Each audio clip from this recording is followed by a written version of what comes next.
Time.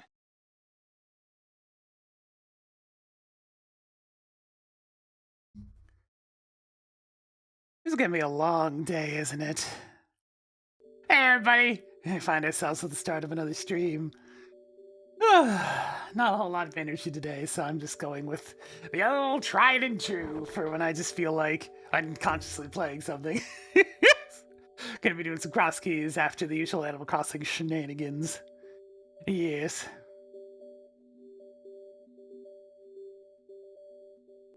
Yes, I watched it. It was an hour earlier than I expected, so I had to catch the VOD afterwards. But yes, I am aware of the various. That sure is a console launch. And of course, you know, I've been clicking this button for a while. God, I hate seeing it in motion even more. Oh, God, it's so bad. Let's see. Let's go ahead and get the game on screen, though. We're going to play some Animal Crossing. Yes.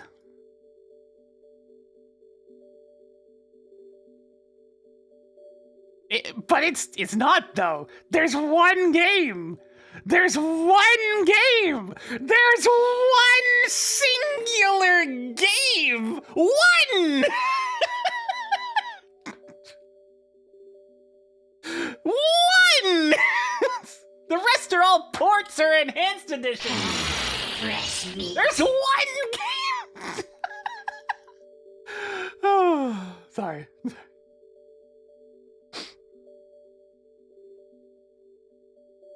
Let me go ahead and get the game loaded up.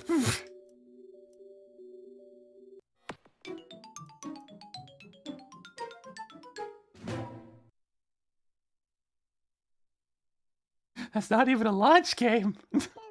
It's just one that was shown.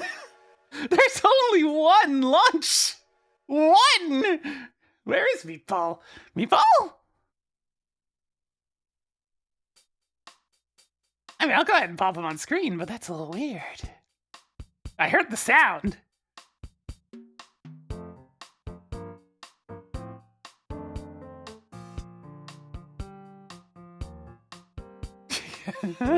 Yeah, the price isn't Canadian. Oh,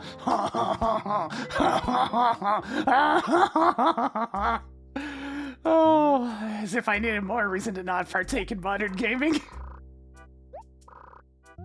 Let me just fork over $120 for an individual video game. Yeah, let me get right the fuck on that in this economy.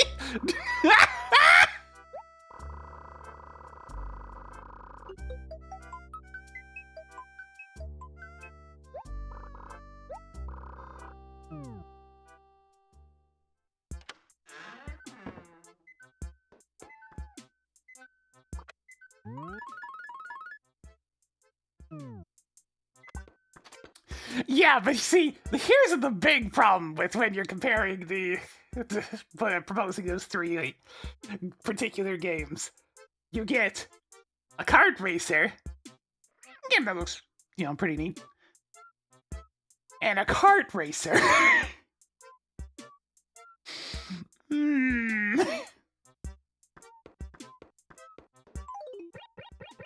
I hope you like kart racers.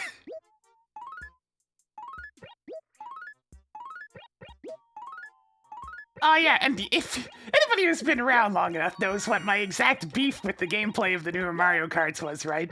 Especially 8.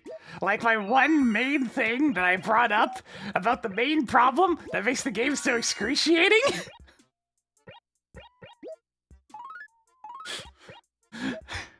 It was the number of racers. Now there's more of them. I'm sure that won't have an even worse Rat Pack effect. No! It's a pitfall.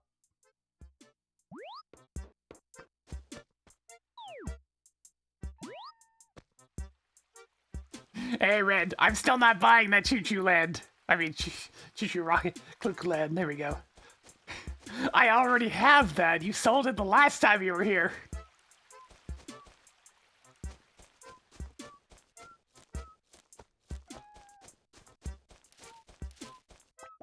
Oh god, there it was. I stepped on it. Whatever. It's not like I'm gonna use the pitfalls anyways. So the Rat Pack effect is, what happens is you get one person who gets out ahead of the pack, and then pretty much all the other players just mulch each other with items. So you get this, like, here's first, they're second tailing a bit behind, they're just kind of tossing red shells at each other, and then there's everybody else just mulching each other with a chaos of other items.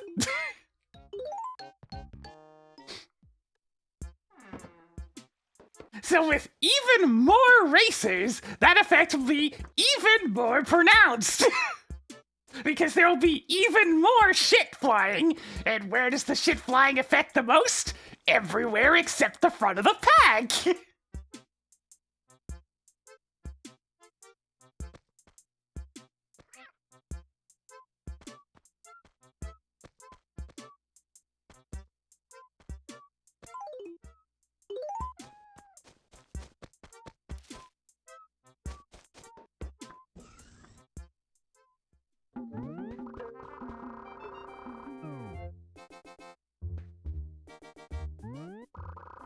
I mean, the open world explorations are... I'm just gonna shrug on that one, because it's like, why? That just seems like a thing to burn dev time on that doesn't really do anything. Because, I mean, I could think of another game that decided to have a more open approach to its tracks. You know how that went? Poorly. You know what its name was?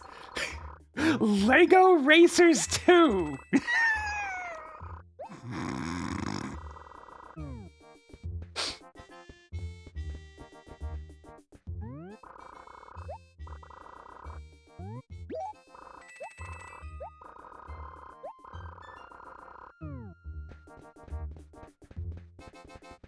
I forget what consoles it was on. It was a while ago. It's old. It's quite old. Ah, only the highest quality stuff today. We got an orange box. We've got a hammock and a trough. Oh, and a traffic cone. A lovely traffic cone. Right, that was in the mail.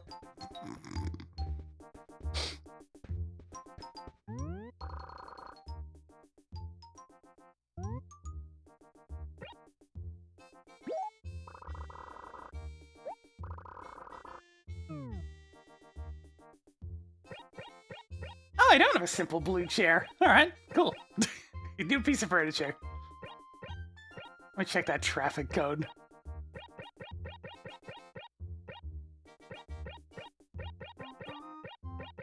I'm sure I'm getting a lot of these, like, random construction items. I got the orange code, but not the traffic code. It's a different item jet! This is definitely one of those things most impacted in later Animal Crossings by not needing to have an entirely extra item for a different paint job. Traffic code! It's new!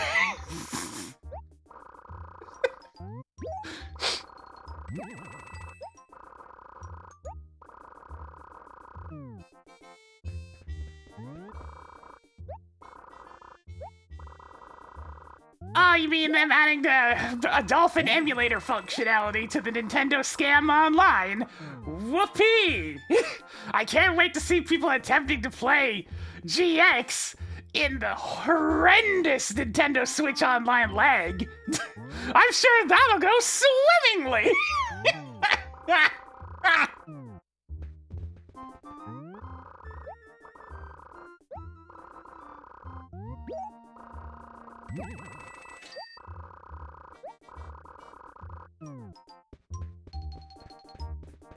And you bet your ass that shit's gonna be built off of the same outdated version of Dolphin they were using for 3D All-Stars. There's no way in hell that they're not just reusing that.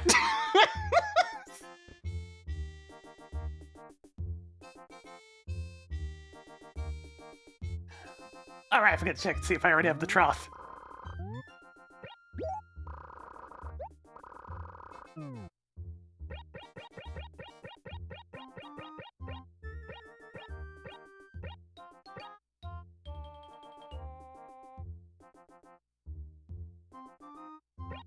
Okay, I will say this. At least they showed exactly how bad the online chat stuff's gonna be.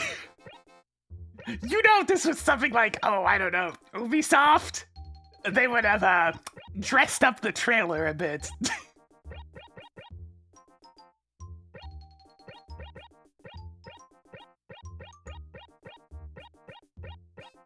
Okay, I do have the watering trough.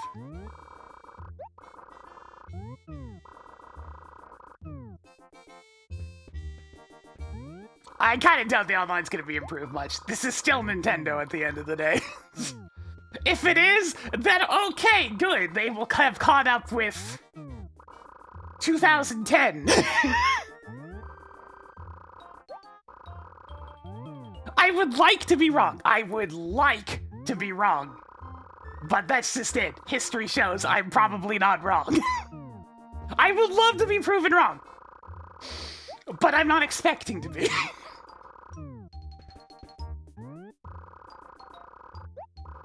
And yeah, we have Discord at home. That was so blatantly Discord's exact layout, it was very funny. It's like, oh, hey, not Discord, how's it going? You copied that one note for note, huh? Also, the new Pro Controller! That's just the Xbox 360 controller! It even has the microphone, the audio jack, in the exact same space! Nah, the Skype was a bit different.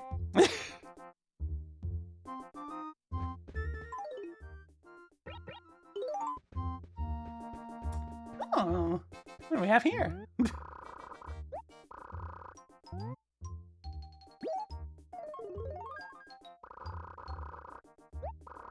Hearts!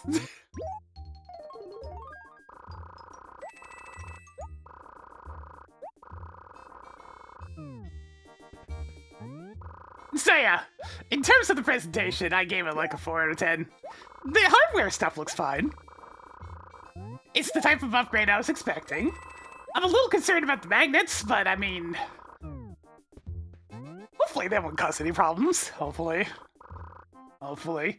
Recent build quality does not exactly inspire me, but hopefully.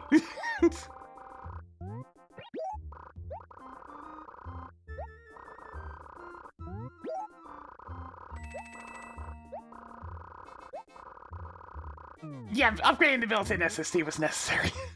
32 gigs ain't shit in this day and age. 256 is still pathetic, but I mean, it's better than nothing.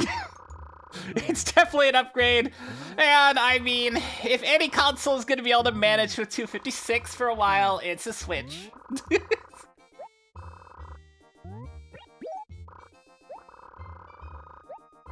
Yeah, I mean, it's one of those things. I'll end up with it. It's kind of... here's the thing. It's kind of my job, so I don't really have much option in terms of whether to buy or not buy. Because at some point, I'm gonna need to be able to stream the newer games. So I should get it, and it's a Nintendo product, so it's never gonna get any cheaper. So I guess I'll just pick it up, but like, I ain't gonna be happy about it.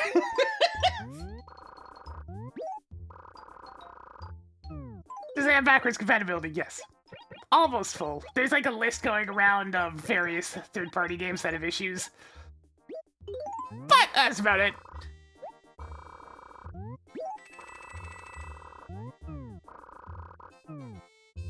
Can I write off all my taxes? That's a legitimate question. They don't let me write off, like, computer upgrade parts, but I might be able to get away with writing off the console. That's possible. It's quite possible. Business expense, you know?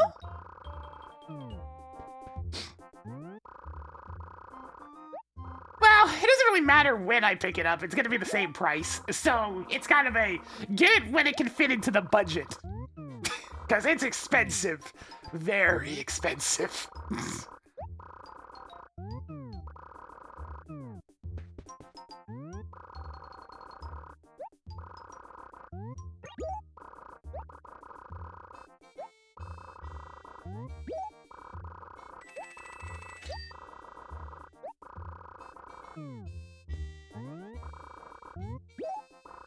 Yeah, the prices are absurd. It's like, people are already struggling with the $10 increase in game prices. You just come out here, it's like, hey, $30 increase on game price. What? A 50% increase? You don't say.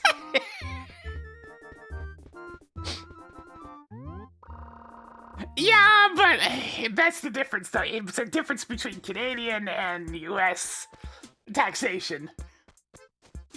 That's all over the place as to what one allows and what the other doesn't.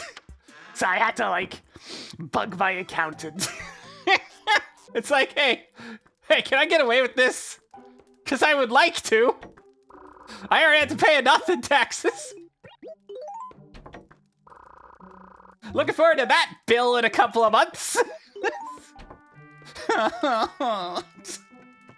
My money.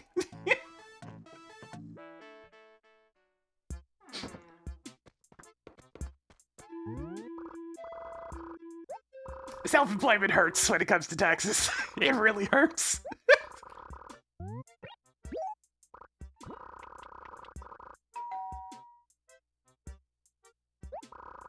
Gruff, our house is over there.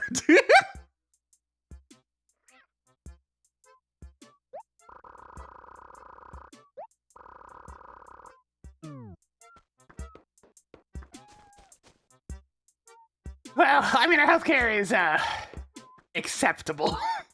It's gotten kind of rough in recent times.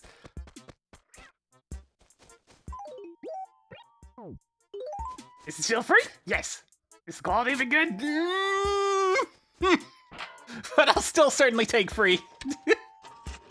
It's the lesser of two evils.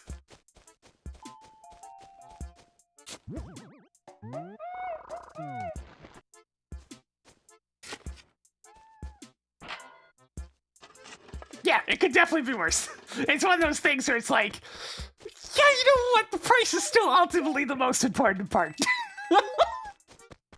We can still get it. It just takes about a bajillion years. We are severely overbooked and severely understaffed.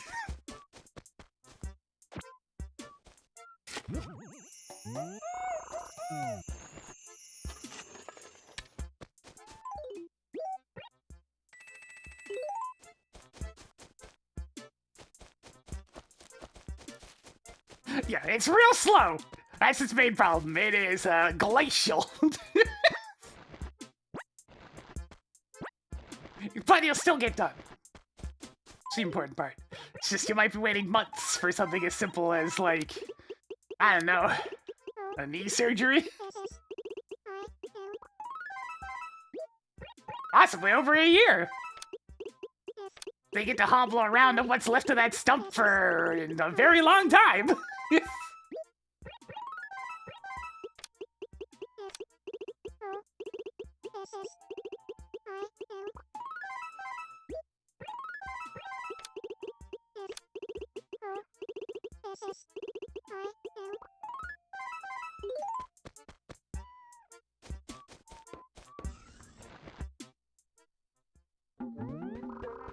I mean, yeah, there's a reason why I refer to the expansion pack as the Nintendo Scam Online. It continues to not be worth the price tag unless you specifically have a family group.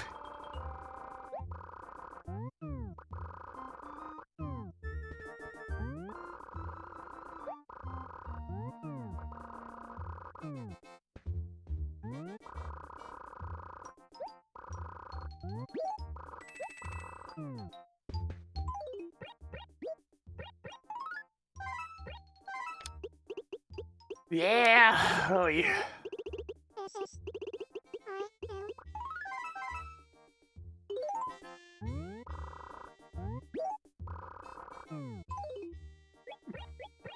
Yeah, I mean, yes, it's still atrocious even for the basic pack. But at least that one is as cheap as the dirt. I'll give it that much. It's less of a scam. It's still, you know, it's pretty bad.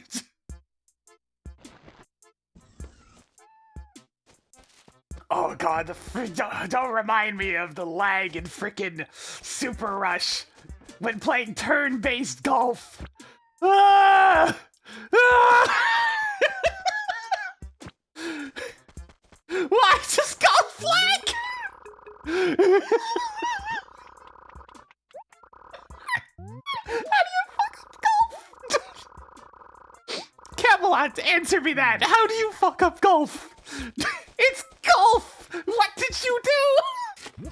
You idiots!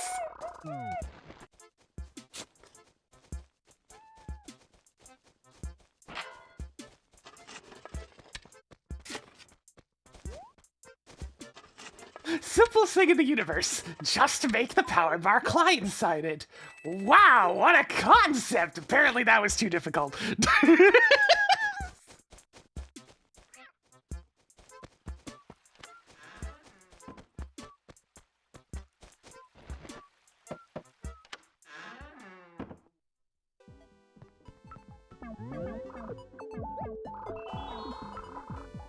Well, I don't really have much opinion on the newer Mario Strikers game because I didn't buy it.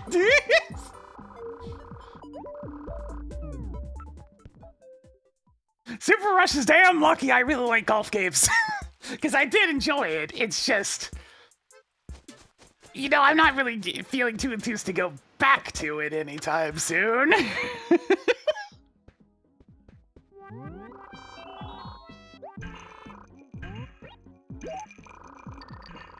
Oh my god, all the animals had to talk about his eclipse! Wow! Sorry, I completely missed that she was actually showing the letter. Hang on, I'm gonna, like, go to my own VOD and get a picture of that real quick. Oh god, I'm gonna have to temporarily hear myself! Ah!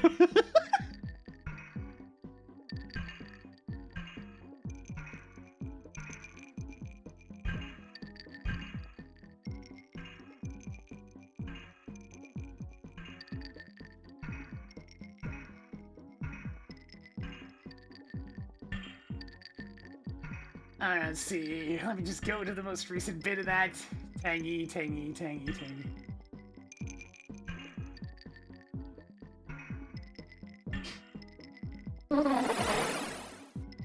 I gotta see what exactly was on that letter. What the heck did I write down? There it is! Okay! Here's the almighty letter I wrote when doing the tutorial section with Eclipse. Too tangy. So, did you know Nook puts people through a tutorial? It really is quite absurd. Do you know how to life, Tangy? I heard you may not. Do you know how to life?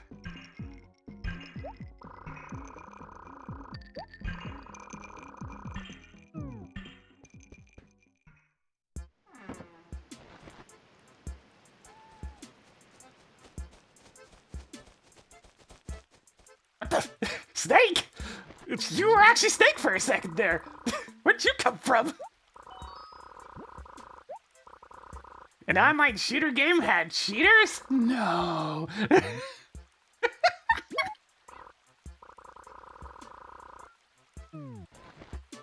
Really, that doesn't surprise me. The lengths people will go to cheat in online shooter games these days is just pathetic.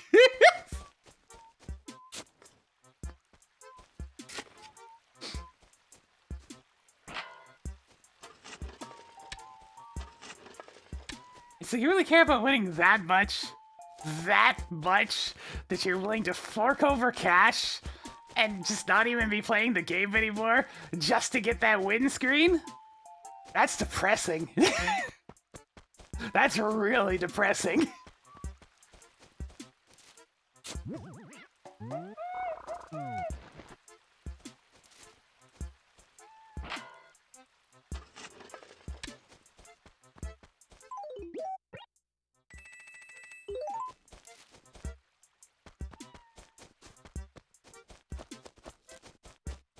I can only imagine how bork the old dopamine receptors are when you're willing to do that.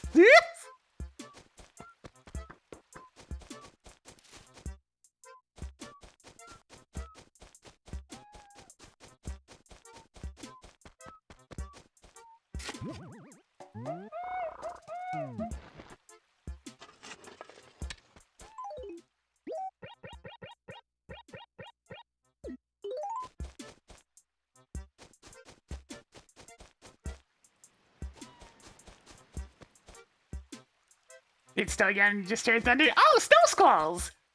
Oh, those are fun. Good old chaotic spring weather.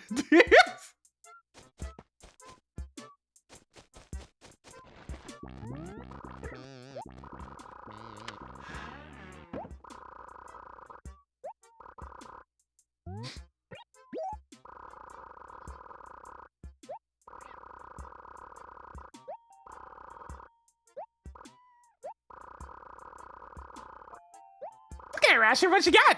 Hello there, customer. Welcome to my humble store. You're looking quite well. Please look at my wares. A classic table. I have one of those next. It's a well. I have one of those next. That's just the same thing for cheaper. Next.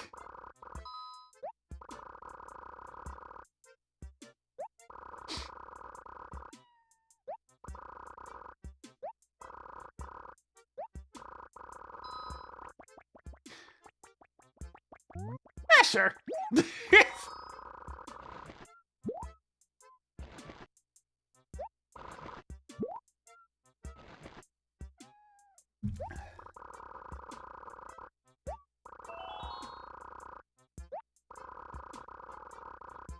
It was a cabin table. I already have one of those.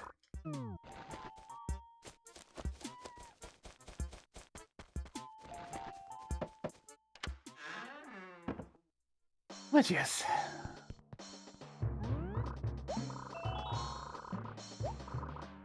Oh, right. I forgot to address the thing that made me legitimately mad.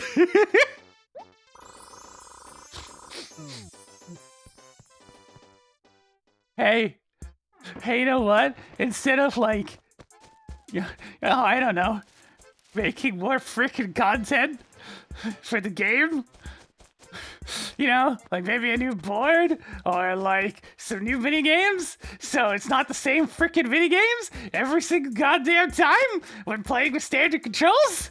No, let's make Mario Party Connect.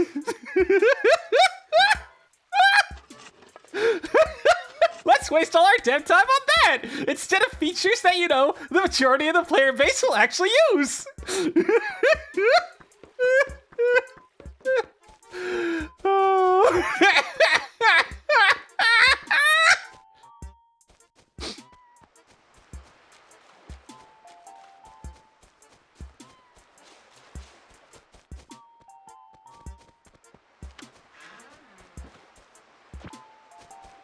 Hey, Golfer, what's up?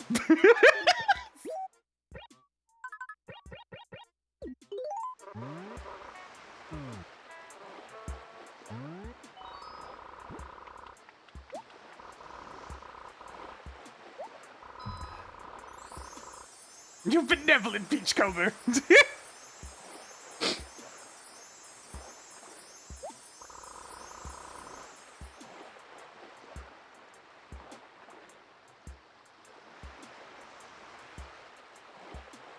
Now that I'm tempted online, right?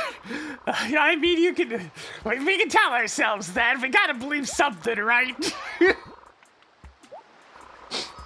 gotta believe that they're not so stupid as to not learn in 20 years. But no, I'm not sure they are. Oh.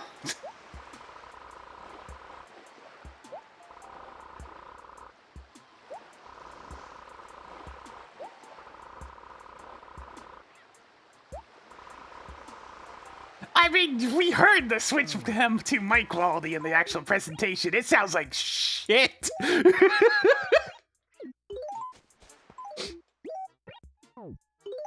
It is the classic stock microphone that was in the Xbox 360.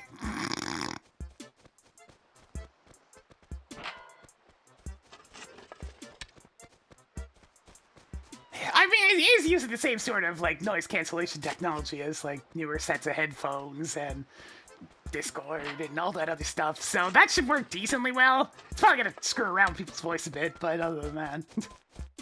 But yeah, the whole sock quality. Putting the microphone on the console instead of the controller was certainly a decision, but I guess it keeps manufacturing costs down. You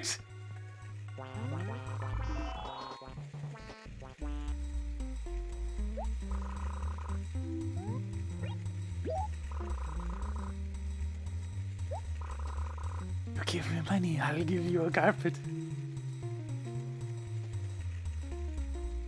Yeah. I mean, they're essentially just copying Discord's homework, so it's gonna be brought up a lot. I don't need it.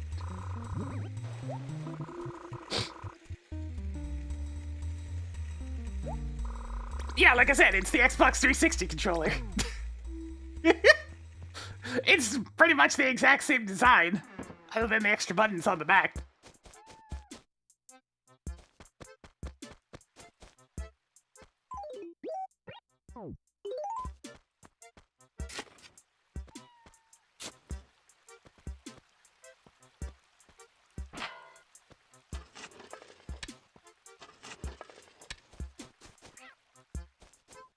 Yeah, the screen share could be genuinely helpful for trying to help a friend out with something. It's, you know, people aren't gonna have capture cards right off the bat and stuff like that. Like, being able to help people out and just be like, yo, show me your screen real quick. That'll be cool. That'll be nice. Having that built in.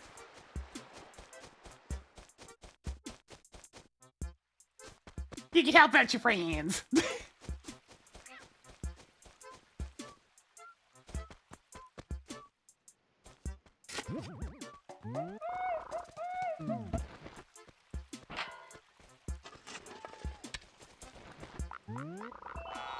That'll be especially useful since it works with the old Nintendo, like, online services. So, you get a friend who's never played a classic game before trying to play something like, say, oh, I don't know, Yoshi's Island or Super Metroid. That will help.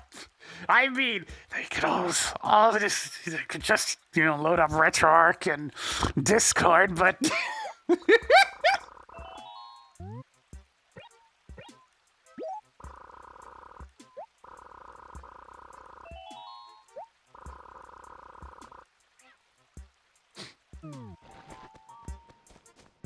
I think the normal villagers, like Lily over there, occasionally impersonate Tom Nook. So yeah, lots of impersonations going on in this game.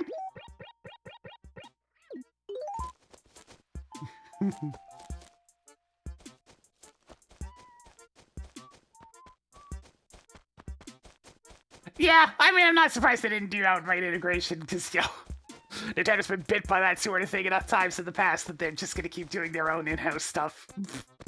And, honestly, can you really blame them? Oh, God. I am concerned about GX and how bad that's gonna lag.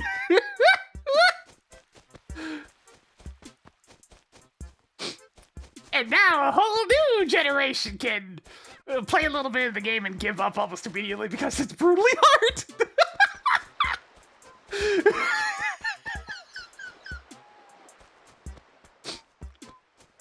Unless it has the made by From Software on it, it feels like people don't have any stamina for anything difficult these days.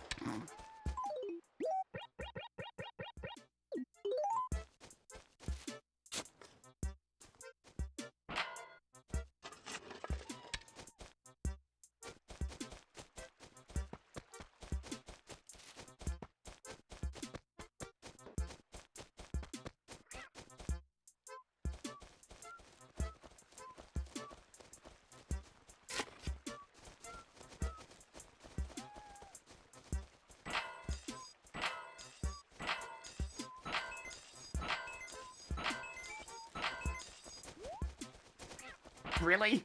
Really? How did roll blocking there block it? Nah, doesn't matter. Damn, the range on that.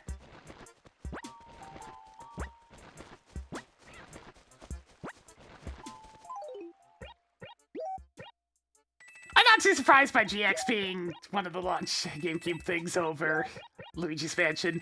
Because let's face it, ever since F-Zero 99, that fan base has been just screaming. Like, really screaming. If they didn't put GX on there, they'd get so much screaming.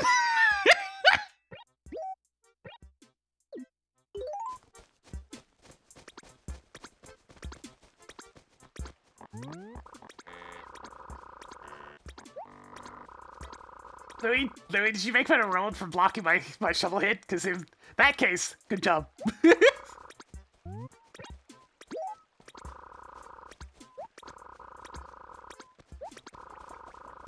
Hey, Louis, did you know you look better than the current DK design? I'm just saying.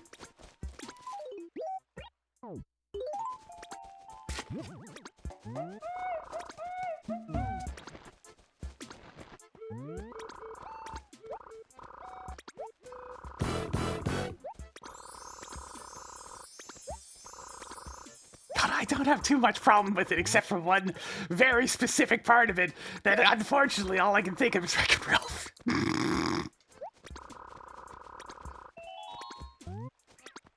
A peach or a pear? Honestly, no, I like pears better.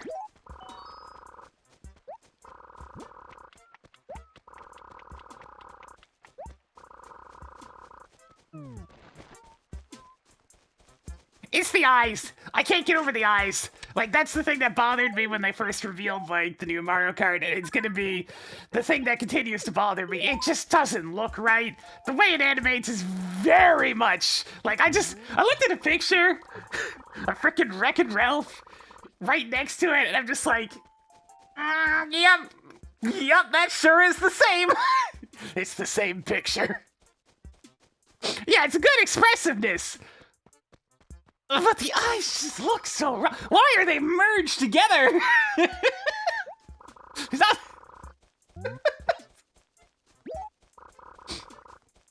Yeah, I know they were going for the classic one, but oh god, in motion in 3D, it just looks wrong. The actual rest of the facial expression is good.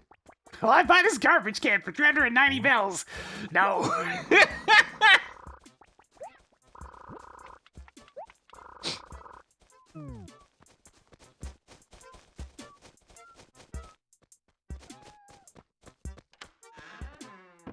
Saw me coming.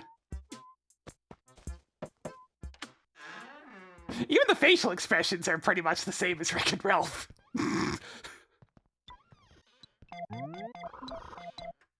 Like, if you see them next to each other, it's actually pretty funny, the similarities.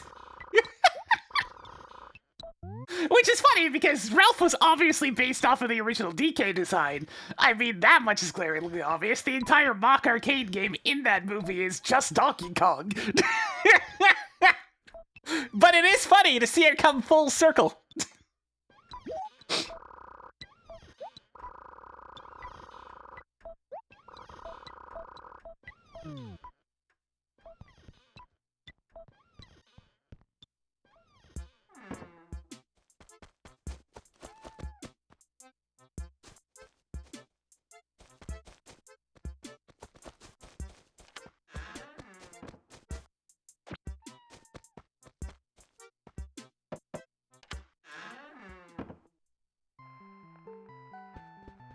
What's up?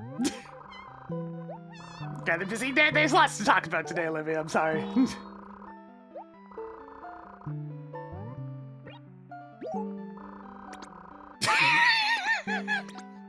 Maybe this should finally be the day that I change the town tune. It's been Yoshi's Island for a while now. I mean, Yoshi's Story. Okay, you know what? We'll go change the town tune. I'll actually do it. Let me get that old GameFAQs FAQ that I used way back in the day. Let's see, GameFAQs. Animal Crossing.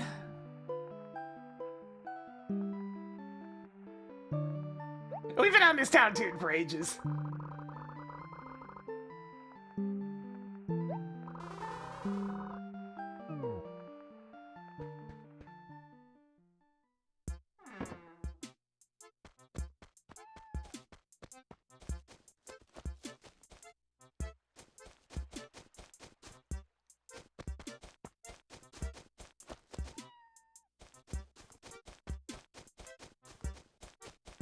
I mean, Yoshi's Story was a pretty mid-game, let's be honest now.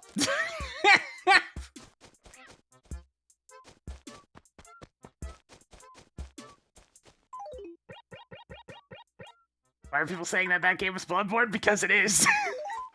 It is legally distinct Bloodborne. Which is incredibly hilarious because it's not even a PlayStation game. That one actually got me laughing. It's like, is this Bloodborne? Oh, it's legally distinct Bloodborne.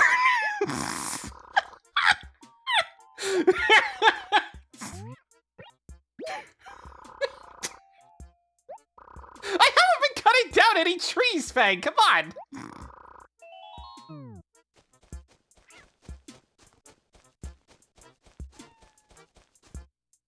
Yeah, Sony owns the rights to Bloodborne. That's why it's legally distinct Bloodborne.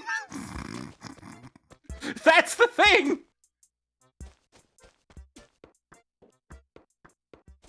Everyone knows it's Bloodborne. They just can't call it Bloodborne. I can just picture like Nintendo sticking their arm out the. All you can see sticking out the door is like a leg and one arm, and it's just kind of doing the "come here," one finger like waving. It's like, "Come in here." Yes, it's better in here.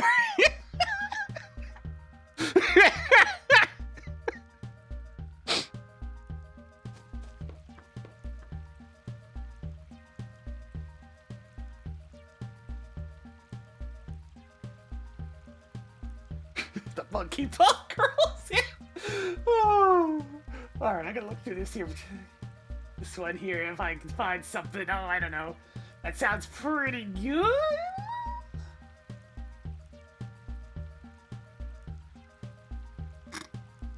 Hang on, I wanna hear this one real quick, just because it sounds like it'd be funny.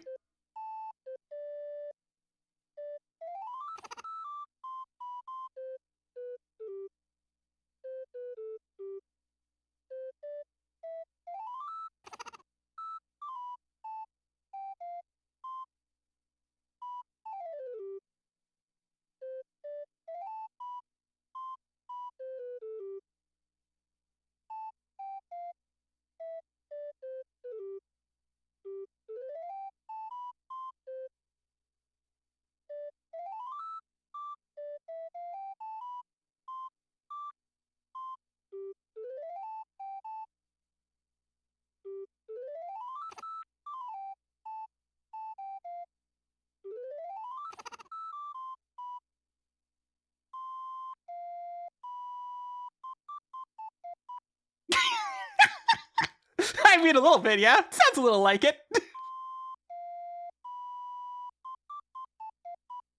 It's just not long enough to get the full effect. Oh, all right, let me keep looking.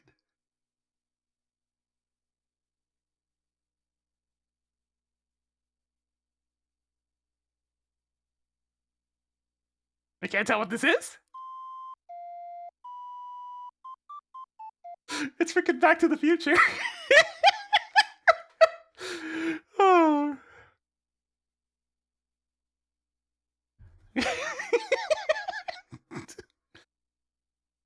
Great Scott.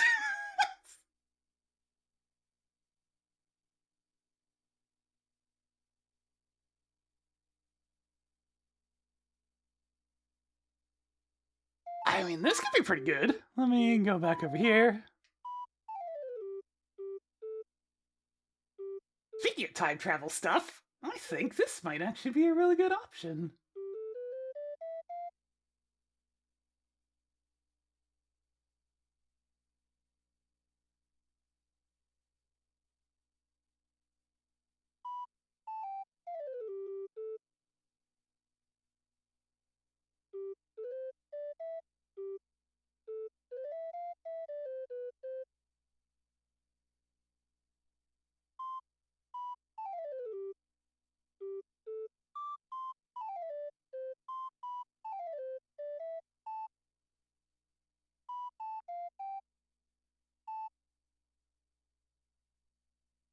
Oh, I've done something wrong.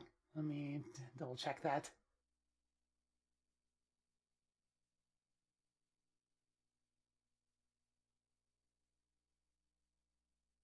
Oh, there just added one too many lines.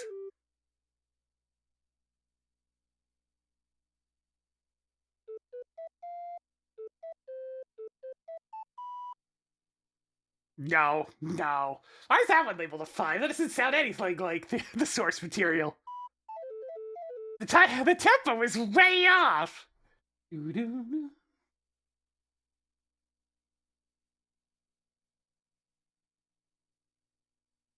Crazy Train. No thanks. I like that song, but I don't think it would translate too well into a town tune. That was supposed to be the main theme of Chrono Trigger, but it doesn't sound anything like it.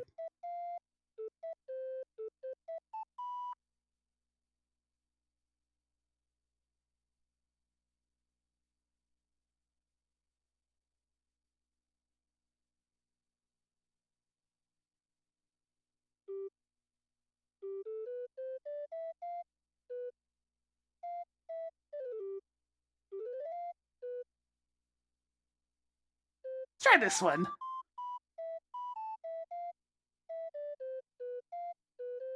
Tis the struggle of going based off of, like, an old text guide.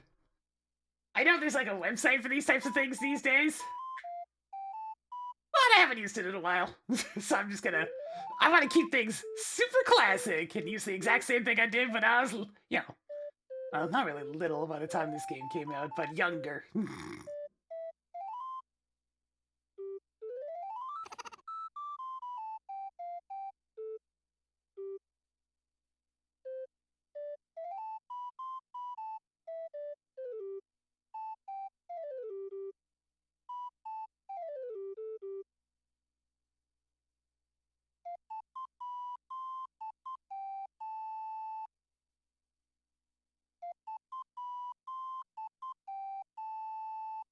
Hell yeah, that'll do.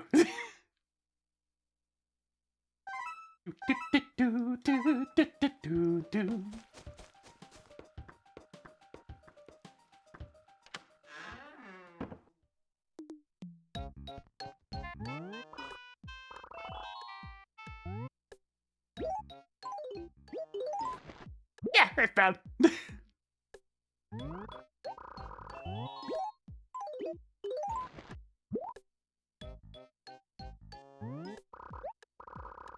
We'll go with that for a while.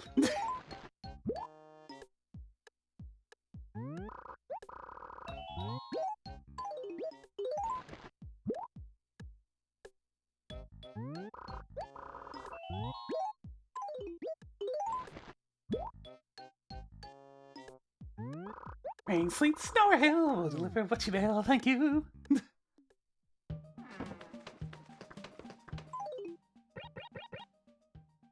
Right, I needed to double check and see if this is a new piece of furniture or an old one. I think it's an old one, actually.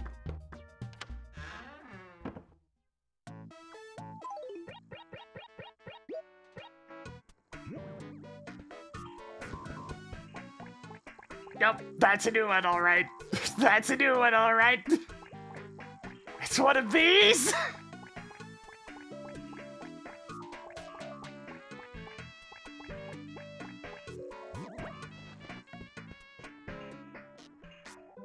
I condemn thee to the basement.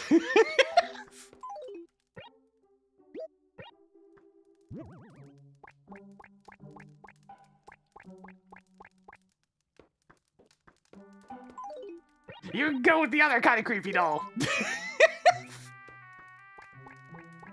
We got the matching set.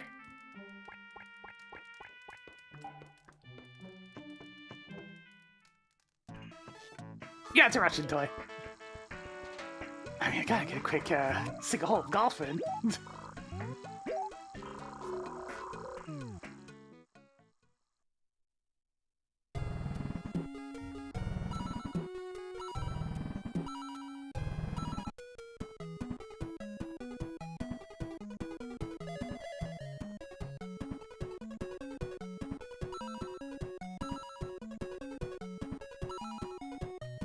What I do with Super Tournament, I put it downstairs where it couldn't hurt anybody. It's a fake NES game.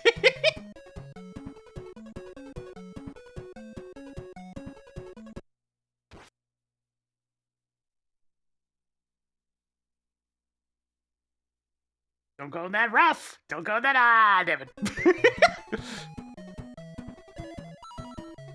One of these days, I'm gonna give myself an easier shot on the green.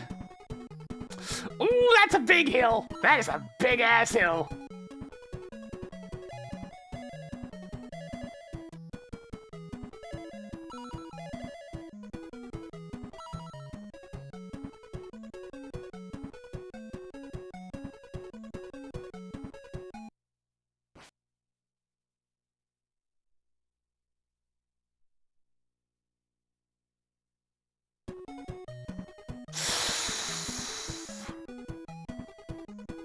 That's a massive hill! Holy shit!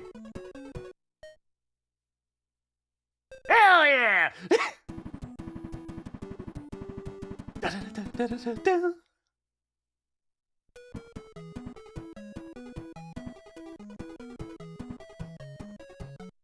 That's more like it. Nice birdie! That's for what I do with Super Totemer. It's over there. You can see it on top of the fireplace. Totemer makes fun of you if you're trying to play it.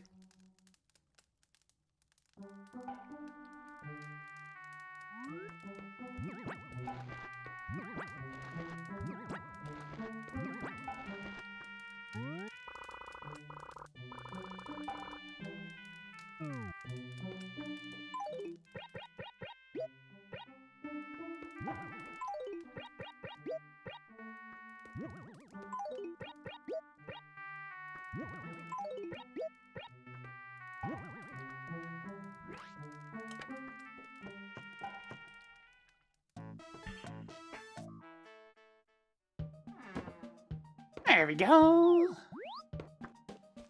I should probably check this. Any other notes? Nope.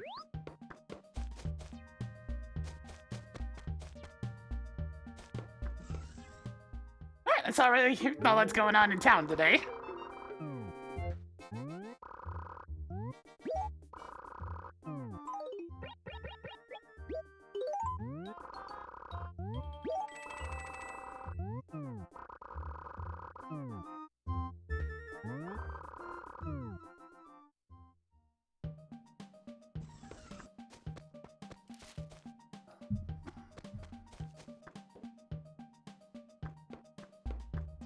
Yeah, it looks like the compatibility's mostly fine, but there's definitely some odd titles here and there. It's better than any of the Xbox backwards compatibility's been.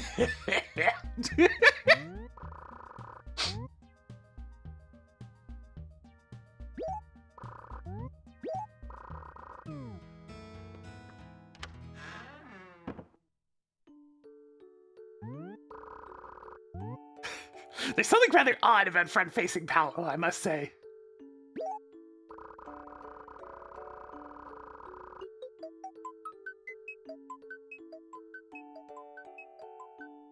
Oh, Pizza Tower doesn't work? I mean, the only reason I even have the Switch version of Pizza Tower in the first place was because my Steam version wasn't working properly. But thankfully, it's working properly now. Then, you know, I really didn't mind the idea of throwing a few more bucks towards the Pizza Tower devs. They did a good job, and I played that game a lot.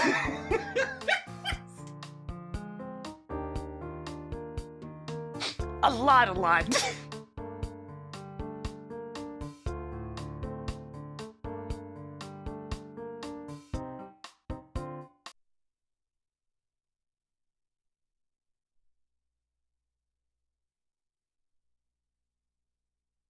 Switch Animal Crossing Switch 2 edition. I'd be shocked if Animal Crossing ever ends up on that thing.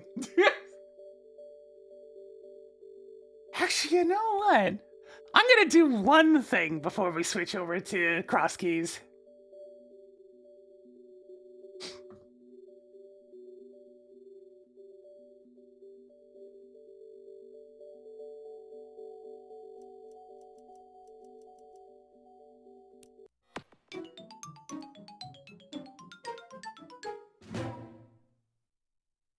Oh, right. Hang on a second. Just a second.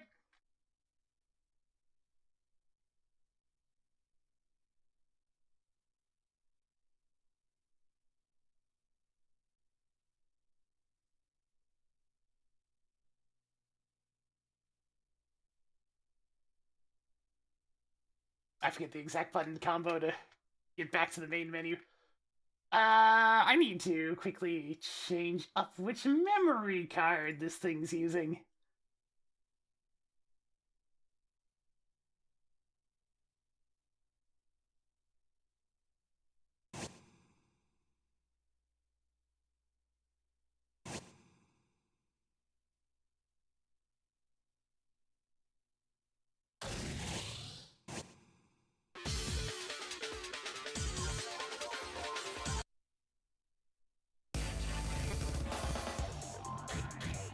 Alright, have this in widescreen aspect ratio.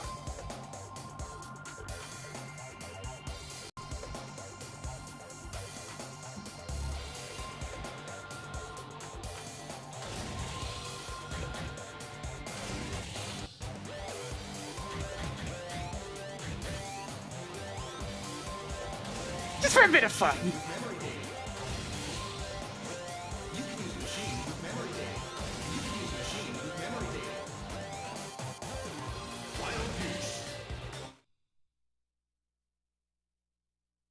Just a little bit of fun real quick.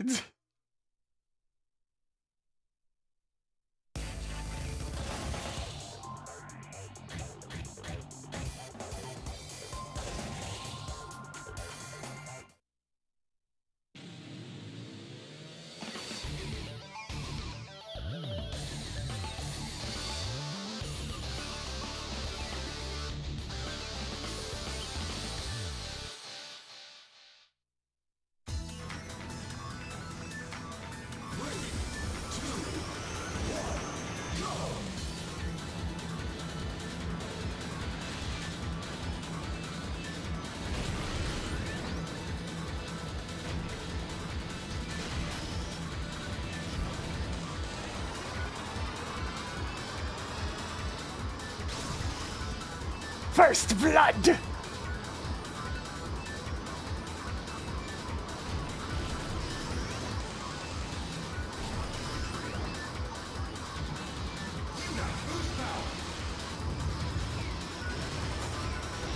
Go, go, go, go, go! It begins!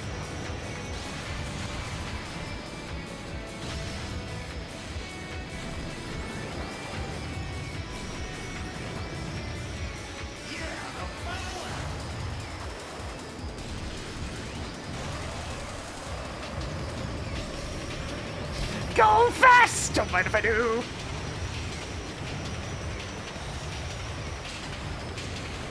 Oh no, hit the wall! Have you in your top speed? I'll get you next time!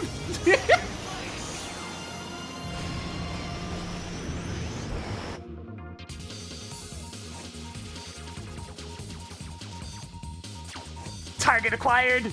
Target acquired! I must slay them!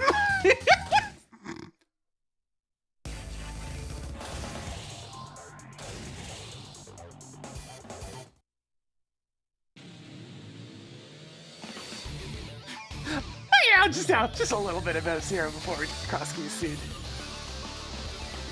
Seeing it again always gets me in the mood for doing a quick little bit of it, you know?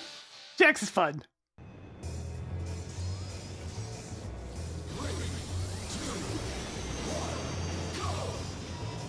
Target acquired. Target acquired. Locking on.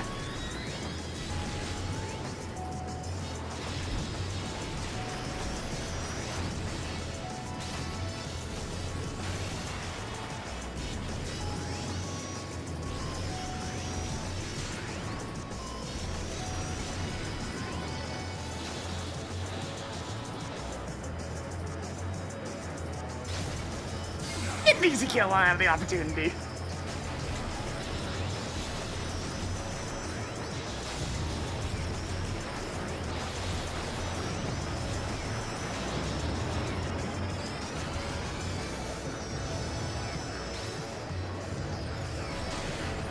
Alright, I should probably get a move on.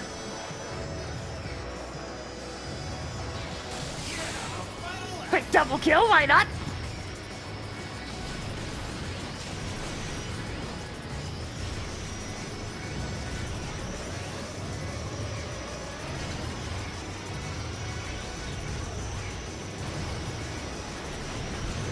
Don't you lose grip on the road, please.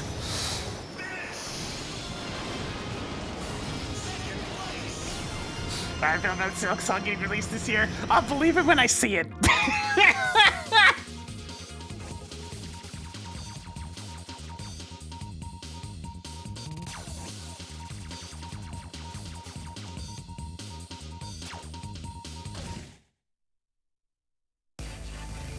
Yeah, we're gonna throw the word allegedly in there, because it needs to do some heavy lifting.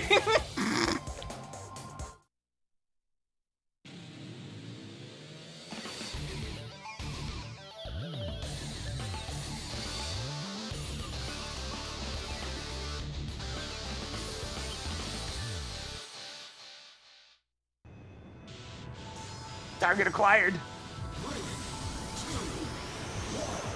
How long's it been in development, Help? Well, you see, on the related videos, I saw the original Switch Silk Song trailer. It's 6 years old.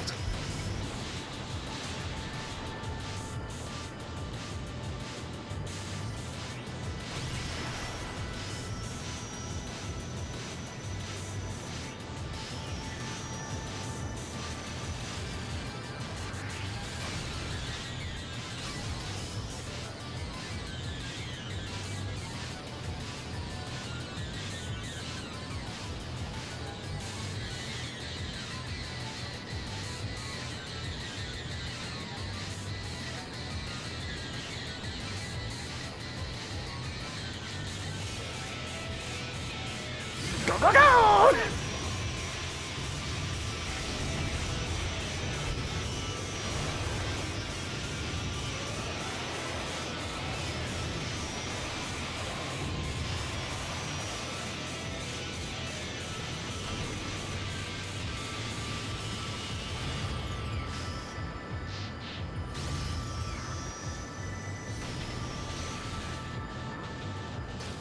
You want to tango with me, bud? That's not a good idea.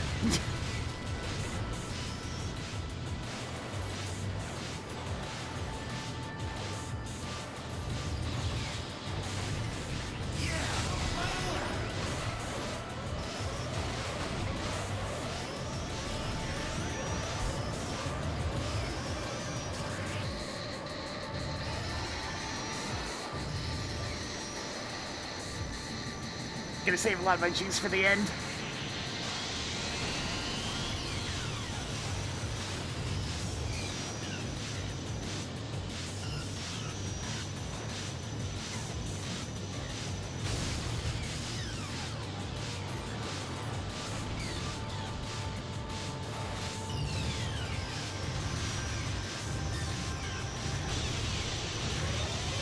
Damn. Need to start boosting a little bit sooner.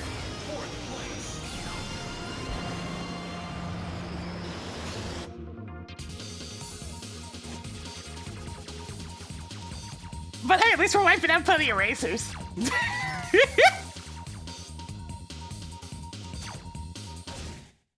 As is the ways of playing as Pico. We don't have the top speed, but we can murder.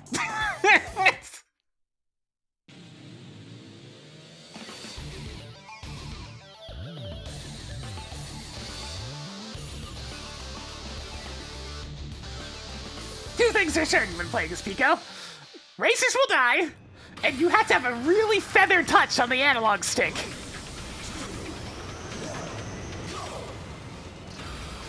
Because this car turns real easy. Too easy for a lot of people.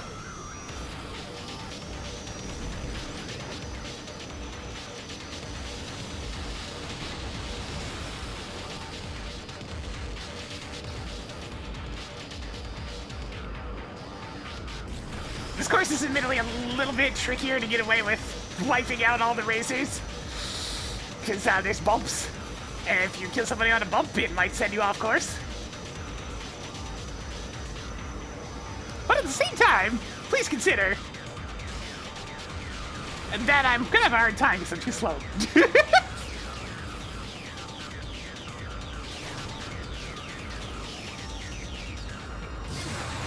Alright, this is the part where we just spin and boost. And whoever lives and whoever dies, that's just gonna be the way it is. How did I get no kills throughout all that? I spammed into so many racers.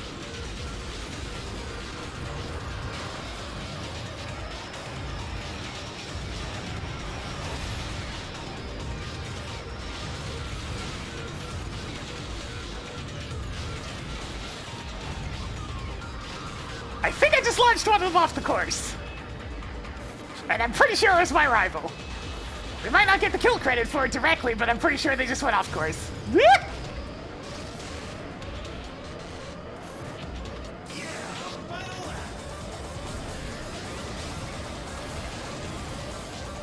Alright, new target sighted. Target has been defeated. Alright, let's just take it easy a little bit. Take it easy a little bit. We need to get our HP back before I start doing anything shenanigan filled.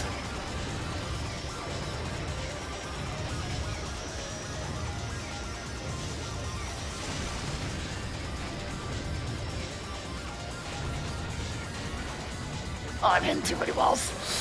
Oh, this is gonna be a bad placement. It always happens on Lightning, man. Every time I'm on this course, bad stuff happens.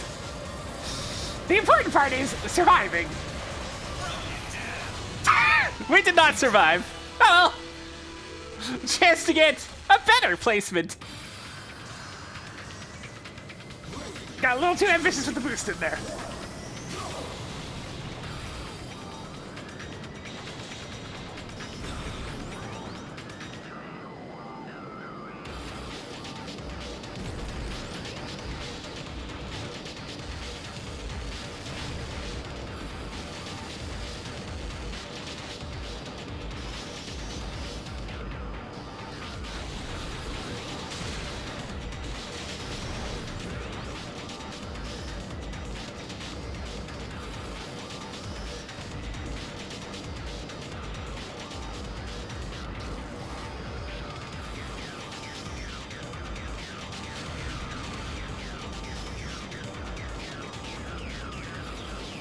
Of course, it's like the worst thing for Pico, because it's all just a bunch of straightaways with undulating roads.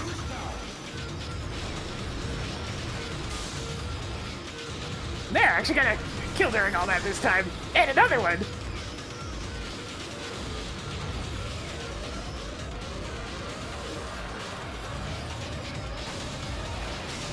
And two more.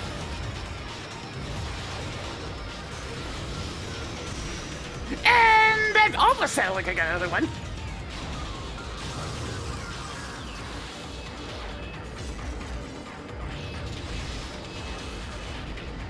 Alright, I should calm down. But I really want to take out Captain Falcon here. I really want to kill him. He's right there. I got the person directly in front of Captain Falcon.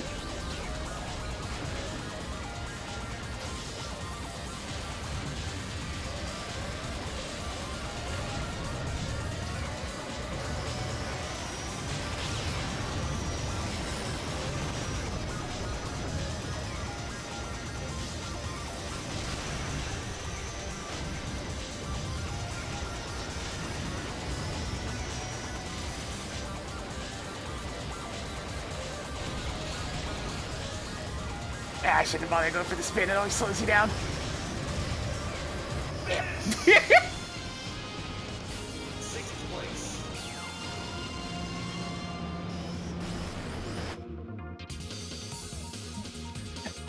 The big thing about the rivals is they're whoever is the closest to you in points that's still alive. So systematically taking them out means that you keep a pretty big score gap between you and your rival.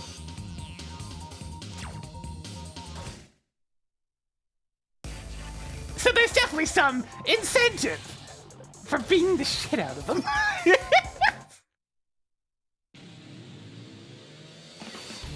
It helpfully labels, hey, that guy's in the lead compared to you right now.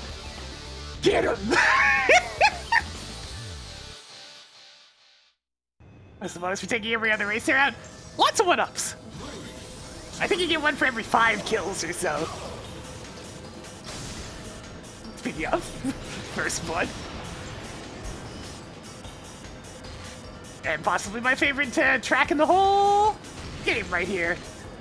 musically. I also just really like the theme of this place in general, too.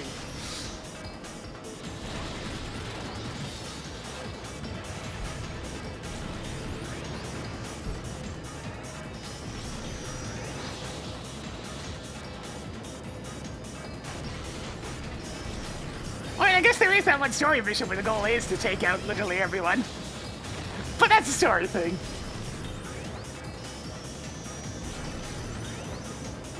And a track that's specifically done is set up for wiping out the enemy racers.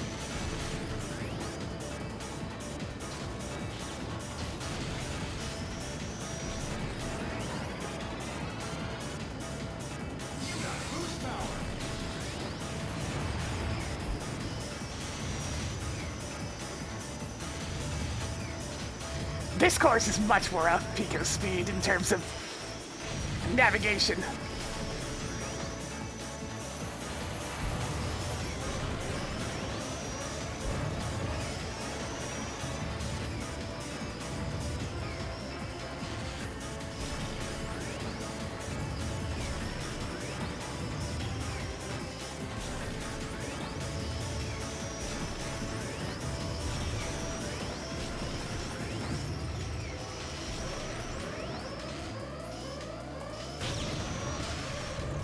Oh, that's bad. That's a bad hit.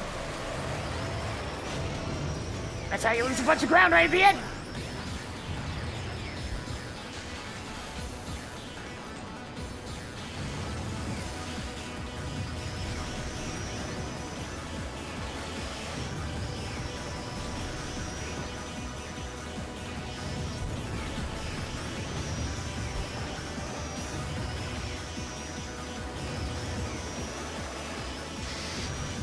Didn't quite get the corner on that one. Wasn't in position in time.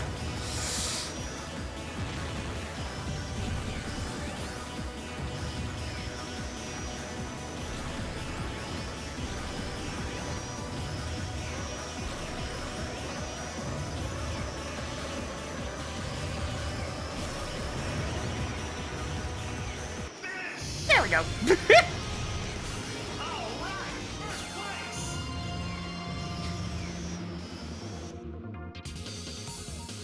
Not as much murder that time, but that's because we were out in front.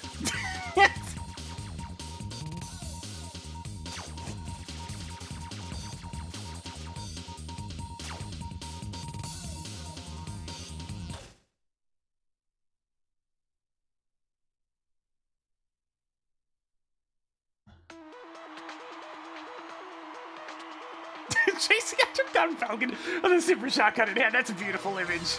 Oh, Captain Falcon! Or I guess in the super shotgun's case.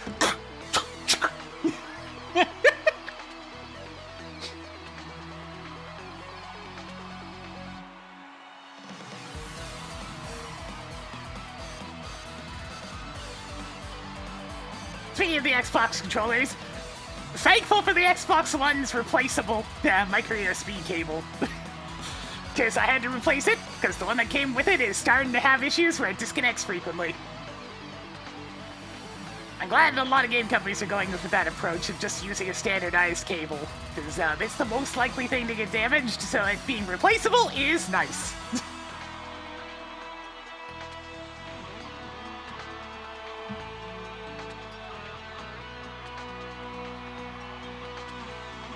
Look at him go. You're lucky you survived this time, Captain Falcon. I almost killed you like 3 times there.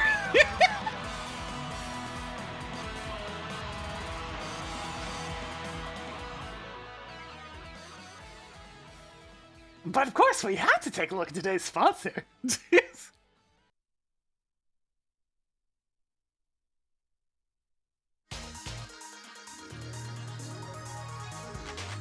F-Zero TV.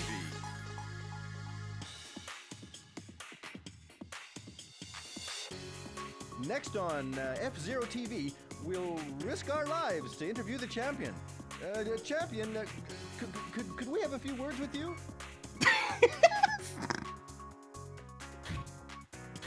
Oh, hey, I haven't actually picked this one yet. The winner of the expert class, congratulations! Who can stop me? We're all looking forward to seeing you in your next Pico, GP please. race. Unfortunately, it's time to say goodbye. He's so on jittery. F-Zero TV. Goodbye, everyone, and keep on racing.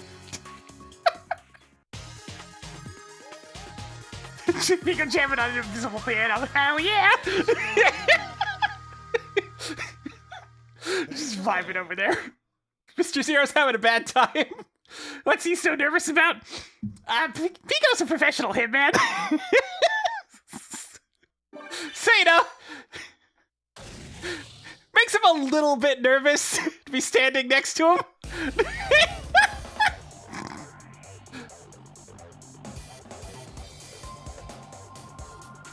Most of the time he's fine, but there's certain characters that he has that he's very scared to interview. Pico's one of them.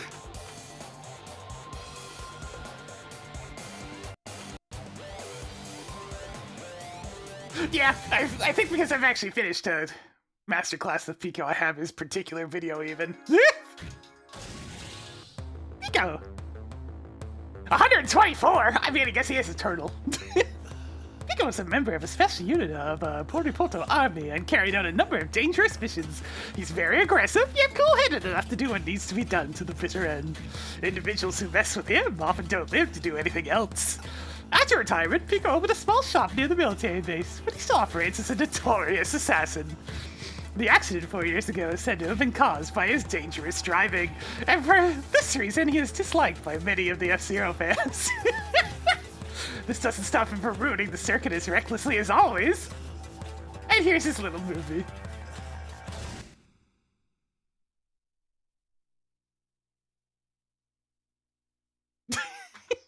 I freaking love that all the pilots get their own silly little movie.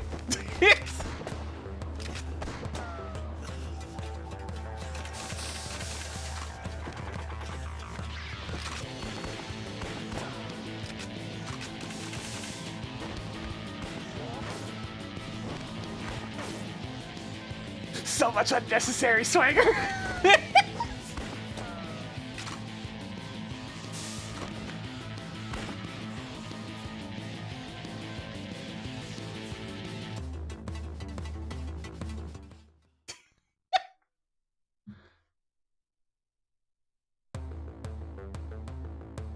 And yeah, that's Pico. Oh yeah, right, it talks about his machine as well. Wild Goose. Body strength A is definitely true. This thing is durable. It is durable. It is designed for getting in scraps. It is not very fast, but it is designed for getting in scraps. You get in there, you trash them, you get out of there. Most people hate this car because it steers really weirdly. And you know what? Yeah, I get it. It is very slippery, and you have to have a very gentle touch on the analog stick to not be flying all over the road.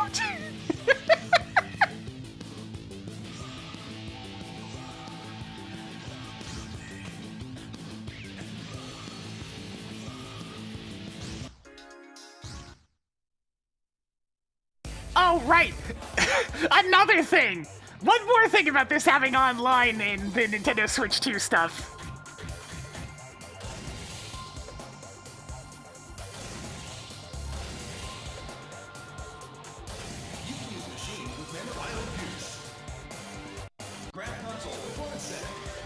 You're gonna be dealing with people doing this.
So, you know, just putting that one out there.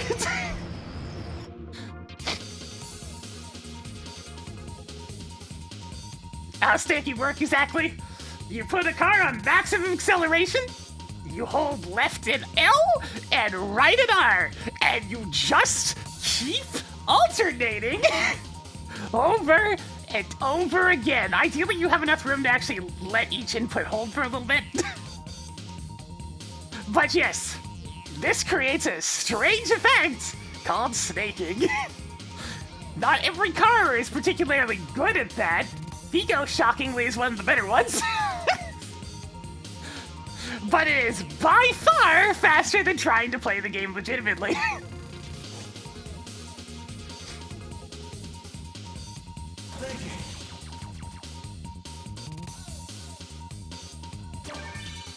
And yes, it will kill your thumb. Twist drone staff ghosts have arrived. You don't say. I wonder how I could have possibly have beaten the staff ghost.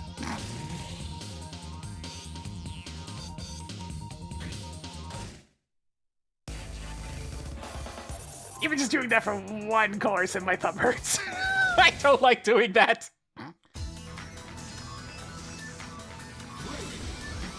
Yeah, compare that to normal speed.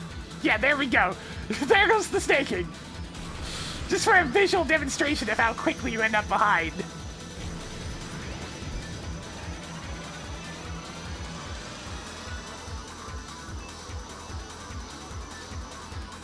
It's already gone. Like, you can see it on the map just going and going and going.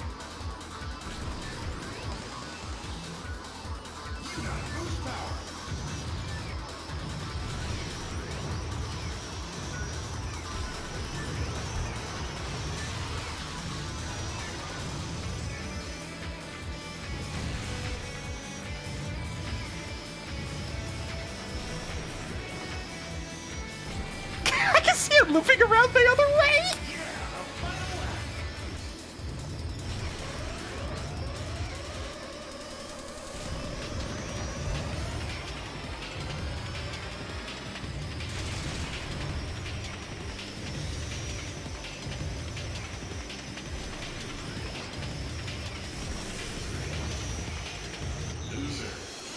Loser!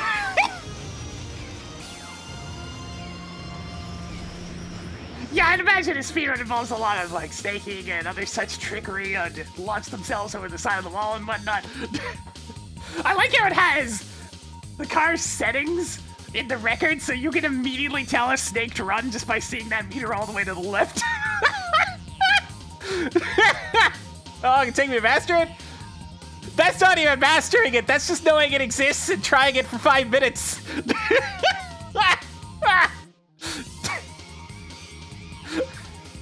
That's just like a few minutes of giving it a go. I whip it out on certain courses that are too annoying to drive regularly, like the first Big Blue course.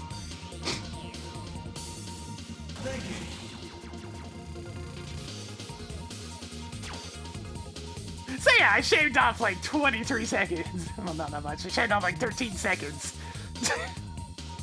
Just by a half-assed staking attempt.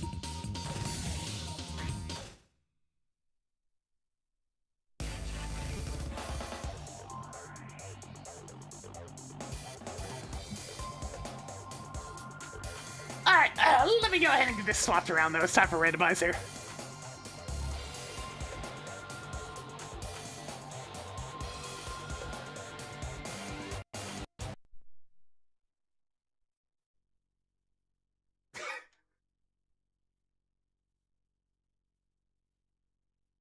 I can definitely understand people saying that staking's cheating. It's definitely not the intended experience.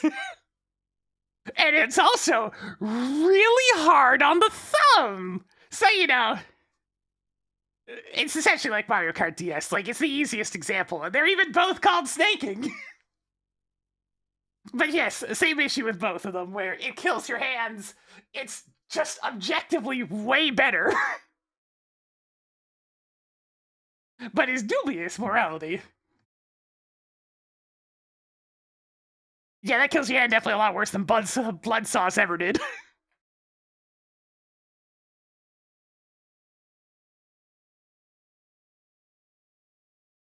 people it probably is more fun because, you know, there's a huge skill aspect to it. Snaking effectively is really hard. Snaking to be better than your regular driving, not hard. Snaking, ideally, really fucking hard.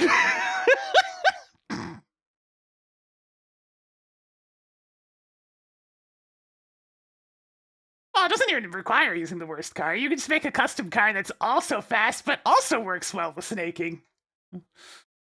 Custom cars are kind of nuts. Alright, I'm gonna be right back in a couple of minutes, and then it'll be time for some randomizers. So enjoy a quick little commercial break. I'll be right back.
Alright, let's go ahead and get things going.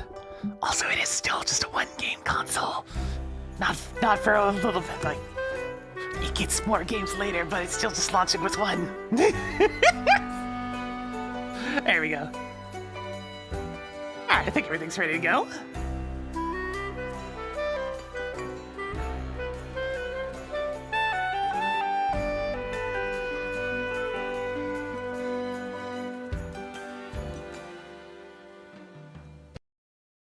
Alright, I think we're all set. I just need to go ahead and press the... Yep. No, not that button. I need that button. And I need that button. Okay.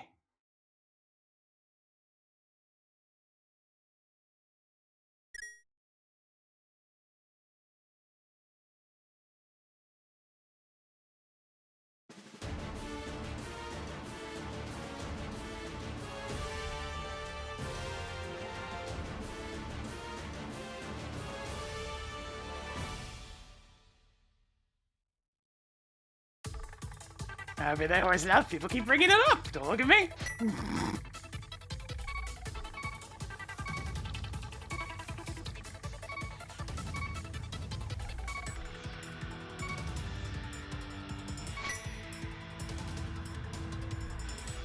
Decom!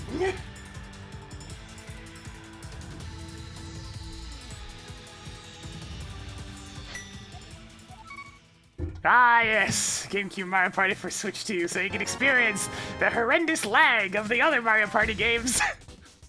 Again! Now with different one!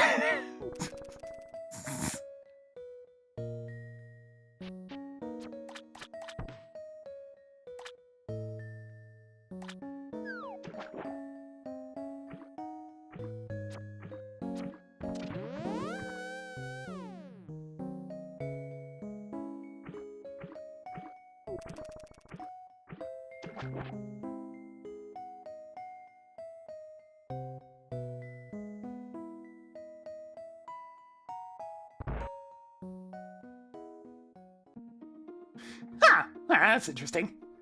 Let's see, we got a little bit of this.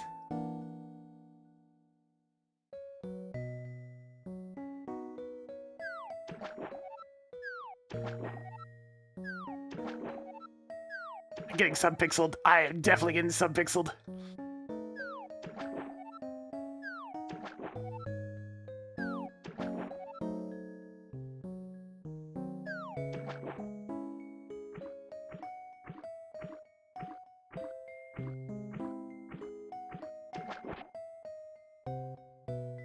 Yeah, sad truth is, there's a very real possibility that the laggy stuff I was getting with Ty when we played Mario Party 5 and 6 that way is going to be a better experience than what is actually going to come from the official stuff. Holy shit! That might be some money to start things off. Just a bit. God damn.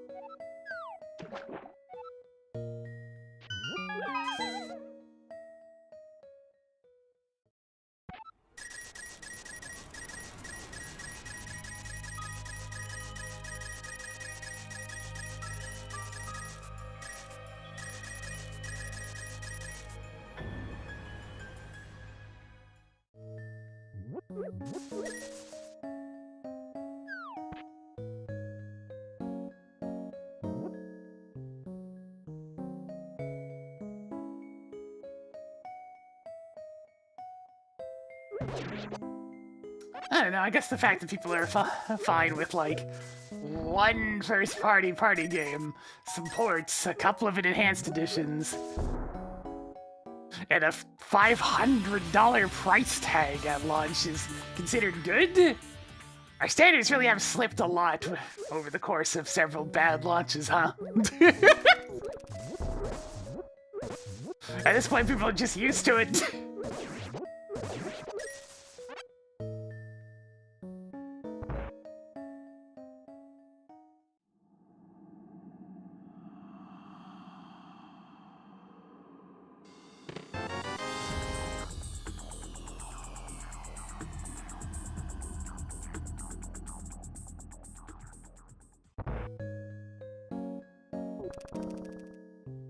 Hey, what about the other guy?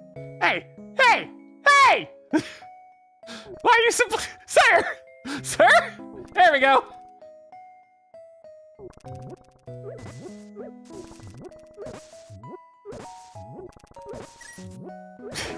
I mean, even in the Switch 1's case, the only reason why it was so explosive was because the first thing it launched with was Breath of the Wild!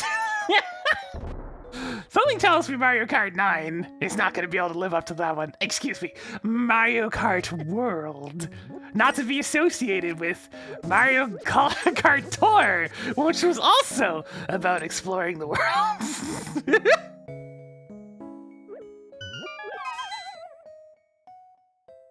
No, Mario Odyssey was a fair bit later. It wasn't until like October. And the Switch came out in March. Splatoon 2 was out before Odyssey.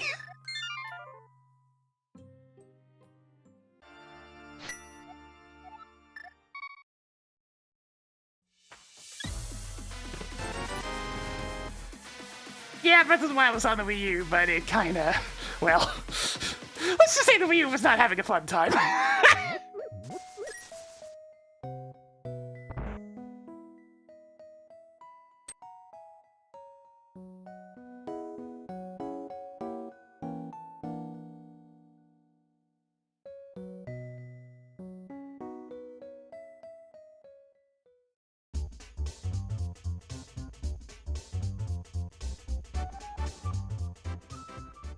Exclamation marks, exclamation marks, exclamation marks. Here we go.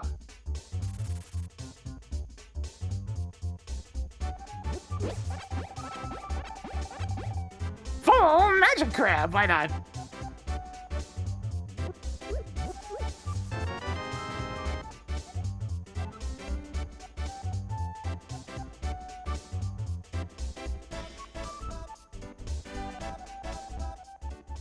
Yeah, Mario Kart 8 DX eventually outsold. But let's face it, the big thing people were buying a Switch for at launch was Breath of the Wild.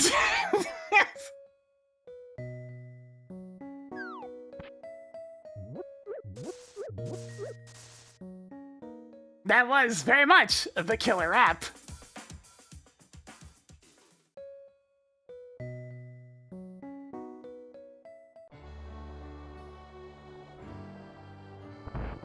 Yeah, it was also in a massive hype cycle, like that was the game for the original Switch. We don't have a the game for the Switch 2. We've got more Mario Kart, I guess. Yes. Which also, it's not that big of a deal considering they just did the massive expansion pack for 8 Deluxe.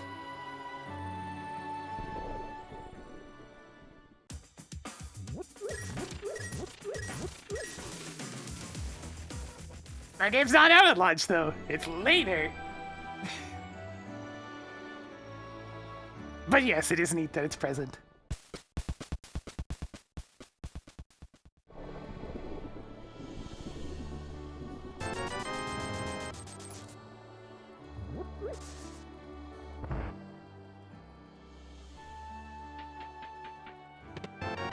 Yo, early boots, though?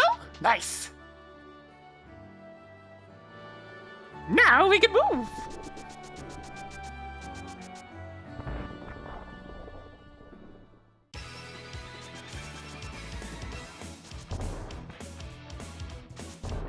I mean, you say that, but Nintendo usually releases launch games people want. It's actually more common than not. Which makes the current one a bit unusual. People do want Mario Kart, it's just... not to the same extent as other things, you know? Also, yeah, the price is horrendous. But, I mean, big surprise there.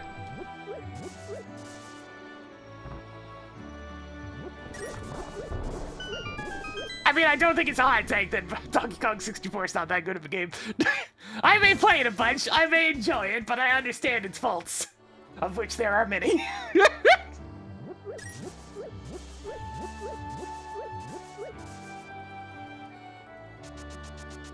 God, I can't stand the sign change, though. Ugh! I had to make his eyes look like that!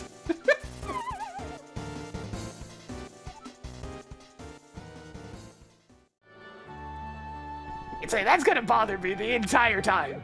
The game itself looks neat. But, ugh! It's the freaking eyes, man!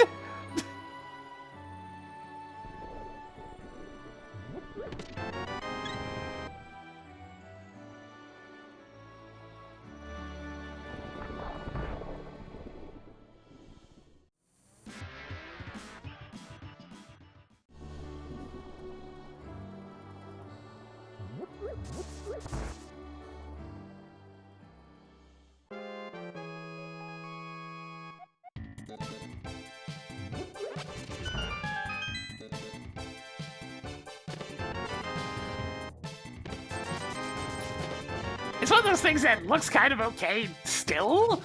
It's when it's in motion that it starts to look really bad.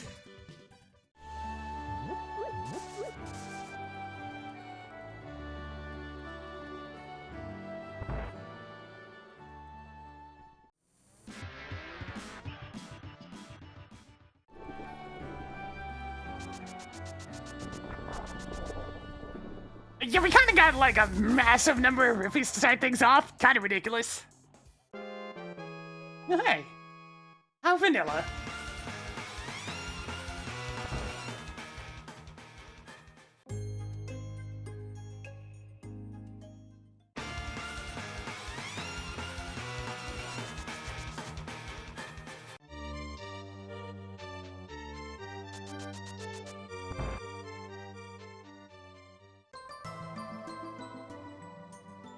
I mean, people are already fully expecting GTA 6 to cost like an arm and a leg, yeah.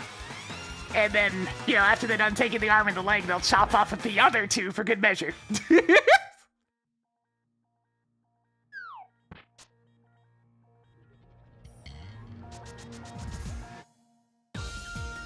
know what? I'm not gonna steal the key. I'm just gonna do this normally.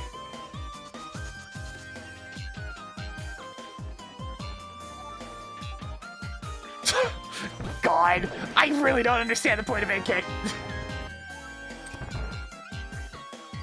Oh no, I can't run at resolutions that the human eye literally can't notice a difference of. Whatever will we do? It's like 4K was already getting borderline. Like I'd have to stare at two screens next to each other. But 8K? What, you gonna need like a 70-inch TV to start noticing that?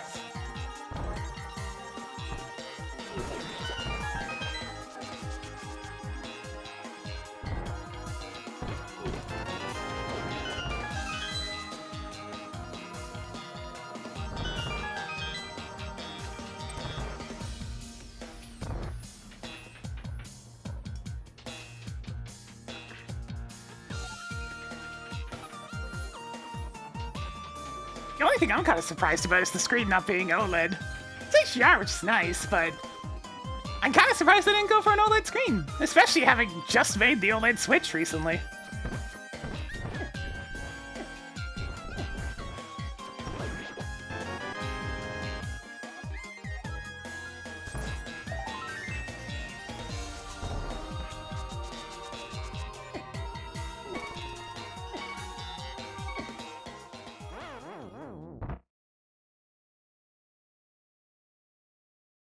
Yeah, costs and feature editions, most likely.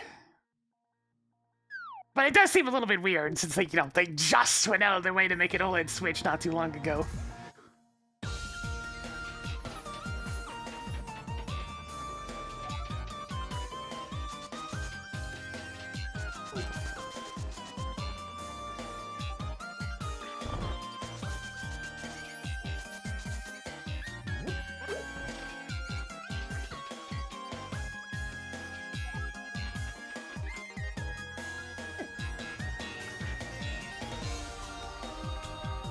I suppose there is the fact that it is 120 hertz. That is true. That would jack up the cost quite a bit. My opinion on Deltarune? I haven't looked at nor played any of it. I'm gonna do that on my own time when I feel like it. I know better. I know way better than to engage with that fan base whatsoever.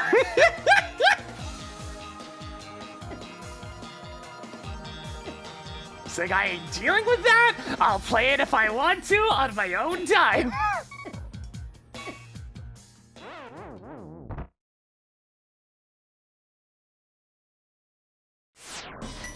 It's not just spoilers, it's also the rabidness of it.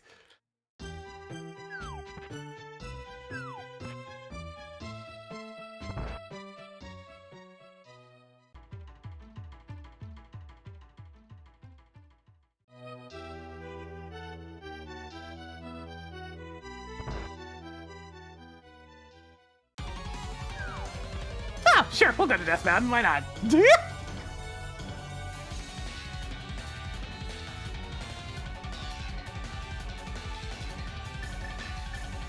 Yeah, it's kind of lame that they went with another Breath of the Wild-based Hyrule Warriors game. Because, like, the original Hyrule Warriors was that good shit. And then the second one, it was fine, but because they were only pulling from one game, it was just kind of meh. I'm doing that again, just, it doesn't feel great.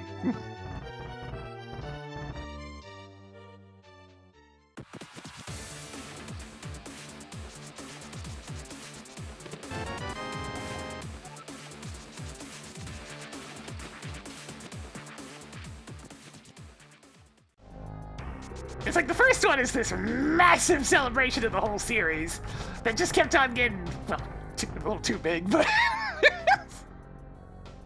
But then this next one comes out, it's like, oh. Okay, this is...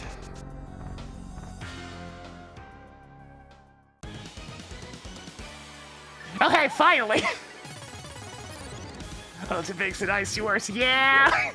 But like, Hyrule Warriors is pretty goddamn big, even by Dynasty Warriors standards.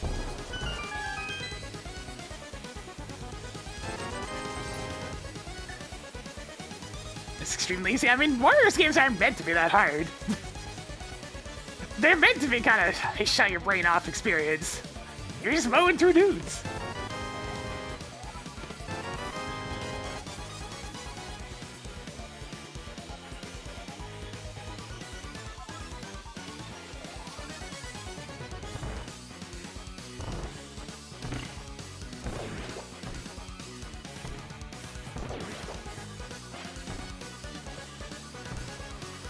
Yeah, and you know, I played a lot of Hyrule Warriors, and it was those harder challenges I wasn't super big on. Because when I actually have to start, like, paying more attention and focusing in a game like that, it starts to go from really fun to really frustrating.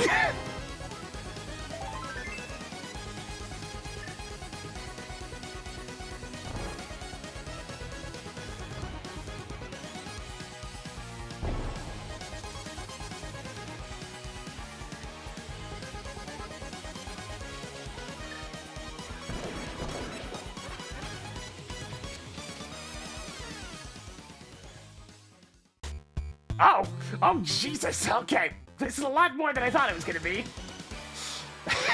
We might have some sequence breaking going on at the moment.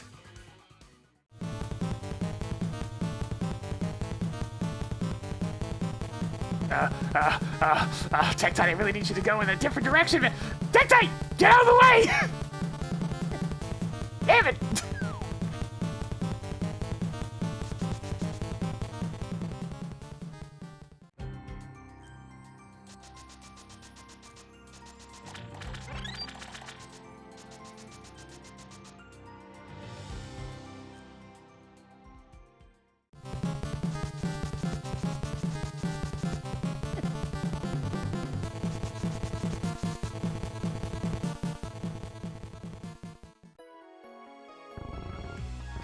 Okay, and that also gets me the dam? Oh dear. Yeah, Hyrule Warriors roster is insane. There's so much. There's so much. Holy shit.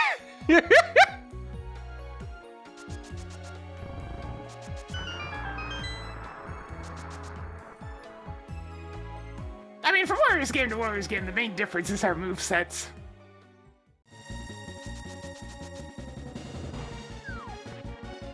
If the movesets are fun, then cool. If the animations are silly, then that's just a double bonus, baby.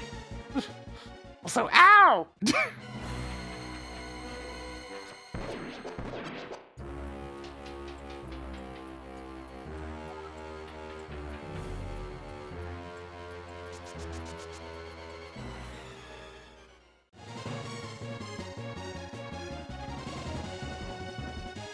A table? Yo, do we got the ladder and chairs to go with it?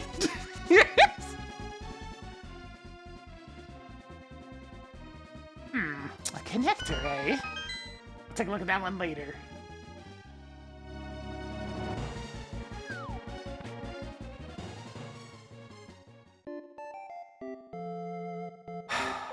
No, I don't want to do this. Now my health is too low for that shit. I'll consider doing it later, but not right now.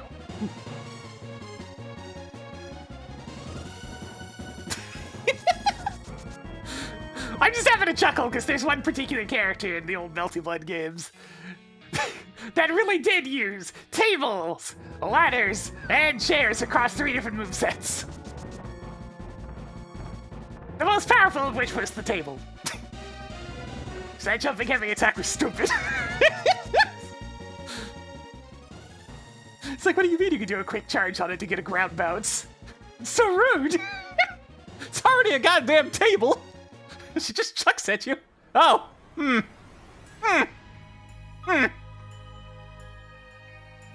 into classic Melty Blood. This new shit that's completely tainted by fate, not so much.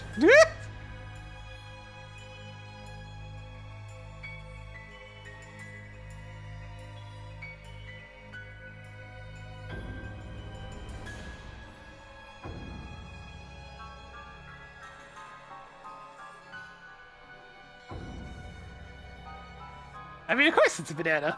A banana peel. Just think of Smash Bros, Diddy.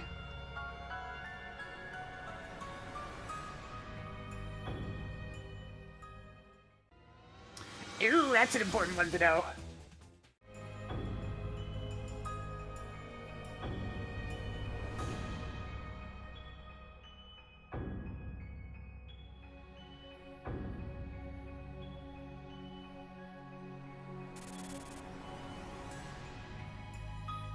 Well, that's just it. Melty already had rollback. It's had rollback for ages. It's just it happened to be community-made rollback. Which, like 99 times out of 100, is actually better than... Hang on, let me grab these 2 items while I'm here. It's better than the actual official rollback.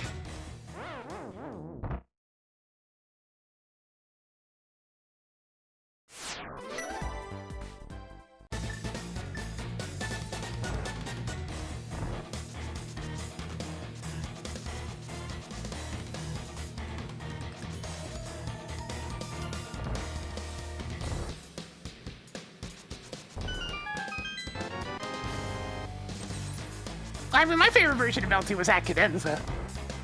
The extra movesets and whatnot in Actress Again are neat and all, but like... I kind of... The big change in Actress Again that I didn't really care for is how much they switched up air control.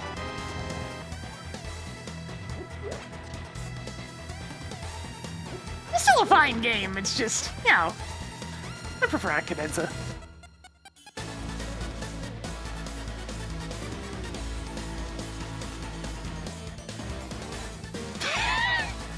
Ah, yes!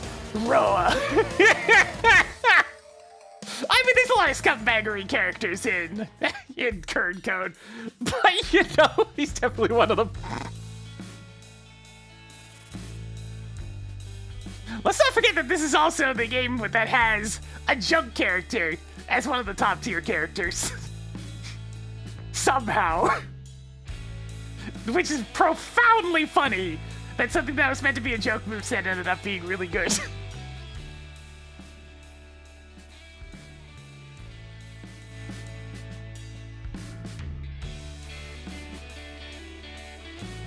Well, not Necroark by themselves, they're still terrible. But paired up with History, on the other hand, it's baffling how good that combo is.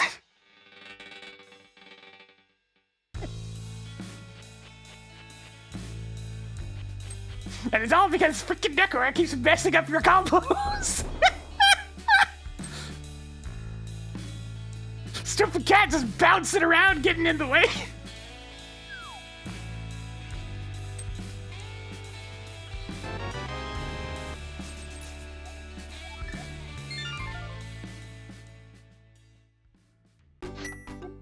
Out of curiosity, where does this go?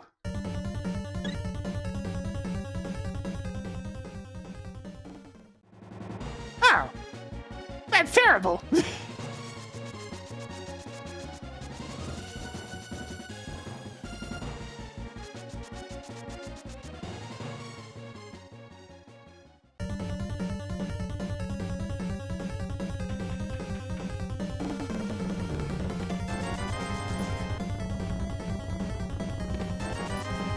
Game, I'm kind of good on the rupees. I don't need more.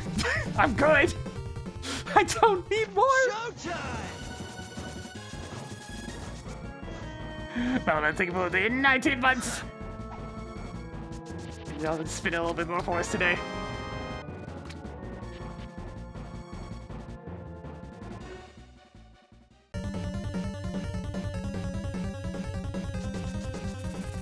And that's the other side of the connector. Damn. Damn, that's a horrible save and quit point. Hey, can I have that flute? I'm just saying, it'd be really handy all of a sudden.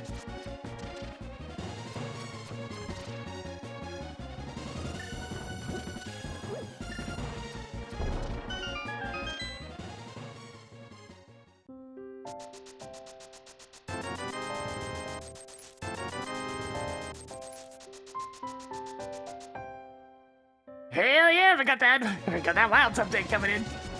It's mostly a multiplayer relevant thing with the Gathering Hub and whatnot, but I'm looking forward to it. At this point, I have crafted every single high rank armor. That's not the Alpha series ones, just the beta ones. I have them all! Maximum passion!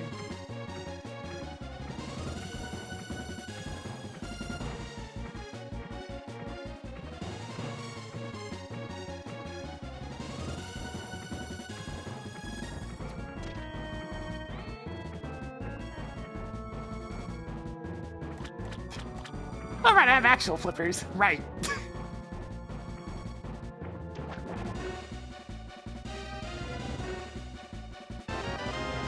Sweet. I have a proper weapon!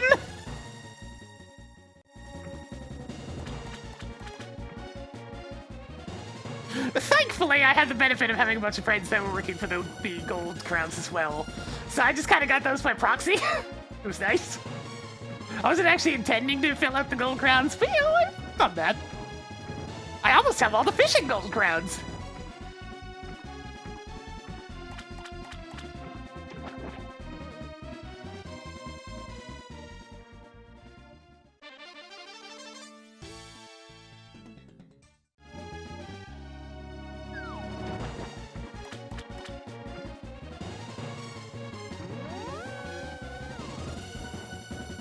The only Whopper gold crown I still need is tunas. Gastrodon tunas.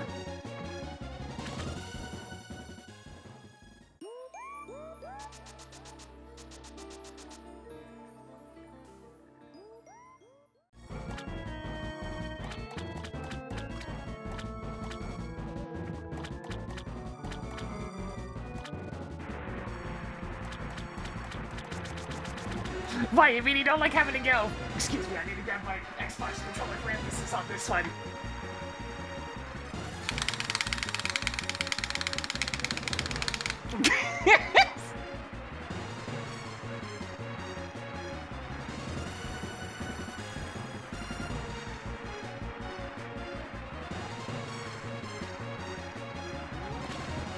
Wait, why are you using your thumb?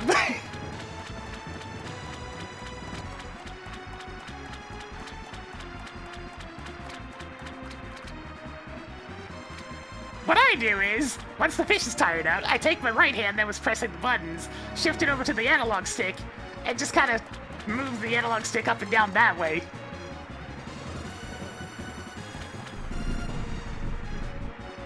So there's no thumb action at all.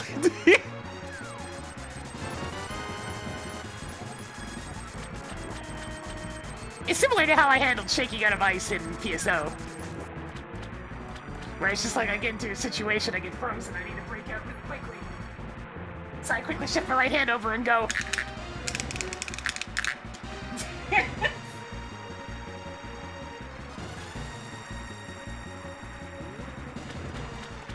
Rotating?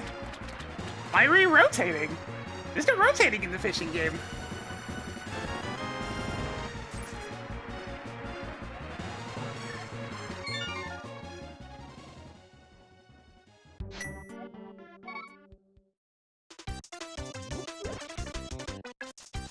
Well, you should have read the tutorial!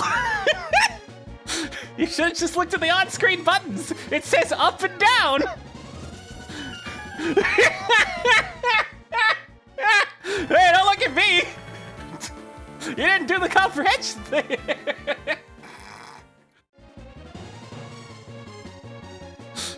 Reading wins the day again! I kind of feel weird being somebody who actually tends to read the instructions in most things. I just get confused. It's like, what do you mean you didn't read the instructions? Why wouldn't you read the instructions? Showtime!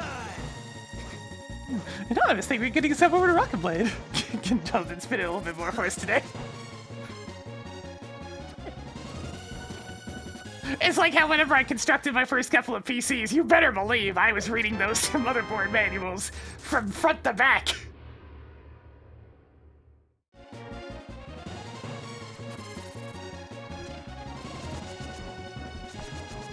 I don't know exactly what I'm doing when I'm dealing with multi-$100 piece of hardware. Hey, wait a second, I need to go back in there for a sec.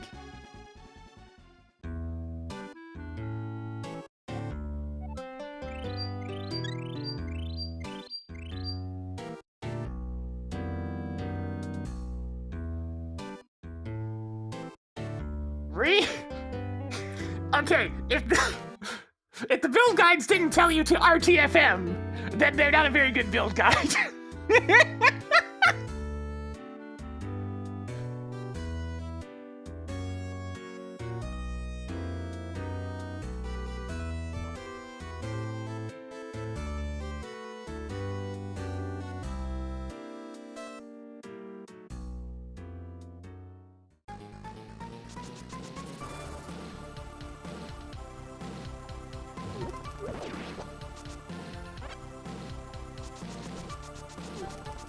Every motherboard's a little bit different, so it's very, very important to know exactly how to arrange your RAM, know exactly where the pins are for each thing. Actually, I'll go this way in a bit.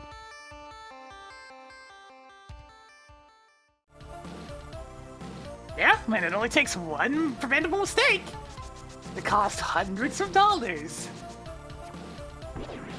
I don't know, I just don't feel like gambling with expensive hardware.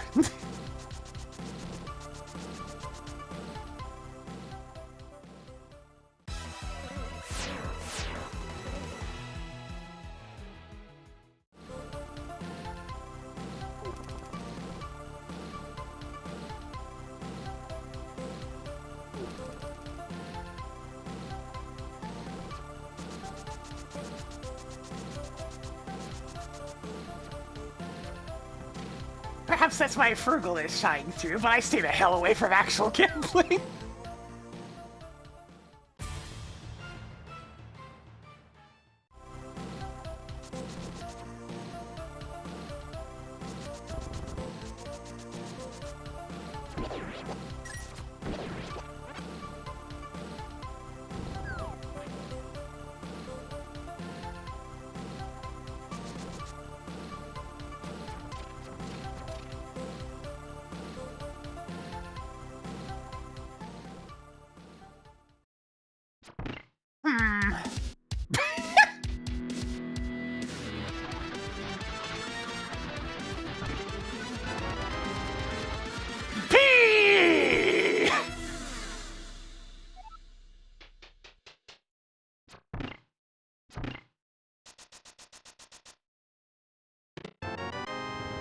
Bombos, sure.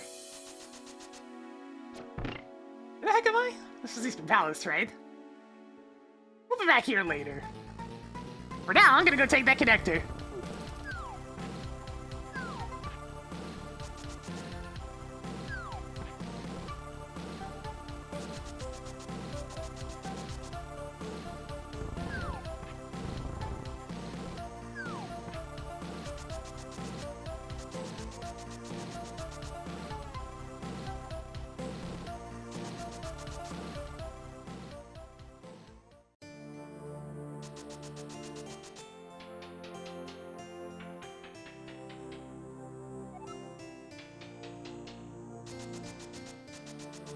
I can't help but think back to working retail and just people not wanting to read, resulting in so many times where they kind of come up with a question and I just kind of look at the package and then I point to the package.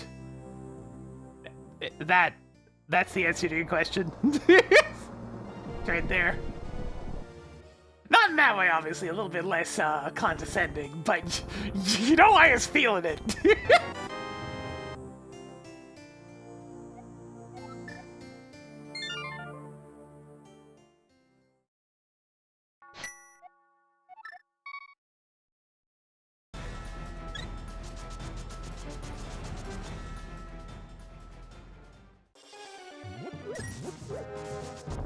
All the information is on the task.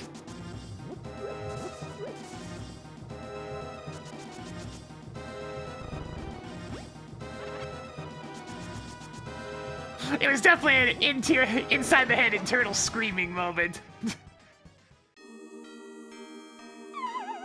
Alright, that's the other side of the NAR connector.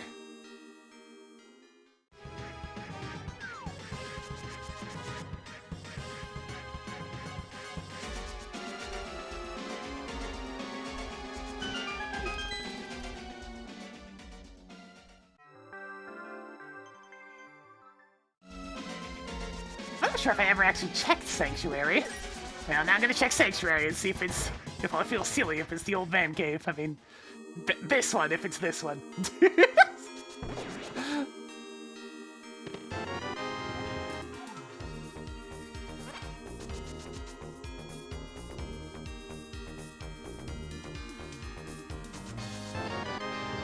Okay, now I definitely feel a little silly. I walked right by this, I could've had that. Well, at least you do have it. This will be extremely useful, this seed. Thank you, Uncle. Thank you, Uncle, for this blessed gift. I shall treasure it always.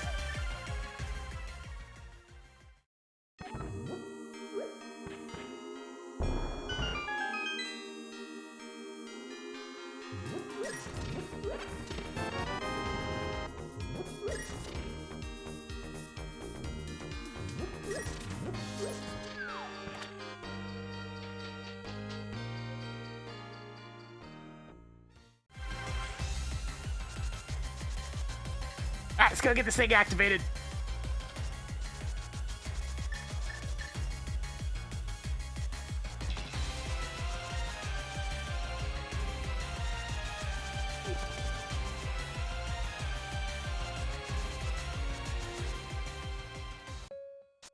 The one that will forever hurt the most that I brought up a couple of times, though. They're trying to order photos. And the screen, in big old letters right in the middle, says, touch screen to continue. And they look back at me with that sad, lost little puppy dog look in their eyes, wondering what the hell they're supposed to do. And at that moment, I feel any sort of faith in humanity draining from my soul.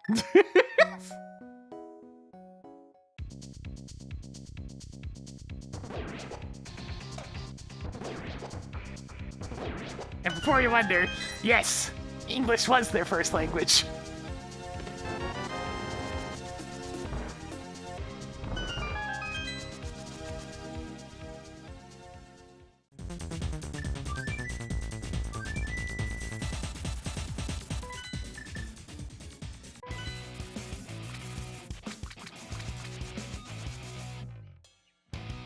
Me fail English? That's impossible! But unironically. But what if I needed more money, though?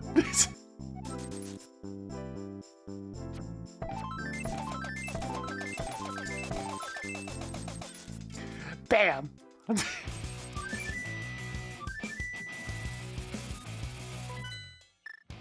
All the information is on the task.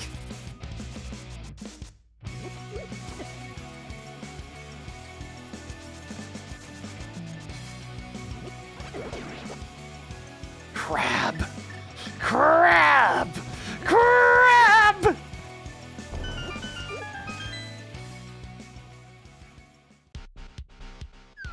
Huh. I mean, me too, but at the same time, I don't really have much to do in here yet. I should do the big key. But I need like one small key for this to be really good.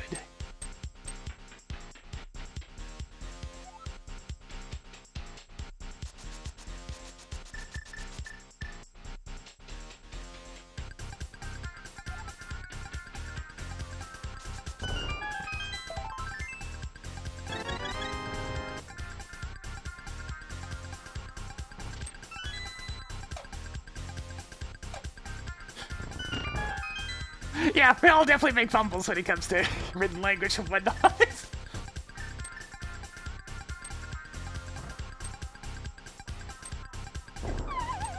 Ow.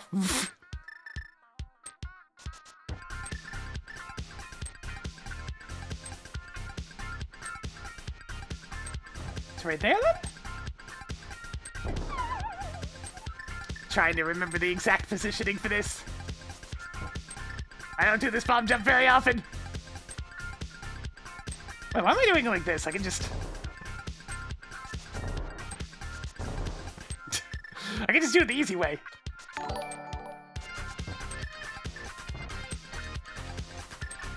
Yeah, Rango, how's it going?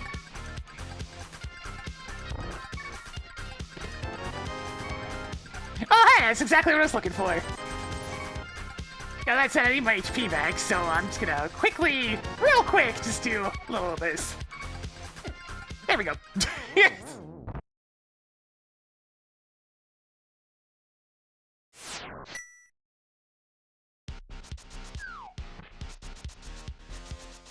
Well, if it isn't the exact thing I wanted.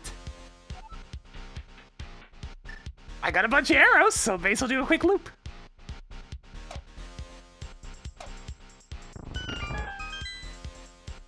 Really, the thing that worried me about, in particular, about the whole lost puppy dog thing going on with the ordering photos is it happened a lot.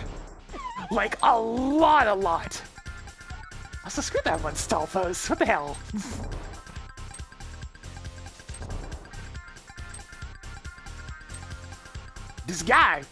This guy! I'm gonna kill him!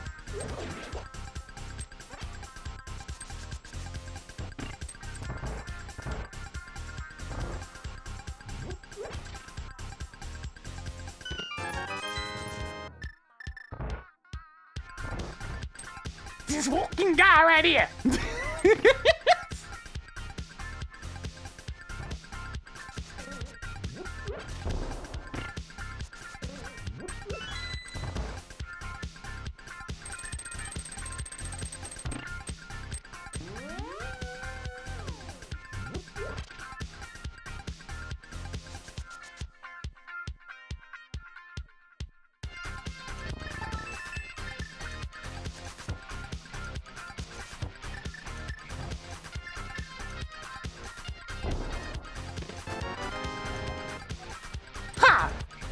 That sure is a lot of GT keys in GT.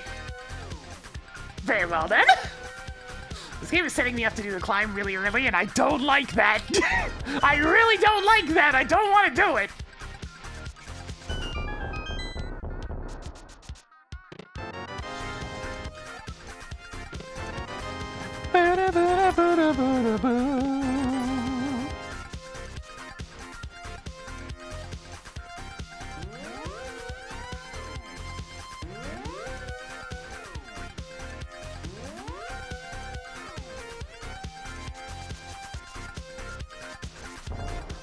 But I don't want to climb! Oh, one eye! Alright, they're immune to that. Hammer.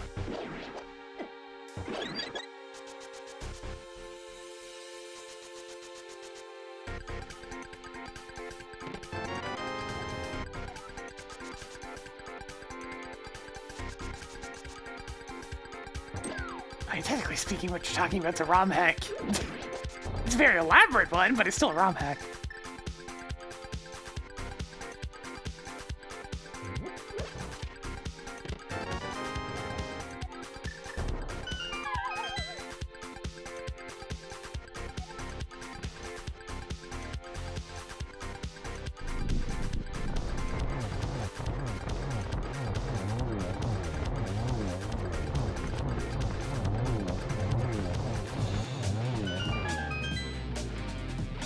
Alright, anything good in here? Yeah, kinda. More binkies. More money! You know, game, I think I'm good on rupees. I'm just saying.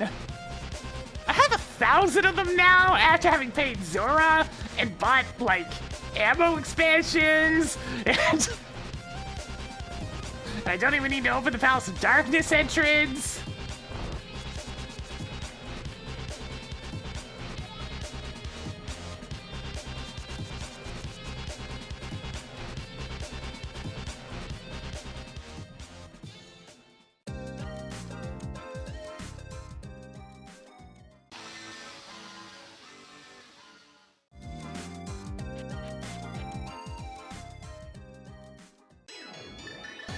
You know, while we're here, actually.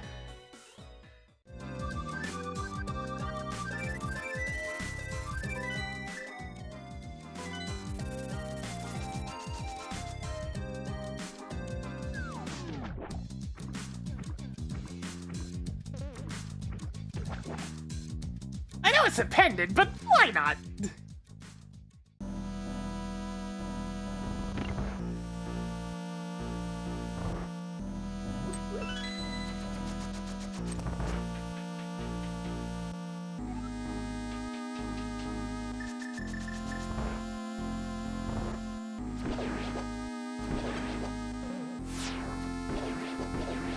I got a lot of enemies dropping arrows, and you know what? It's kind of helpful.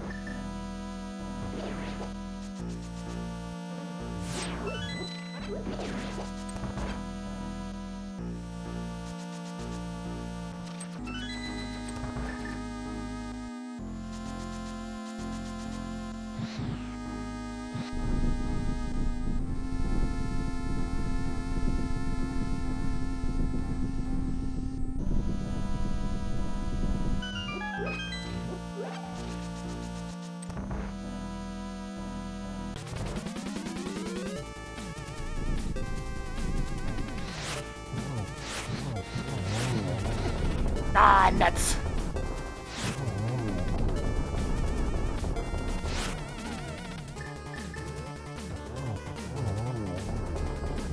Good enough.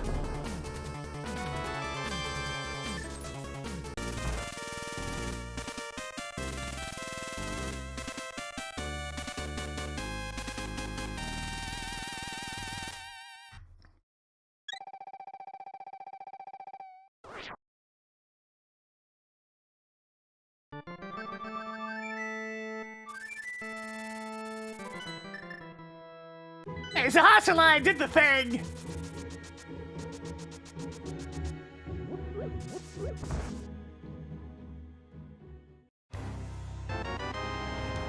Worth! Also, while I'm at it, I suppose I can do this.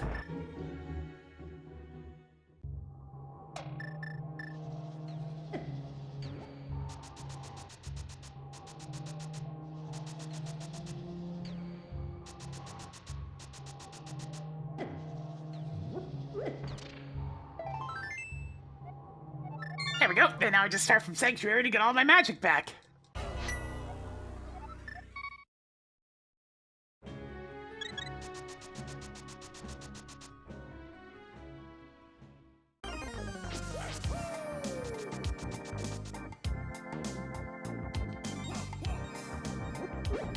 Hell yeah! I need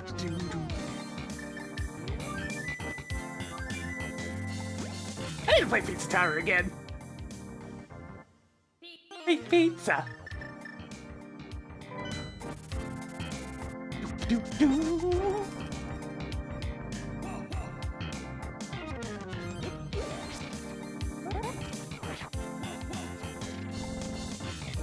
Have fun about those new games? I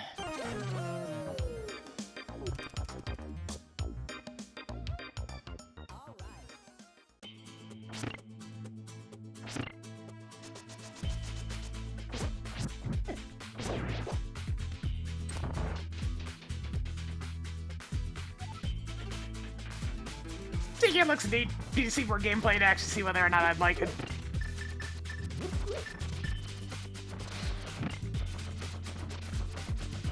The rest of them, they didn't really have anything to show. We might have seen like a tiny snippet here and there, or like a teaser trailer. Eh, Mario Kart is Mario Kart. Now there's more racers. It's gonna be even more chaotic. You're gonna get hit by even more things every second. Yay.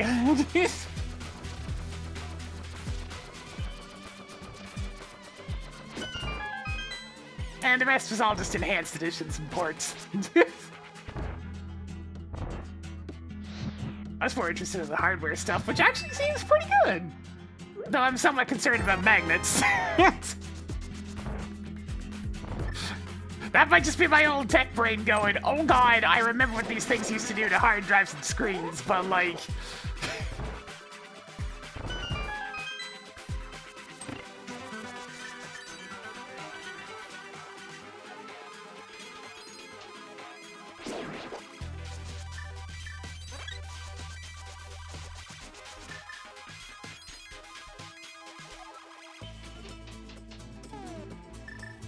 I mean, kind of open world. It looks more like they're doing what they did for, like, Super Rush. Where you can kind of meander, but it's not really the point. I guess. It seems more like just an option for if you want to try, like, shortcuts and the like to practice for an actual race.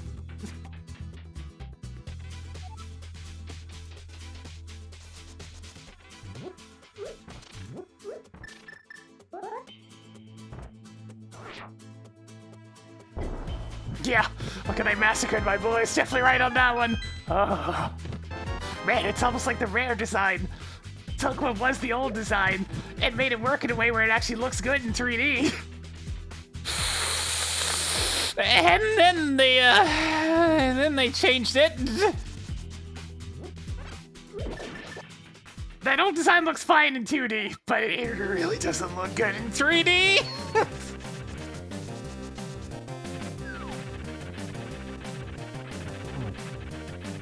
It mostly comes down to the eyes.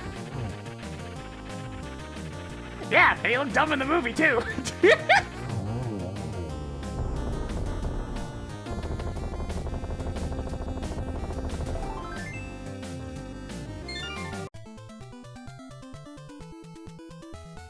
Yeah, he was literally supposed to be called a stupid monkey. I mean, that is his whole basis. It's just... something with the eye flaps, man. It just bugs me. I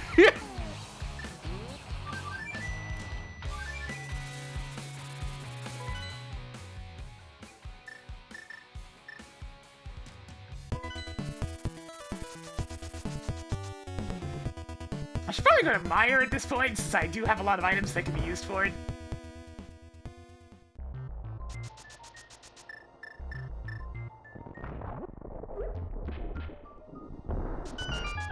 Yeah, it's cute that they got Soul Emperor too. I mean, it's one of those games that people always talk about when it comes to GameCube multiplayer things, so it makes sense. It's very cute that it's still the GameCube specific one that has Link. So yeah, there he is! Yeah, that's the thing. I love how expressive it is. I do like the idea behind it. It's just it needed some tweaking to not look really, really uncomfortably off.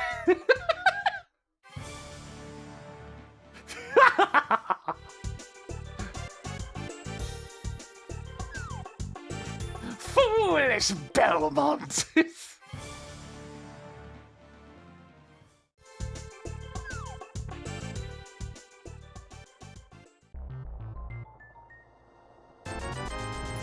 I mean, they can put Melee online, but it's never gonna be anywhere close to Slippy anyways.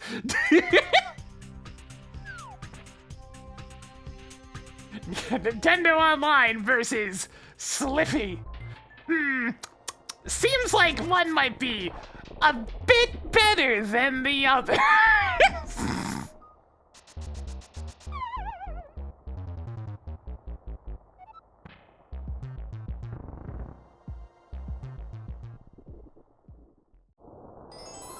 Oh, hey! I probably should have explored over here anyways.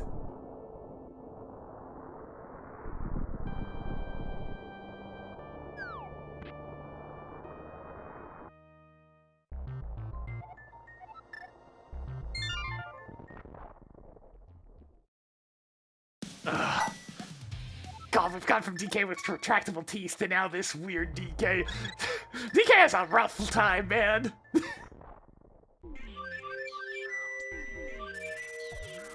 DK got bullied.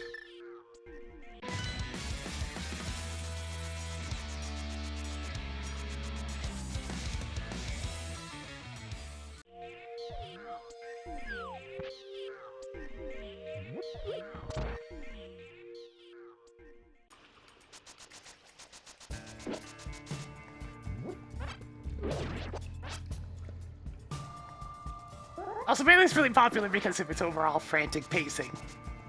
Even when you're just playing casually, you can really notice the difference.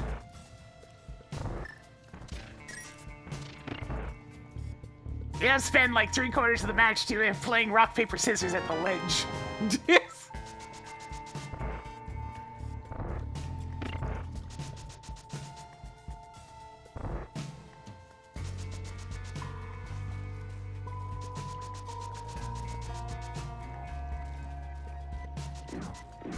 Yeah, Melee's not gonna die until they release something that can be considered similar.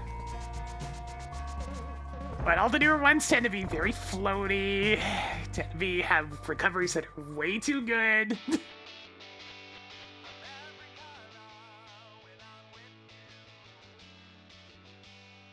So it leads to these kind of like plodding paces of just kind of poking at each other with disjoints most of the time.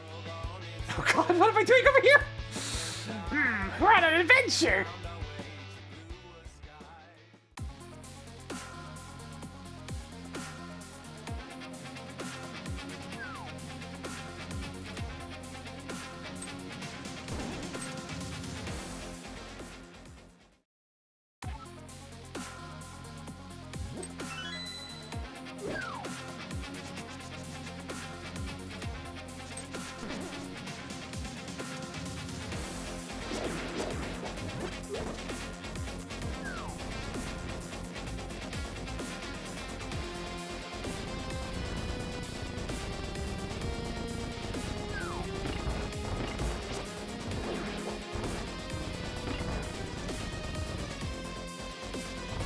It's just one of those things where, you know, if what you're looking for is a fast-paced brawler type of thing, you're not gonna get it from the newer games. That's why it's still standing the test of time. I mean, look at what Brawl did. Brawl's still a fun game and all, but like, it purposely slowed everyone down, made everyone floaty, and of course had, tripping.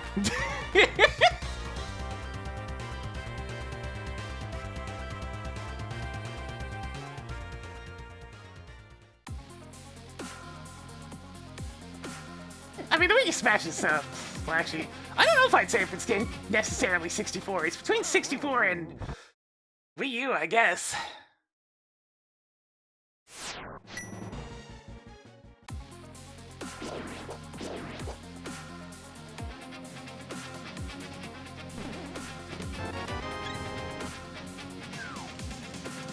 .3DS is the same as Wii U. I love those two together.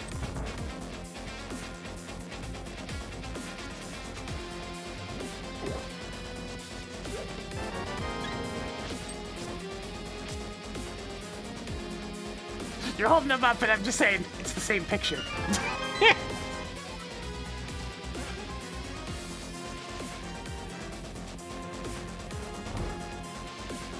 a great casual experience and turn on all the crazy shit. That's the thing about it. It's a terrible 1v1 game, but it's a great casual game. If the online worked. I must put that massive bullet in there.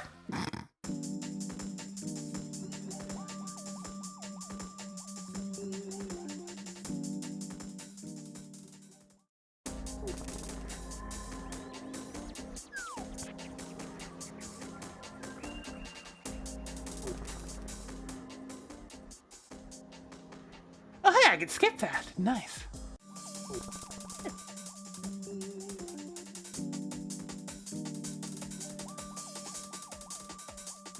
Just a bullets and artillery shell. Yeah, right? Here's all these fun modes we added to Ultimate. You can't play any of them online, fuck you. Perfect! The perfect music!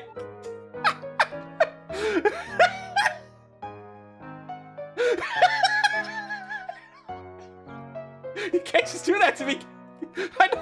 You can't just curveball me with the perfectly timed sad song.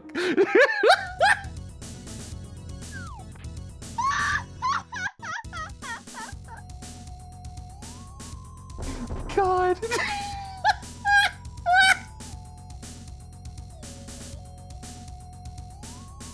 The Ultimate roster with melee mechanics and actual netcode.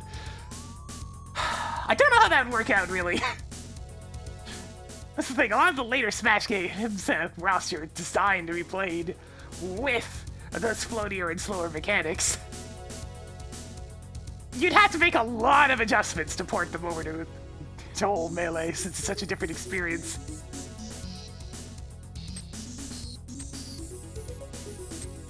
One thing's for sure, you'd have to nerf like 3/4 of the cast recoveries.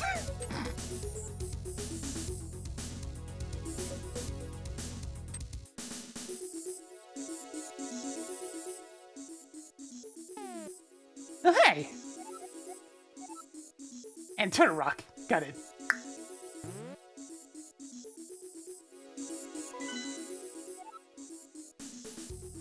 Alright, we got Crystal Skullwoods, Crystal Thieves Town!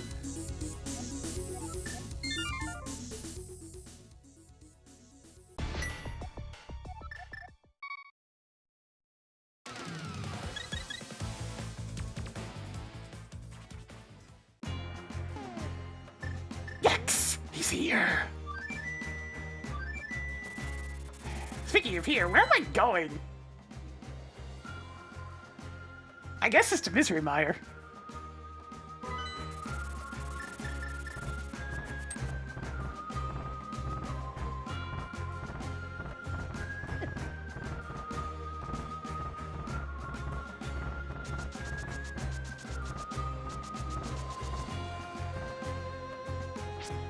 I mean, the important thing to remember about Smash tier list is that it's designed in a very, very, very, very specific environment. Very, very, very.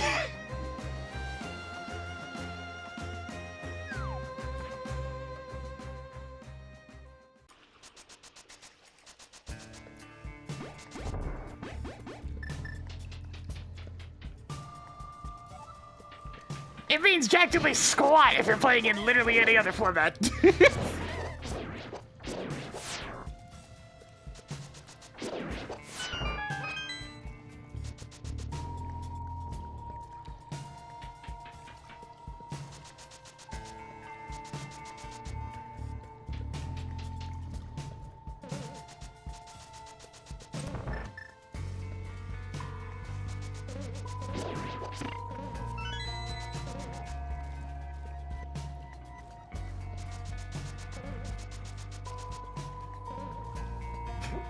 Yeah, instead tournament legal stages, but they're only gonna play on like 2 of them. Hey guys, wanna see Pokemon Stadium 2 again? How about another time? How about another time? How about another time?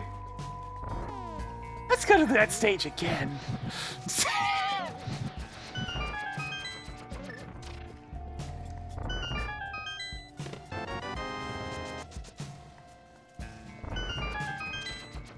Yeah, that is one thing that's definitely missed in everything post-Melee.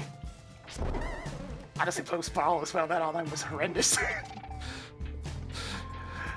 Was local, playing together. Online's nice and all, but Smash is a party game, man. And what's a party if it's not in the same building?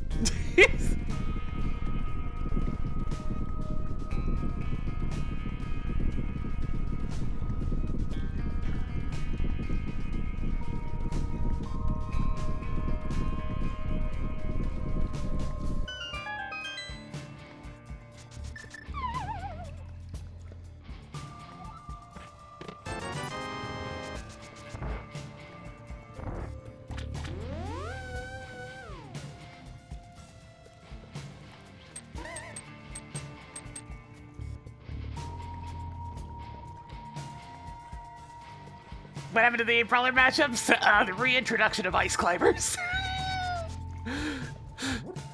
Actually, doesn't 8-player brawl still exist in Ultimate? I'm pretty sure it does. That's just one of those things you can't play online.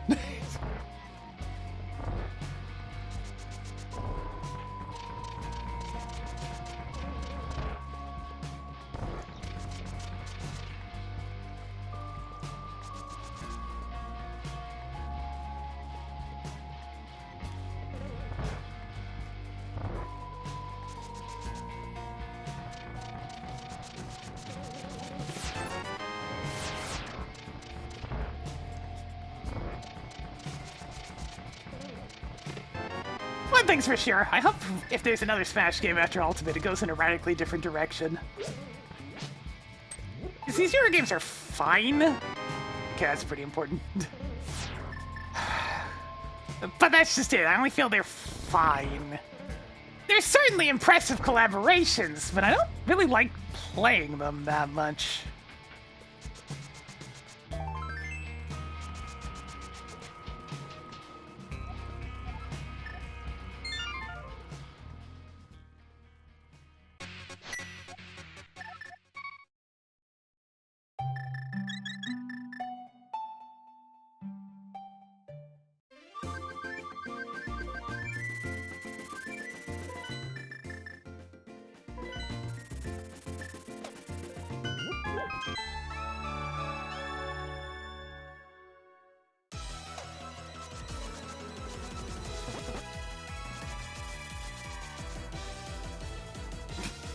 One thing's for sure, if there is another title, a good chunk of that roster's getting chopped.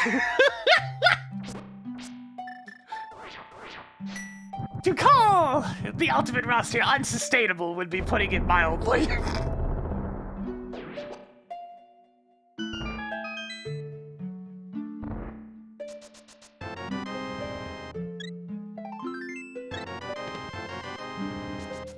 Well, if it isn't something really important. Holy shit! Alright, that's pretty good game, pretty good game.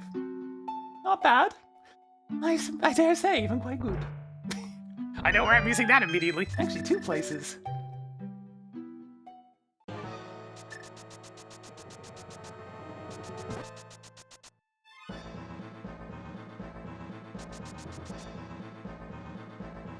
Yes, Steve's definitely one that's on the chopping block for sure, because when you had to completely rebuild how the game handles stages, just for this one, asshole! Yeah, that's too much work to put into future titles. As funny as his existence is! Yeah, that's way too much.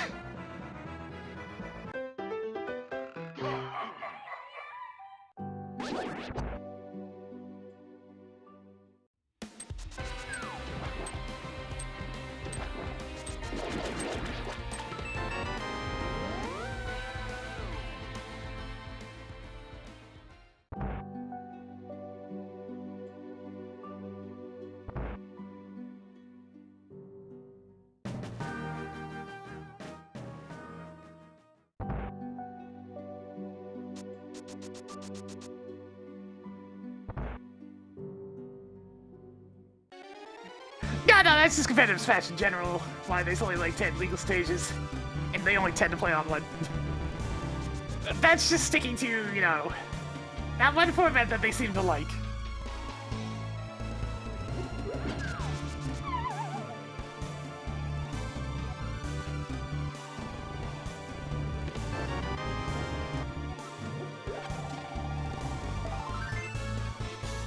Yeah, I prefer Plant sticking around. I like Plant. Piranha Plant is shockingly cute.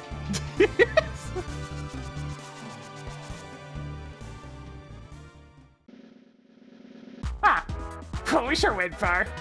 Okay.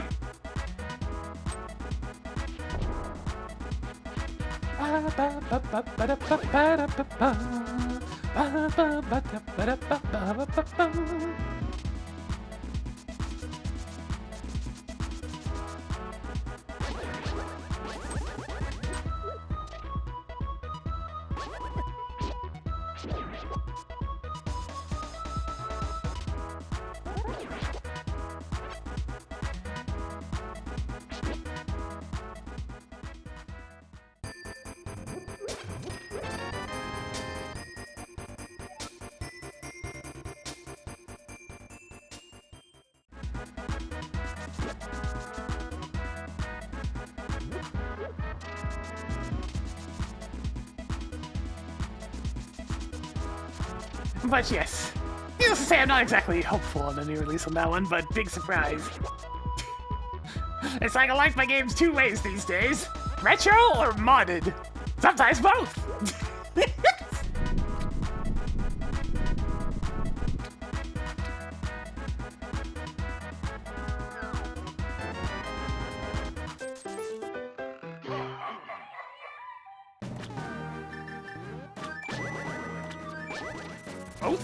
Both is good.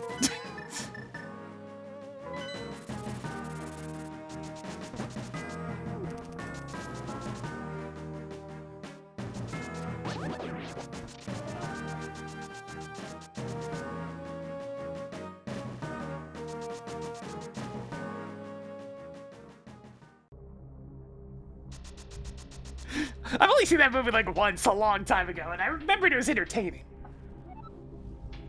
Not enough for it to really stick beyond like a couple of specific scenes, but you know, I thought it was fun.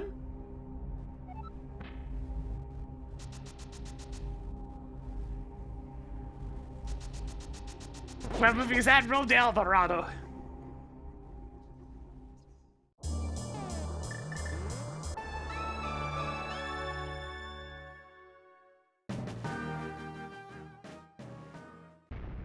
Oh hey! Crystal Eastern that I can fully complete! Let's get to work. Speaking about it, so, after that little bit of New Horizons yesterday, and being reminded of its ridiculously horrendous load times that have only gotten worse as the game got patched, I, may have been looking into, modifications. So far, they are going rather well. Load times have dramatically improved. Several repetitive tasks have been, you know, ironed out a bit.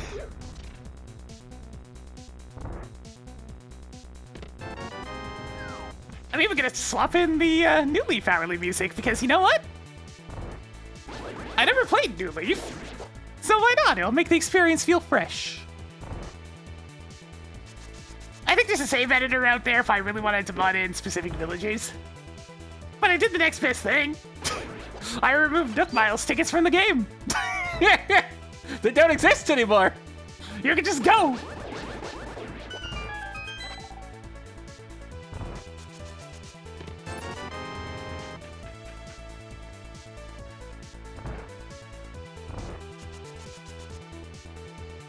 That way you can still do hunts with faster load times and not having to constantly have a limited resource. So we'll see how that goes. I'm still testing it to see if it's stable or not, because we saw what happened last time. Anything was attempting to be modded. Obviously, this is on a completely new save, because, yeah, I'm just gonna leave my original save alone. It's special to hang on to that first one and not mess with it, you know?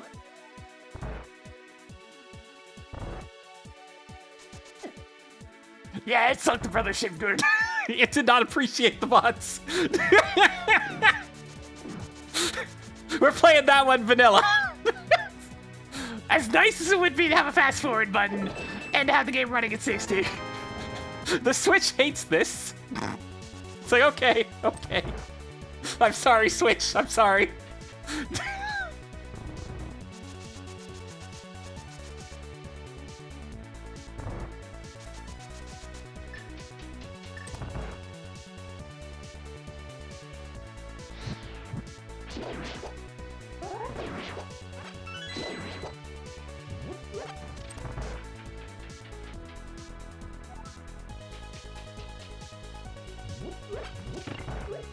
Speaking of deer, this theoretical second save file in which testing is happening started off with Deirdre. I don't even pronounce that. But I kind of don't want to keep her, because I think what I want to do this time is, like, make sure all the villages I get first are not ones that I want, so they can have their proper house. Because I got real tired of looking at the sample houses to start with, man. I want their real house back. I tried to get Eric to turn his house into his regular house, but whenever I'd gift him furniture, he'd only put out like 1 or 2 of them at a time.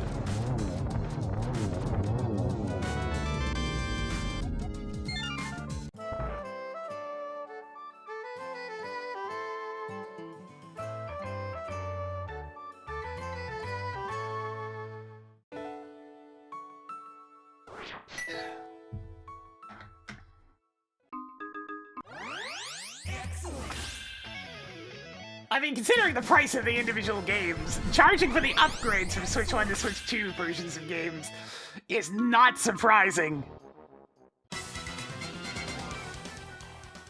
I mean, admittedly, the generic home I have Eric in does kind of fit him because of his whole obsession with the bugs eating the bugs on the floor.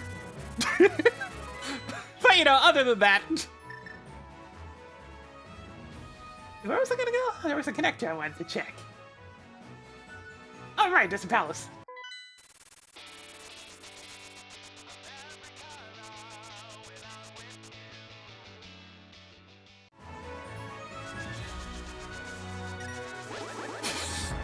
Scarlet and Violet upgrade.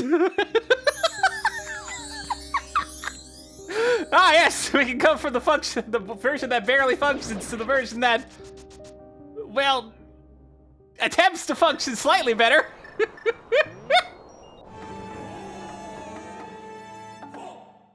It's something. It's something at least.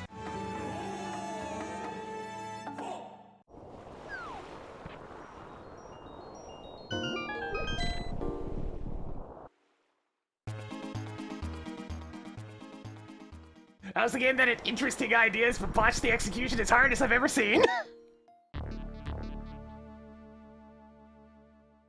It's like you could have been the one. You could have been the chosen one. But you sucked so bad.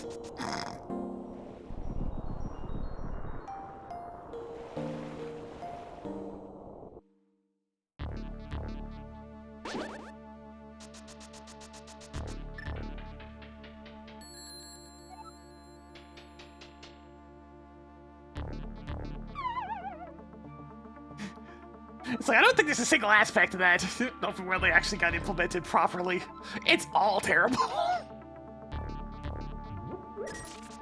The linear scaling to the point of, like, where you're just kind of set to go on a certain path anyways, kind of defeating the whole point of an open world to begin with. just for a start, you know. That's a little treat, a little beginning.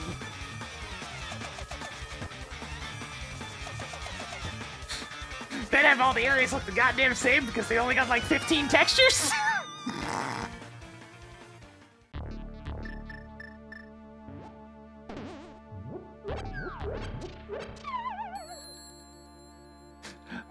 Somehow, despite it being an open world, it's the least interactive one of them all. Oh well. It's good to see, you know, something different being tried, even if it was horrifically fumbled.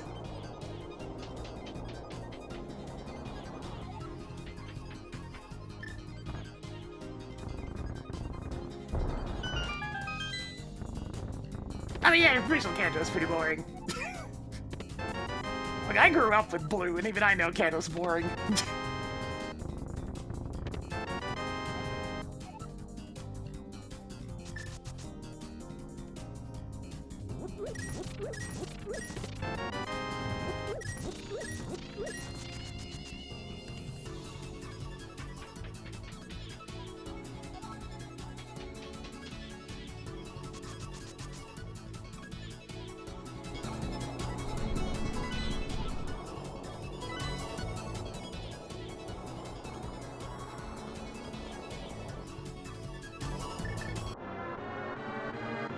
Yeah, that's the one that really got me, was the generic main characters.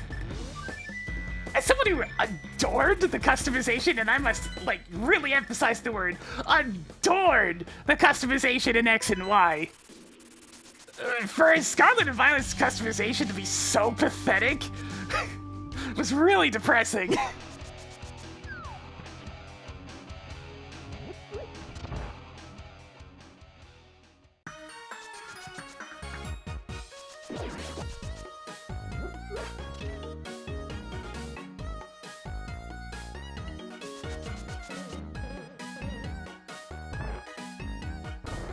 Yeah, I freaking loved X and Y's customization. That was my favorite in the series by far. It wasn't even close. Alright, I haven't checked this connector before. Well, now I can check this.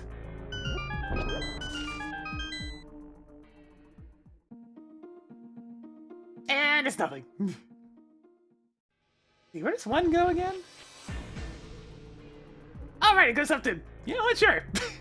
I need to go to that part of the Dark World anyways.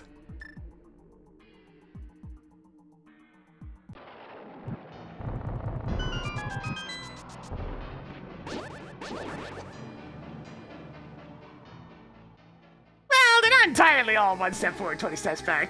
Otherwise, we would have retreated to, like, even worse than, I guess, the original. There were some good steps forward at points. Just now, yeah, the newer ones have a tendency to make a couple of good choices and then, like, 7 or 8 bad ones. There was good things in there.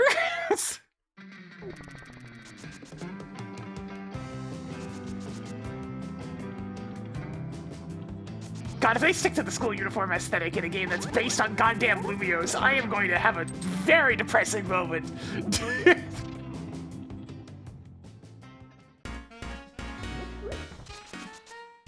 I mean, one of the whole points of X and Y being based off of France was how fancy they are. Let the children be fancy!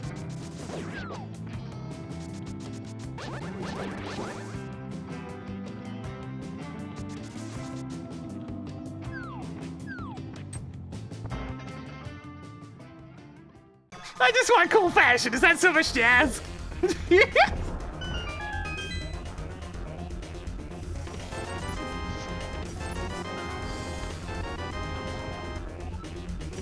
I mean, it helps this year, and it's also like one of my favorite of the base designs as well.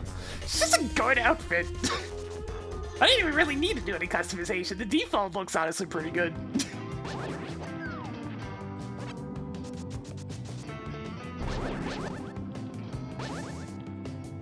I still did customization anyways, but I didn't have to.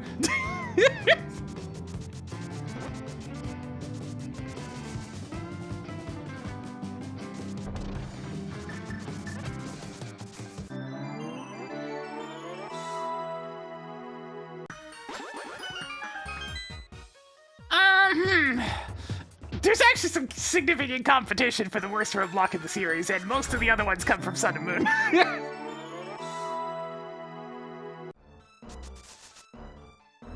It's like, I don't know if that's the worst one, or if it's something that's even worse than the contact lens thing.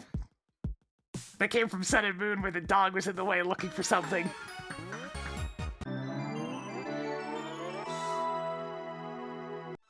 That's fine, people like what they like.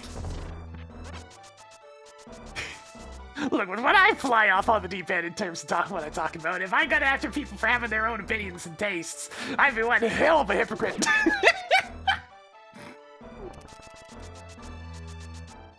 Can I be confused by it? Yeah, that's normal.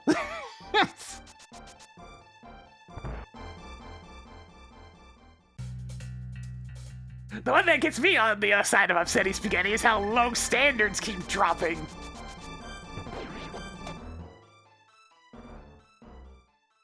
It's like, no, you don't have to accept mediocrity. You can have standards.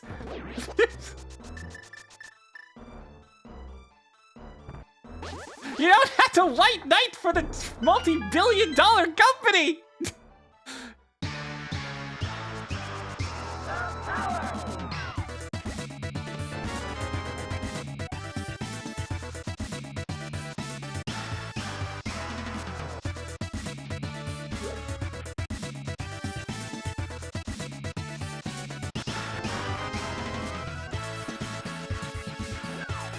When did the standards start dropping for Pokemon? It started getting rocky around translating like the first transition into 3D with X and Y. Those games were still fine, but they were definitely the start of a downhill pattern in terms of problems. I still like X and Y, but the transition into 3D is where you can really start to notice Game Freak having problems.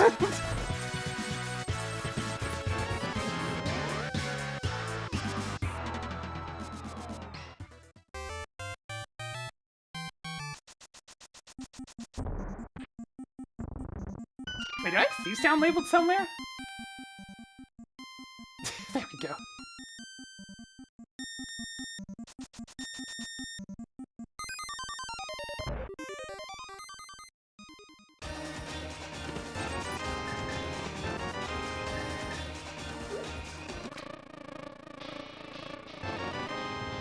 Nothing? Oh man!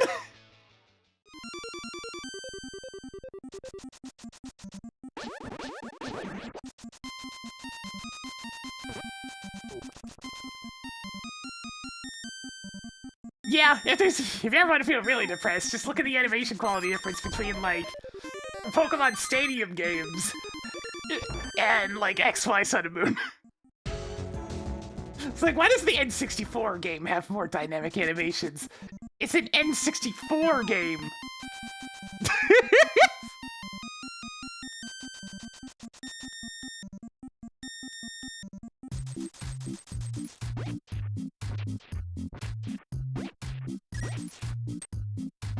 It is true, fewer Pokemon Anime 4 is definitely true. If there's one thing I won't actually give Game Freak shit for, it's the, not including every single mod in every single game. We call that unsustainable growth. It had to have the line drawn somewhere.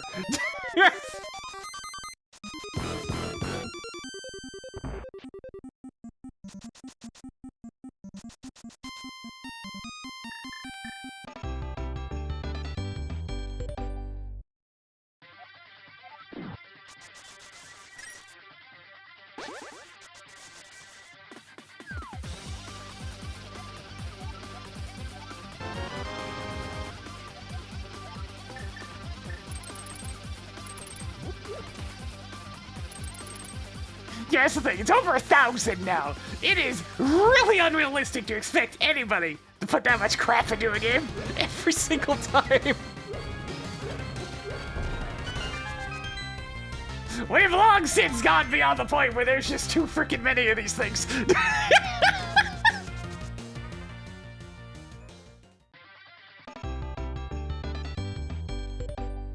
Yeah, I forget exactly what that one's called, but the one that's just focused on multiplayer, that's kind of neat. And, you know, a lot more emphasis on doubles, since that's been the official tournament set up for a long time now. Which is cool. It might actually get more people playing it. Give it a shot. They better make it easy to make teams, though, or people are gonna get upsetty spaghetti and go straight back to the battle sim. I'm just saying. They gotta do it right, or people are just gonna go straight back to Showdown.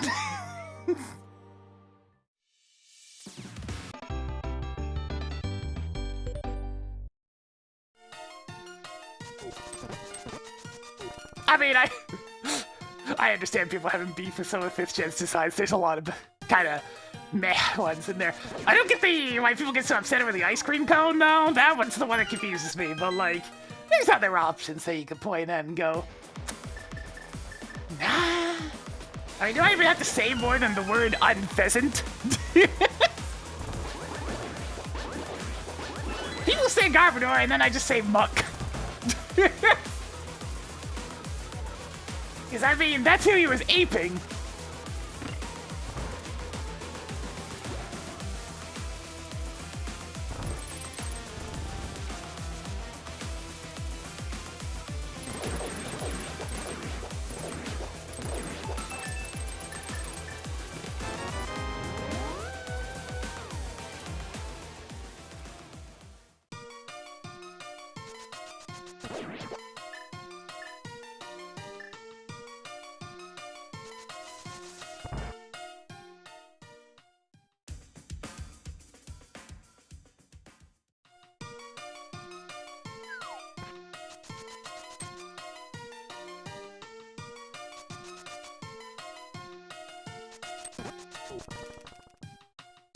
You know, Oshawan's pretty cute, but I don't like Samurott.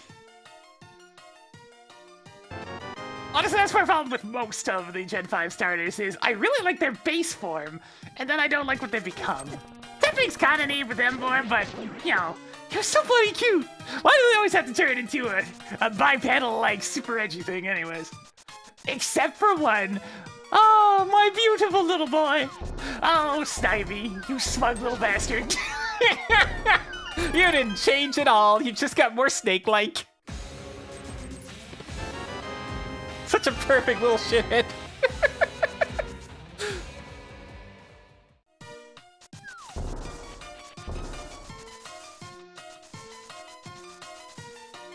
Yeah, he lost his limbs. In exchange, gained like an extra 700% smugness. So goddamn smug.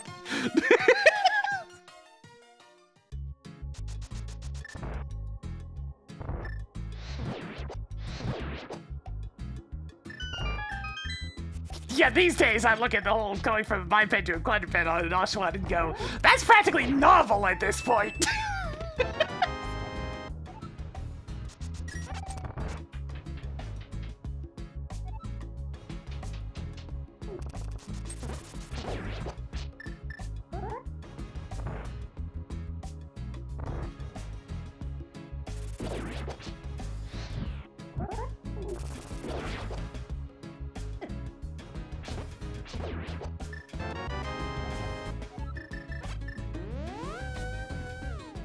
Maybe I should go finish GT. Now that I've checked all these entrances, I think it's time to go back to GT and get that finished off.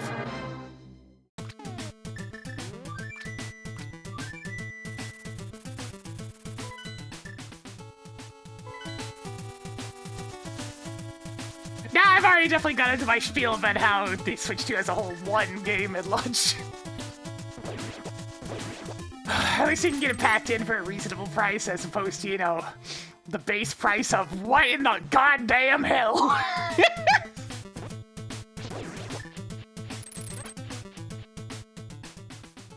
better be a physical copy it comes with, by the way. I don't think they actually specified whether or not the Mario Kart World that comes to the Switch 2 is physical. It's not? Oh, well, fuck that then. I want my copies physical!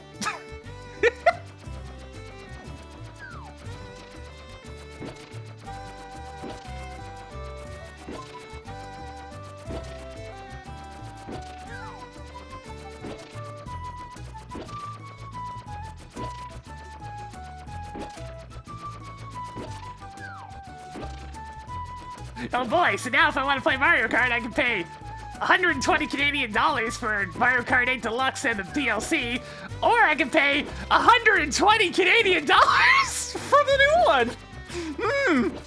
Yeah, let me get right on that. Jesus freaking Christ.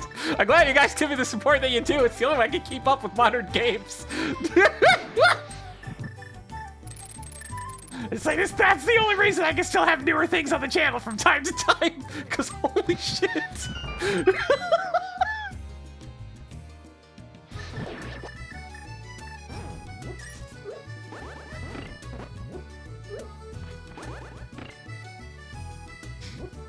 If this shit wasn't my job, there'd be no way in hell I'd have one of those.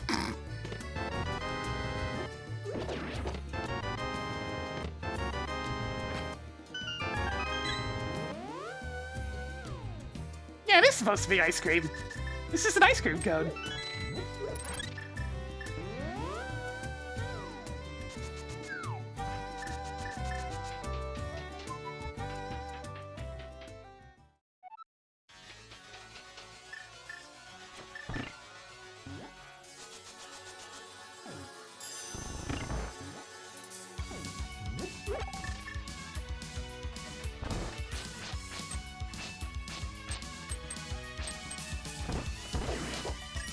I mean, the big thing with AAA games getting so bloody expensive is the fact that you're getting better experiences out of indie games that cost a fraction of the amount these days. Like, that's the big thing. Back in the day, there wasn't really much competition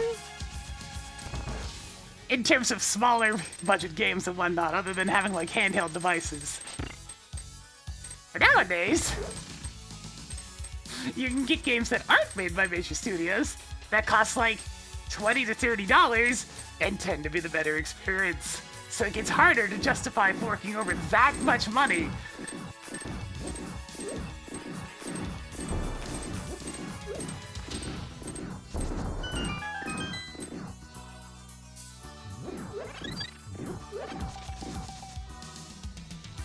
Some of the stuff I've used to hook up my retro consoles is cheaper than that shit.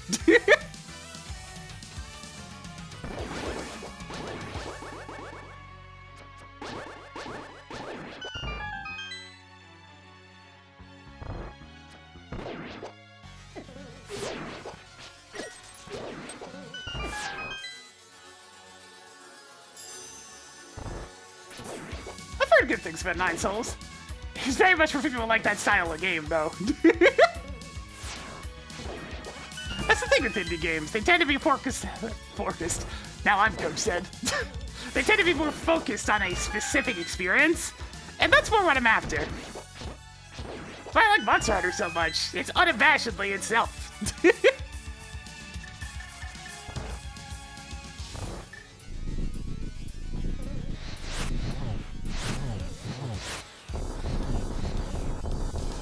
Are people expecting it? Oh, how about, it not to skyrocket so quickly? That's pretty much it. Like, this came out of nowhere.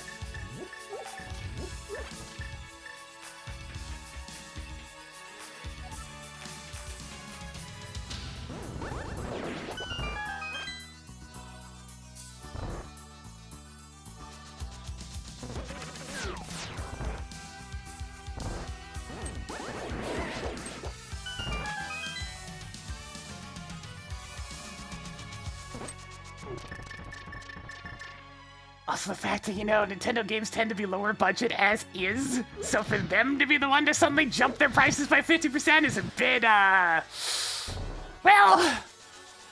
feels a little bit greedier, you know?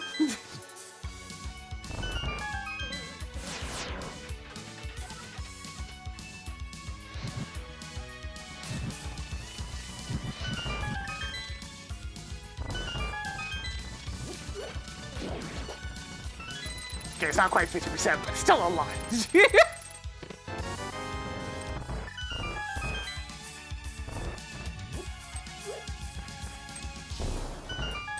Oh yeah, the fact that they make you pay for the freaking tech demo.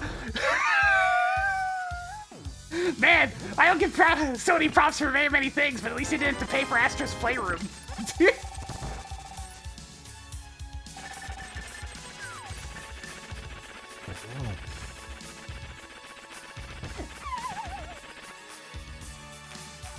Yeah, that tech demo they showed off during the demonstration, that's not free.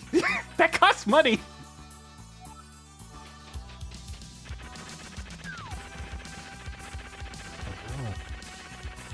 Hopefully not very much, but still, charge anything for that's ridiculous.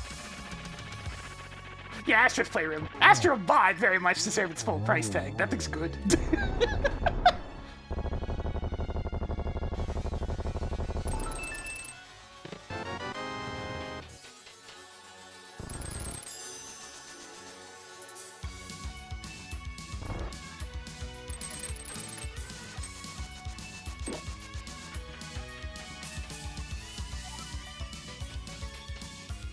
Alright, so unless this shovels something good, this climb wasn't really worth it.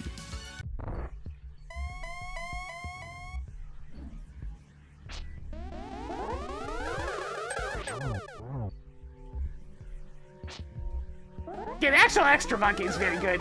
And I mean, let's be fair now. It's Mario Galaxy 3.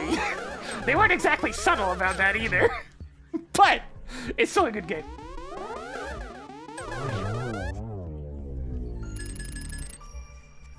You dare to challenge my supremacy? You have a death wish? It's like they weren't exactly, how shall we say, subtle about their influences.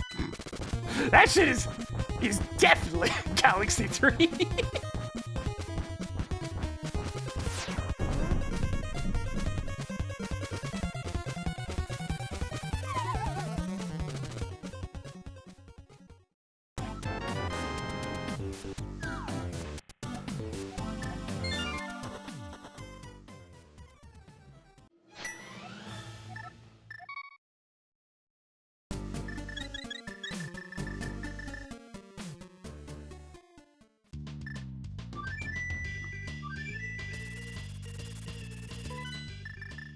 Yeah, like even if the game was just like, you know, our bosses aren't gonna be too happy about this, but let's just say all these things we've been talking about are referring to a specific company that I can't talk about right now because I'd be fired.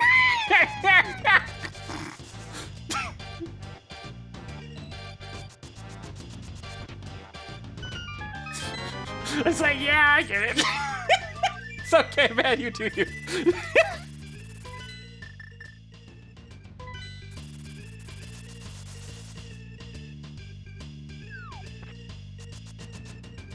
It's just like they just wanted to make a real damn good 3D platformer, and I mean, that's what they did.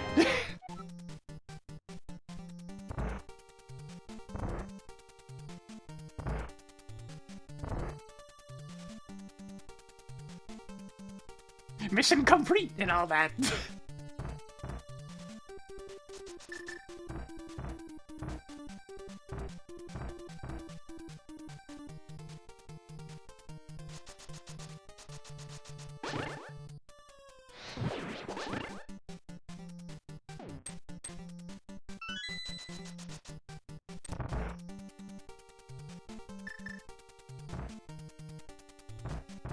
I mean, everything being destructible and what we've seen from that DK trailer, it's really just following up on the Returns games. Everything falls apart around the Kongs in both the Returns games. They destroy everything.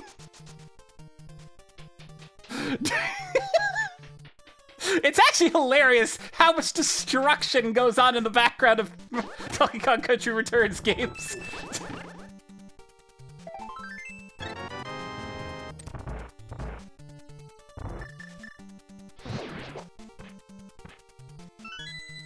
I mean, I did compare him to Wreck-It Ralph.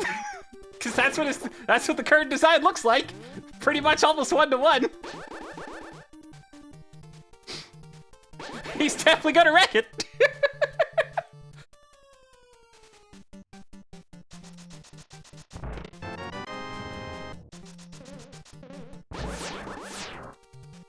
Yeah, we've gone full circle. We had the original DK arcade design, which is they obviously made Ralph based off of, and now DK's gone 3D with that design, and he looks just like Ralph.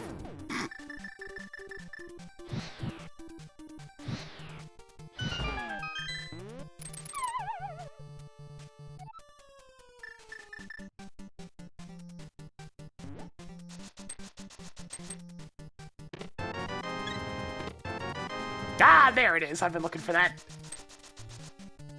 Okay, we got some options now. Thanks, Starter Rock. Should've came here sooner.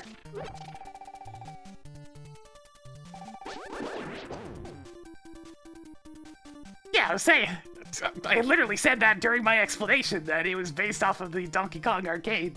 Come on now, pay attention.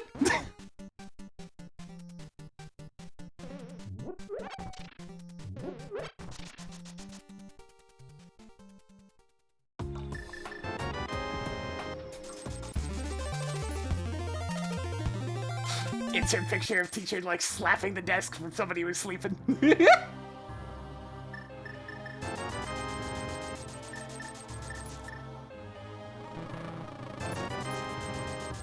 awful place for this one. Ugh.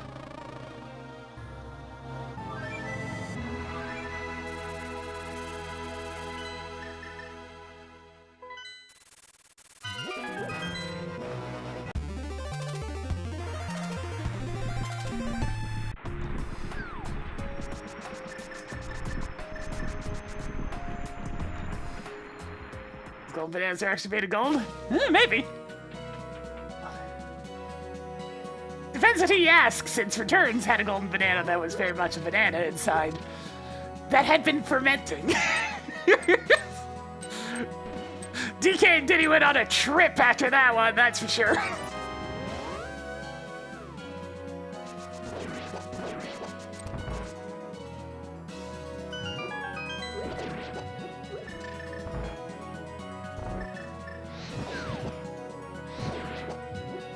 It's like, did you two really just eat the ancient banana stored within a flask? Of course you did.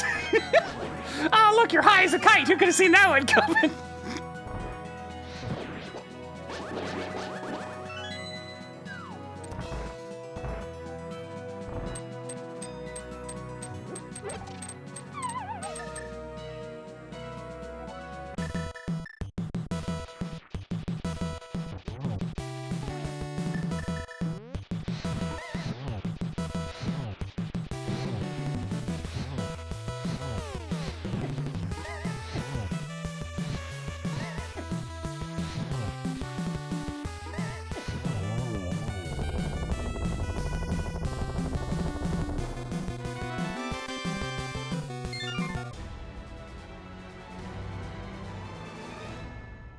Yeah, I do hope we get more K-Rool.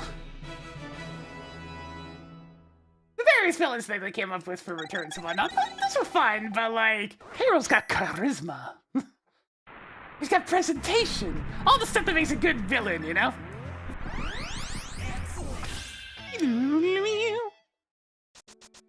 These other villains have just been brutes. You need more than just being a brute.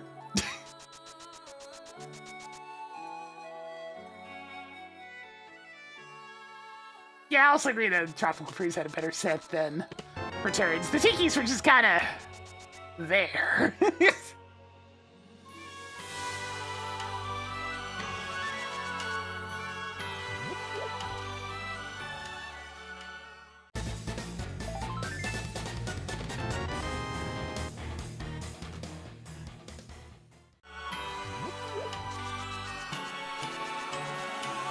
The Tikis were at least amusing because it showed that DK is so stupid that he can't even be hypnotized.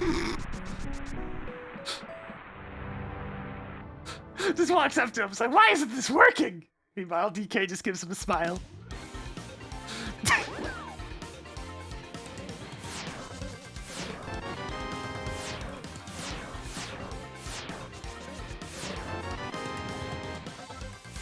Oh, hey, I can go to the back of Hyrule Castle now.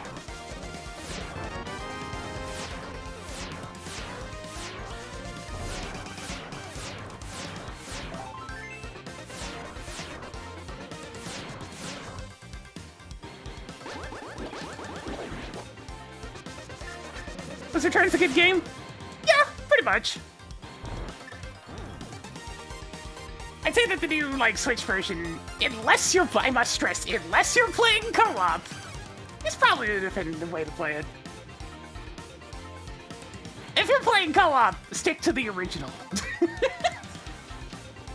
It's the only version of the game that has safeguard in place that makes it way more palatable.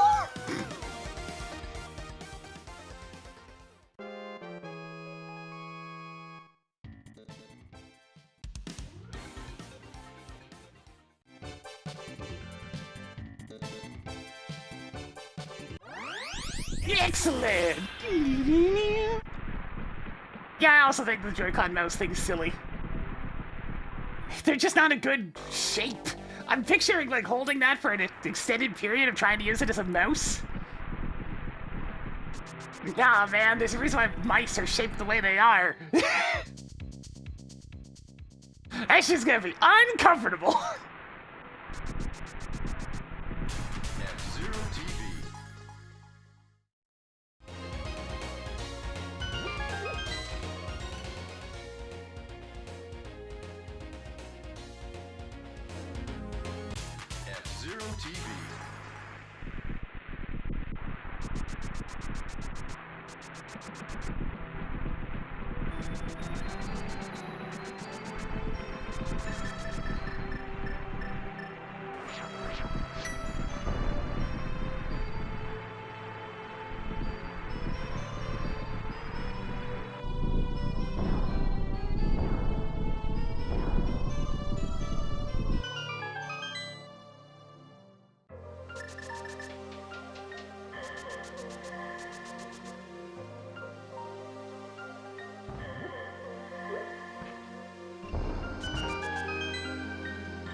Alright, I should probably go do Ice Palace next.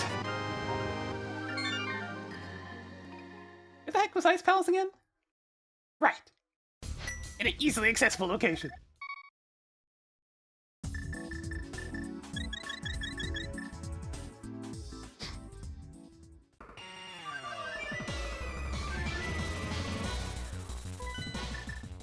I should actually do Smith Loop while I'm thinking about it.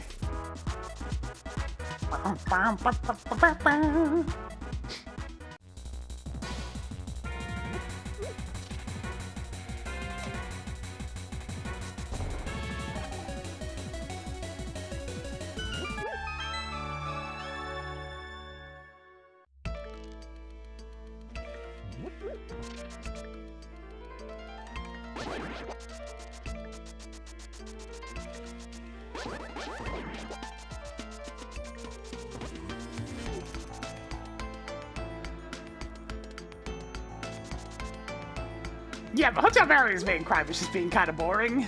It's really good.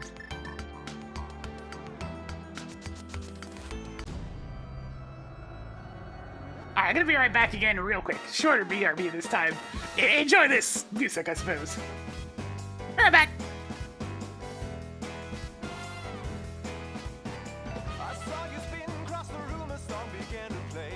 You spread your wings, you caught my eye and took my breath away. The record spun, the needle jumping, my heart skipped a beat. I held you close, you had your doubts, and then you flew away.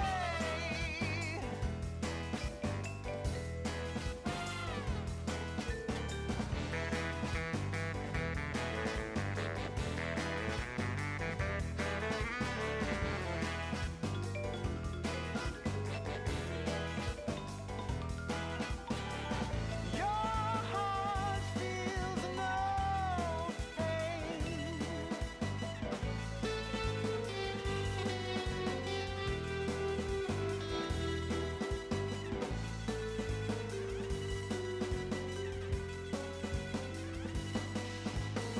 They're not secrets, not lies. If you don't know, it's only subterfuge disguises. If you don't know, can't get hurt by the things that you don't know. You don't know.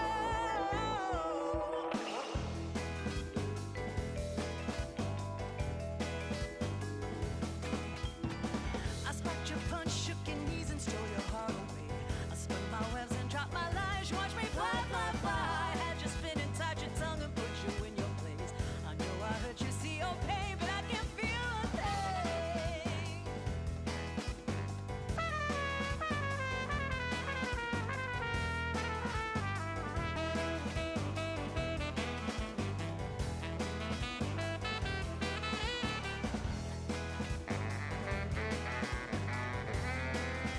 Okay, I'm back.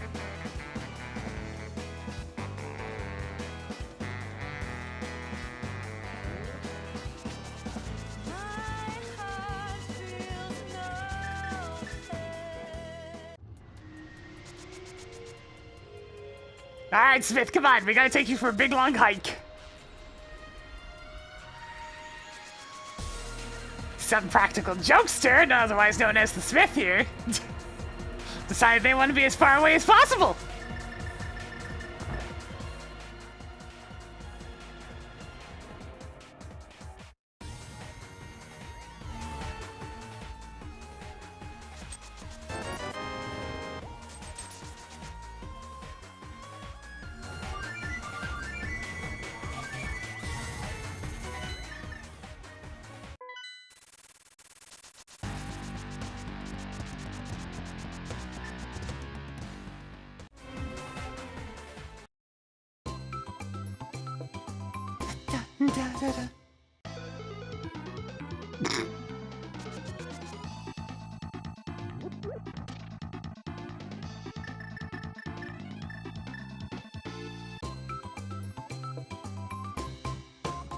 Alright, come along, Purple Chest. We got work to do.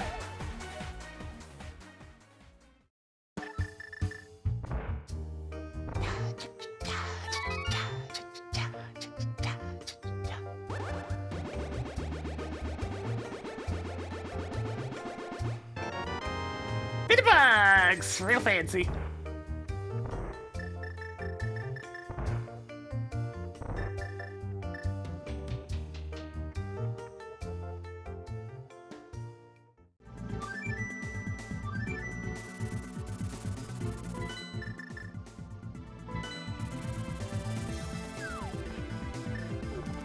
I mean, I like Pokemon in VR. I don't know. It's kind of interesting from a sideline, but like, you still wouldn't be doing that much.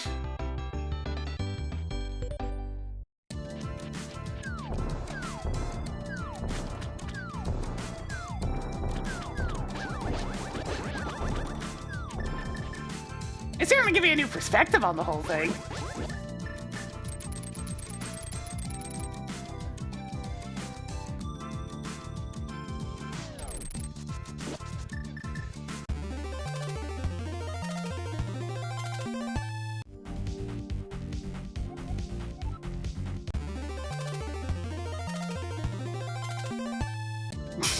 Psychological horror for big rigs? Yeah, it seems appropriate. Yeah, that seems about right.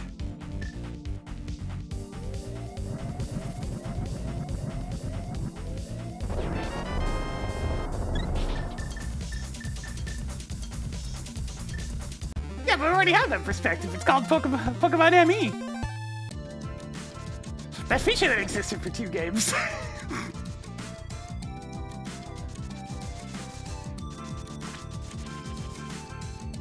We had our Nintendogs for Pokemon.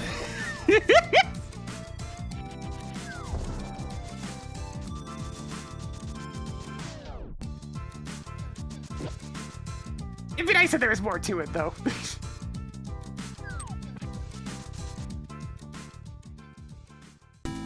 You better believe that an Eevee was given many pets.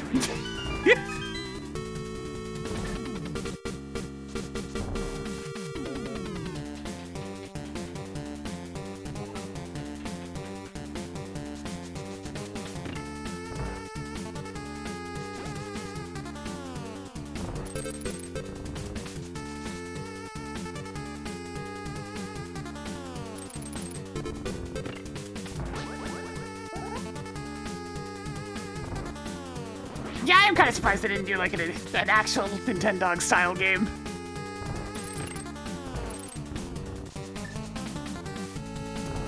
But then again, Nintendogs might have only sold as much as it did because they were, you know, dogs.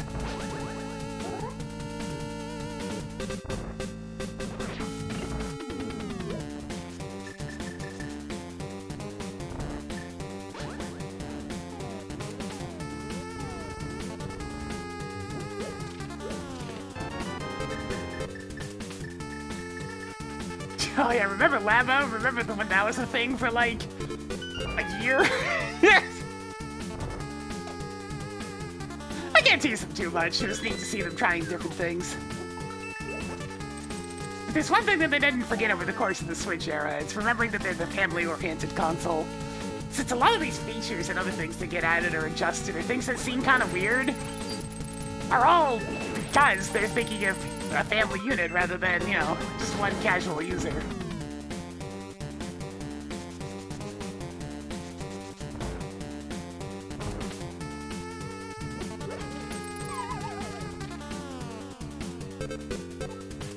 It makes me, like, shocked that they added the in-game voice chat. Like, just straight up, old-fashioned in-game voice chat.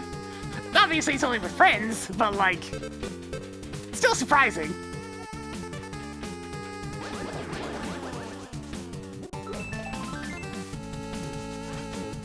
I only did remember that Labo exists because I worked at a store where we sold that stuff.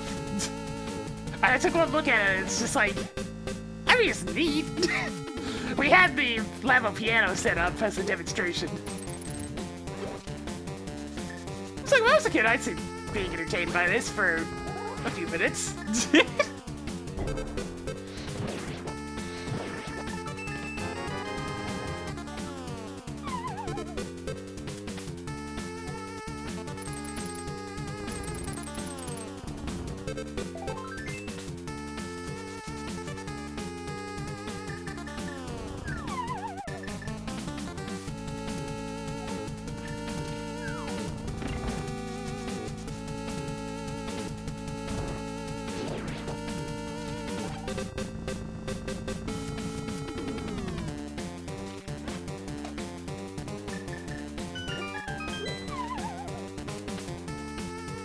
Yeah, ARMS really did try.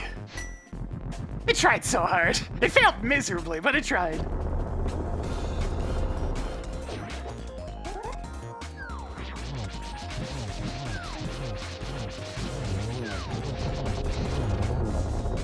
It was a neat idea that was very tediously executed.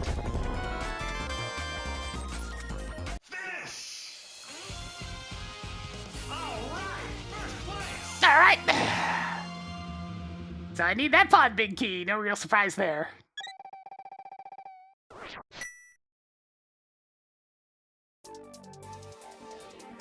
In that case, let's go finish Maya real quick.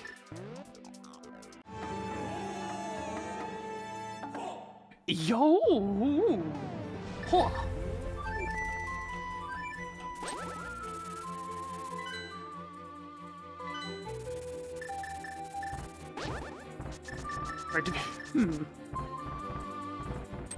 I can't say I've run into... Actually, yes! There's exactly one beverage where that's happened for me, kidding. And I can't find it anymore, and it makes me sad, because I guess it wasn't that popular of a flavor. I've talked about it before, but orange milk. It's like an orange crush float, but in a bottle.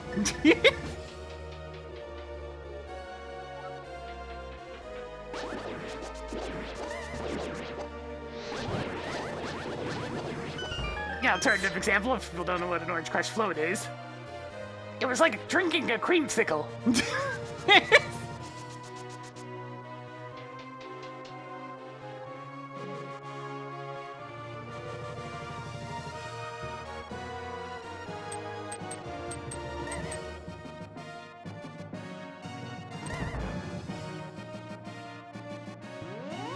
Is it good for you? Fuck no. That's a lot of sugar. But it was tasty.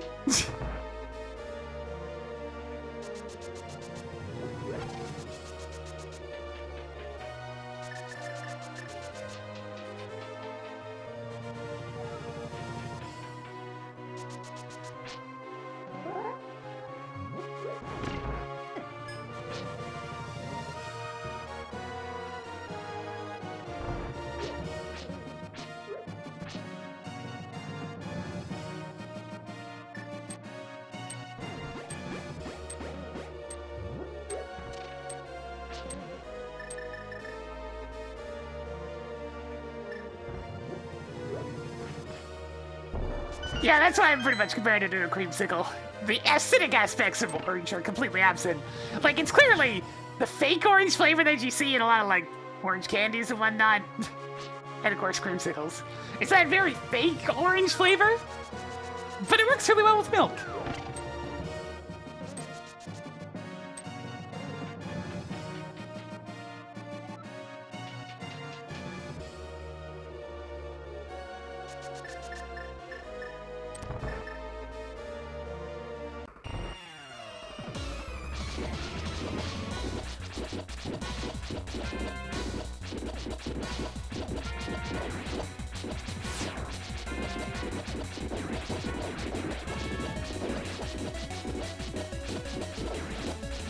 Only the most challenging of strategies here.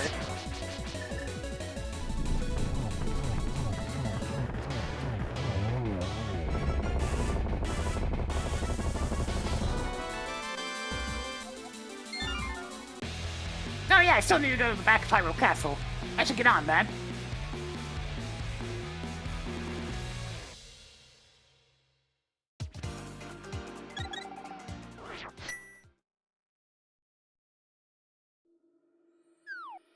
What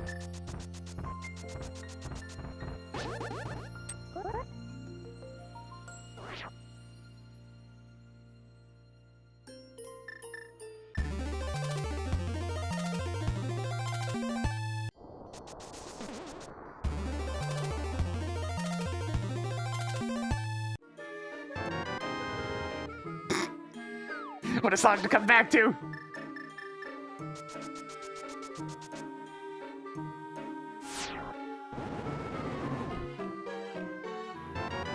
Hey, nice! I'll take that.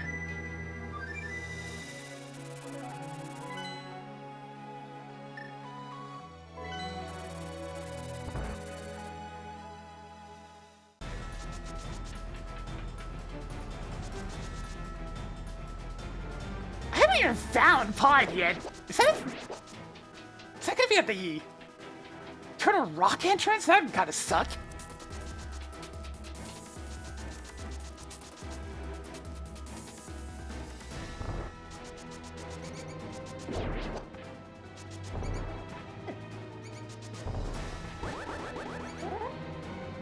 I seem to always never dash far enough here.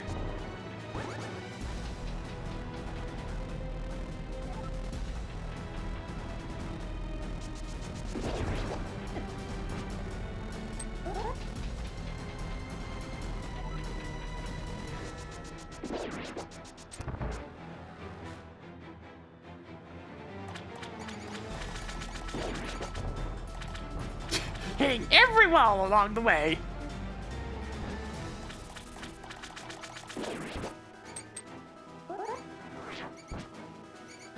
Get in there. Get in there. Get the heck in there.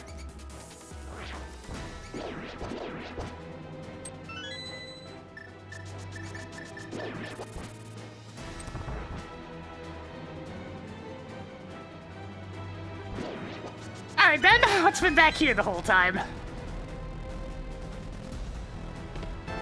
Another sword, that would have been useful. Well, that's about it.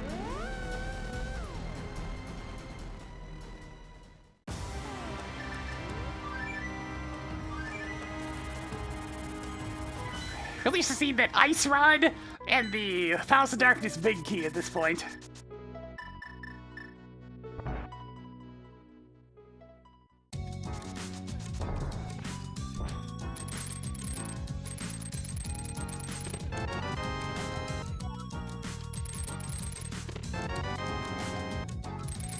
Okay, sure.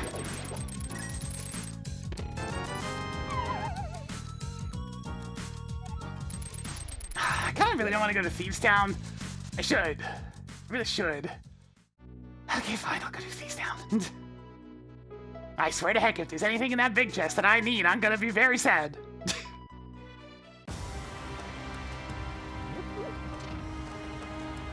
I've been putting it off because I didn't want to go there without the small key, but the small key's not showing up, so we're going to Thieves Town.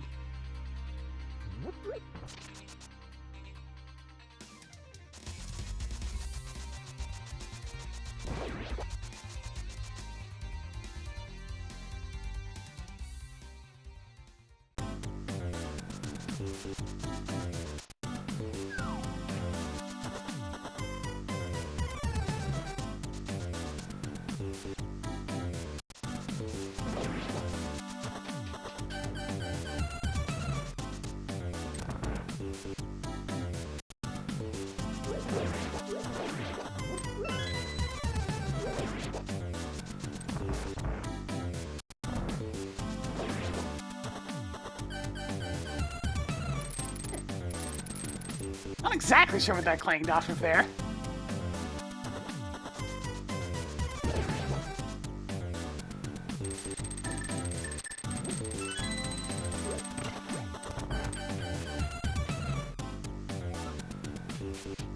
I don't know, people got talking about food.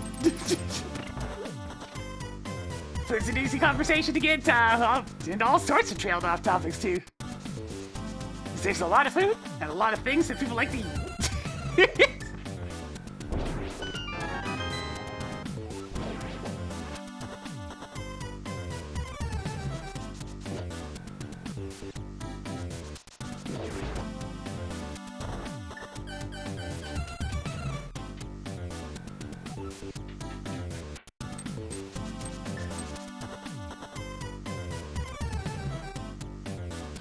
Screwed up nature to make it tastier. Yeah, kinda. Have a good one, Renko. Thanks for dropping by, weekend.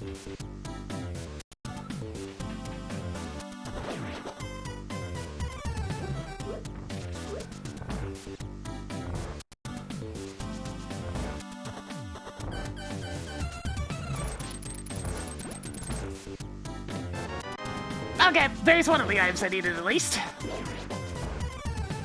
Pod Big Key, don't you dare be in that chest over there! If you put yourself over there, I'm gonna be very sad.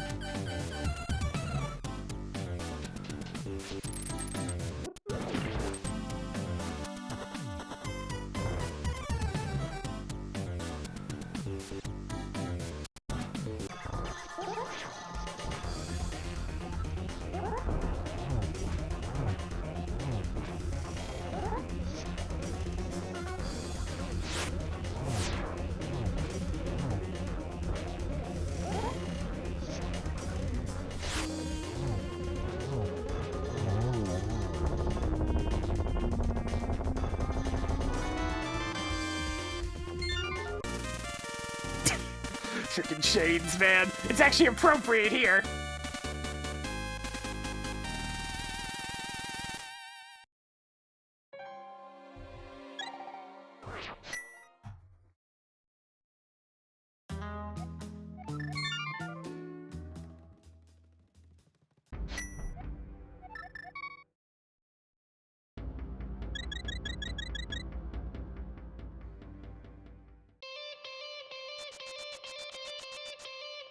This is just the intro, right?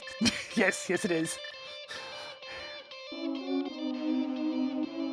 It's just gonna keep on going forever over there.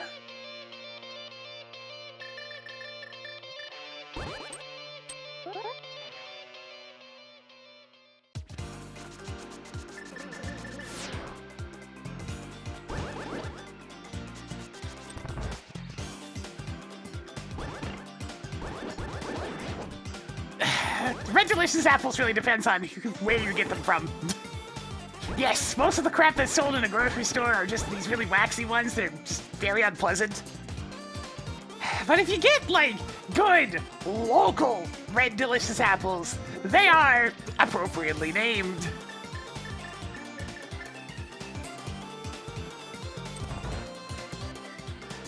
But yeah, they get... They're some of the absolute worst when it comes to supermarket fruit.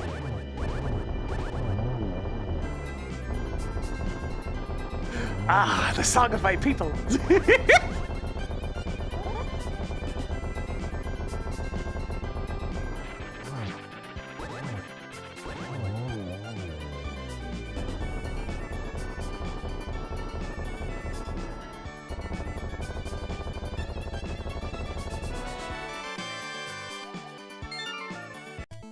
That's concerning. I was hoping I wouldn't see that.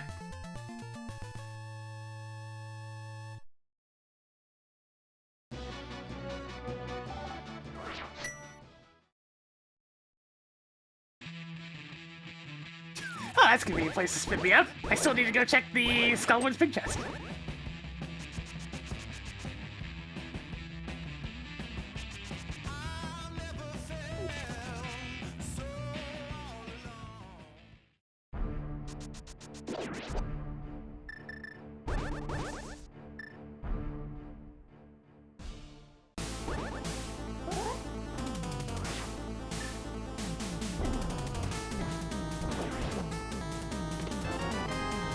Alright, let's go find out where Palace of Darkness is and see if it has its own big key. Because it's either that or going to Swamp, and between the two of them, I'd rather just go find Pod. Pod's in one of two locations. They're the only ones I haven't checked yet. It's either the Ice Palace entrance or the Turtle Rock entrance. So it's gonna be the Turtle Rock entrance.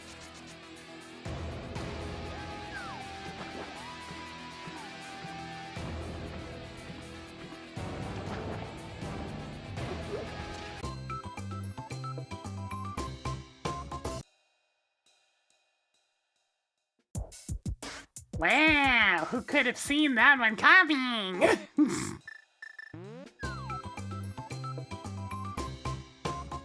Anyways, at least I have a shortcut up there.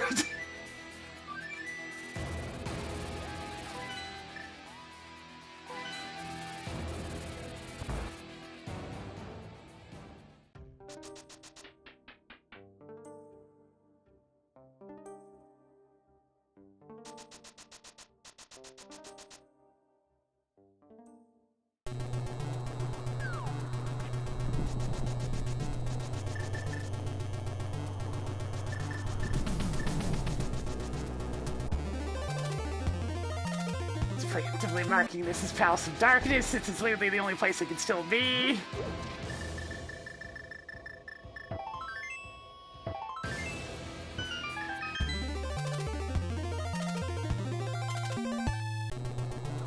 Apparently I didn't even label where Haga Tower was. Doesn't matter anyways.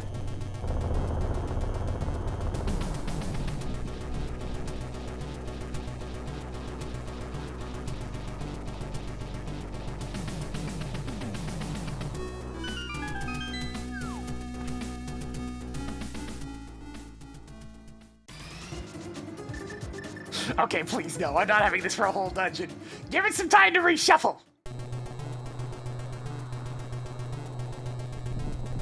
I'll run around the entirety of Pod with that, like, brief 20-second song. You can try again! It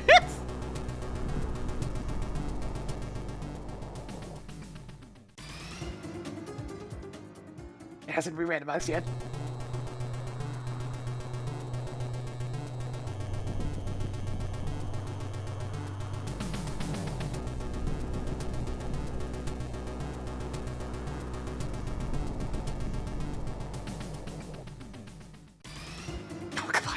Hurry up and re-randomize!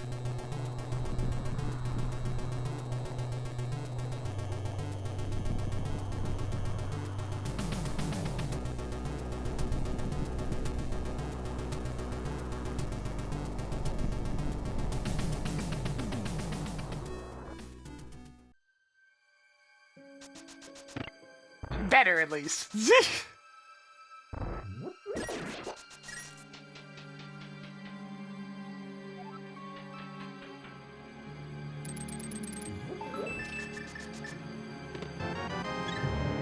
The music's fine, but like, for an entire 5-minute dungeon? Maybe not.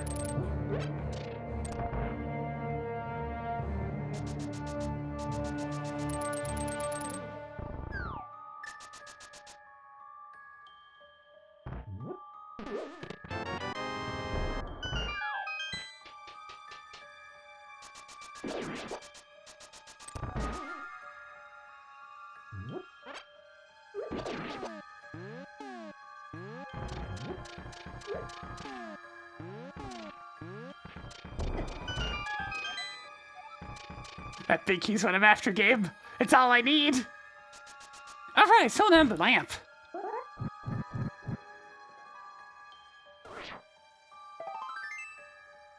Like, oh yeah, that item. Right, that thing exists.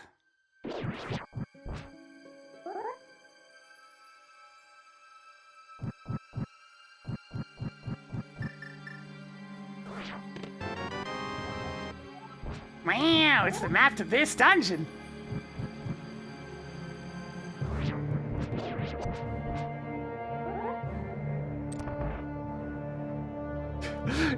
Yo, so like one of the mods for New Horizons that I've been checking out, they did something truly evil. Like truly, unquestionably evil. That works. You know that one Nook Miles goal that required catching 100 fish in a row without failing a single time? Remember that?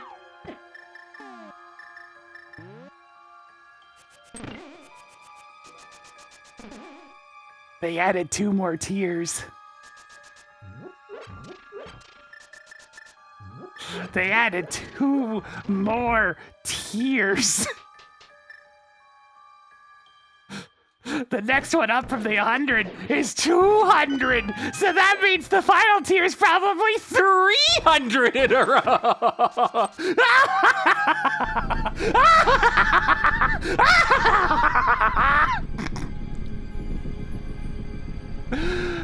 now. But why though? I don't know. I really don't. Why would you do that?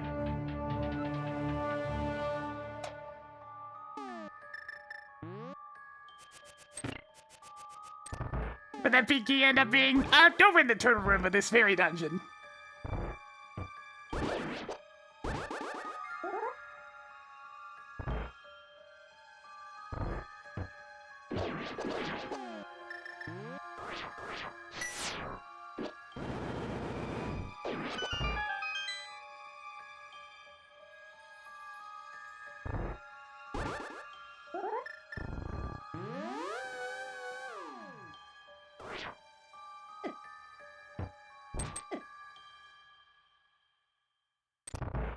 Elsa King! I'm here!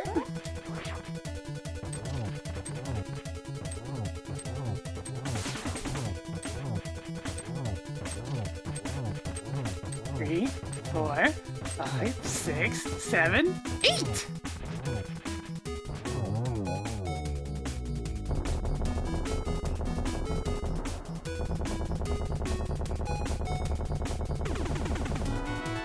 Yeah, the lamb's probably in swamp. Either that or it's the oh god, bleach the monkey. Either that or it's in the front of Palace of Darkness.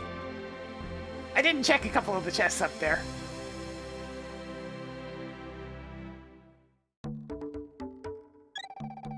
Alright, Ganon! Time to say hello.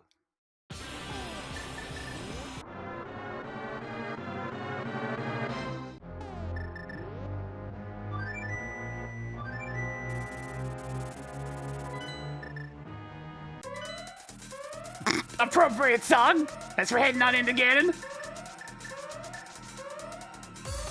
Good old anxiety music. Everybody loves anxiety music, right?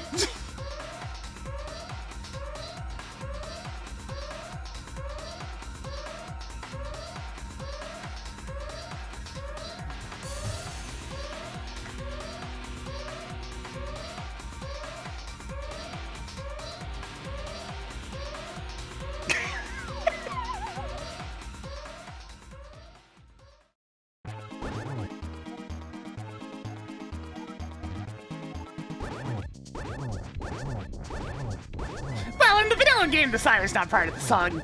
I just did that myself. I needed an alarm noise since the alarm's cooked into the song in Super Metroid. So I'm like, hey, what if I use the low health beep?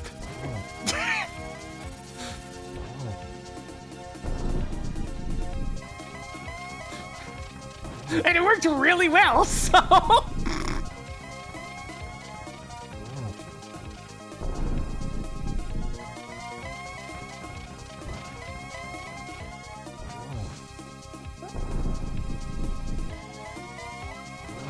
I didn't go to Swamp Palace, Ganon, so no. No, I did not.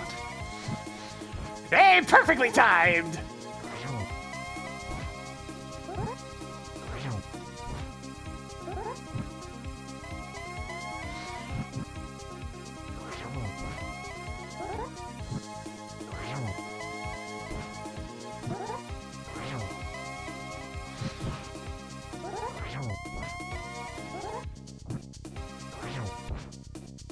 Sounds like a Jazz Jackrabbit song. Same composer. So, you're right.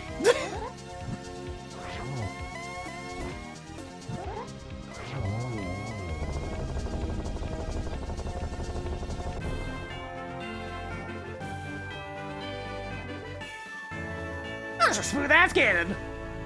We'll take those.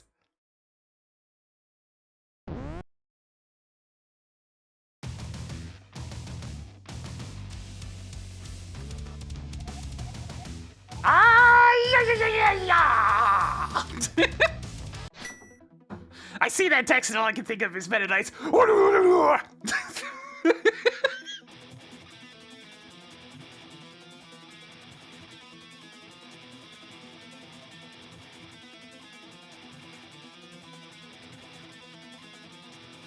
Oh shit.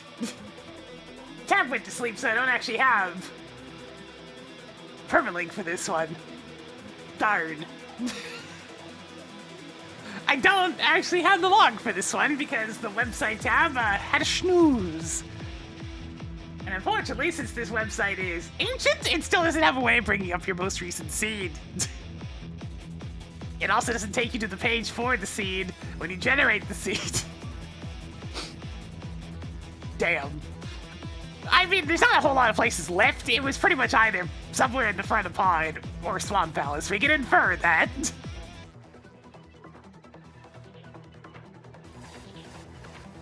Look, the last randomizer website hasn't had changes in like 6 or 7 years.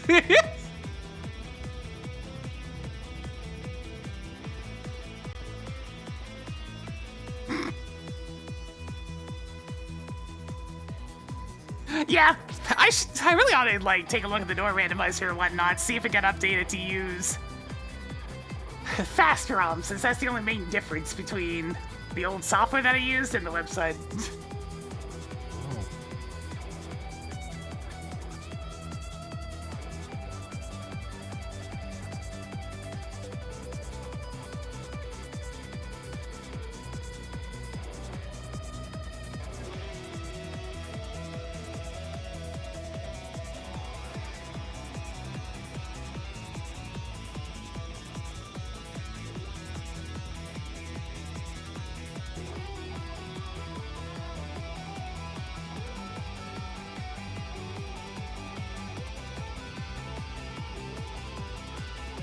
Like to the cash. Of course, all the available like seed generation software that I've used before that's outside of the website is like really convoluted Python scripts, and they tend to be quite slow, and they were all based off of the same entrance randomizer branch that was done a long time ago. It still has the functionality I like of being able to pick starting items and whatnot, and you can update the sprite list pretty easily. But you can also tell that it's old as hell. Disadvantages of this being one of the first randomizers, at least one of the first randomizers to get much traction, is it has that age being worn around pretty noticeably.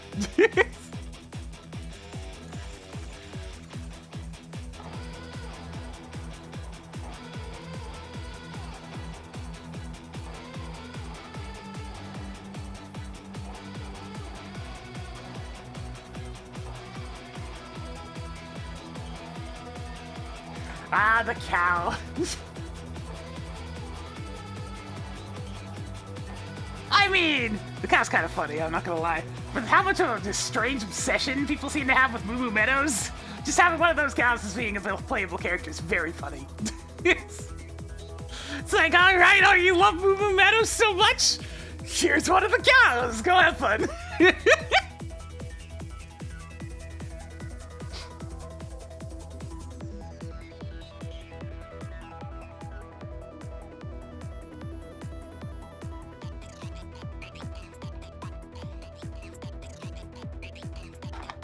Yeah, this is one of the only times where we've had a song that's longer than the credit sequence get randomized in here. And it does wait for the song to finish.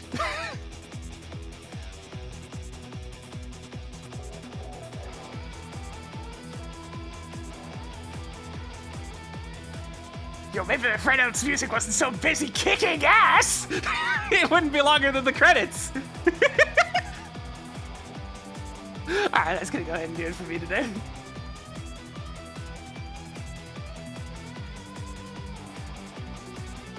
Wrong ears. Ah, wrong buttons. There we go.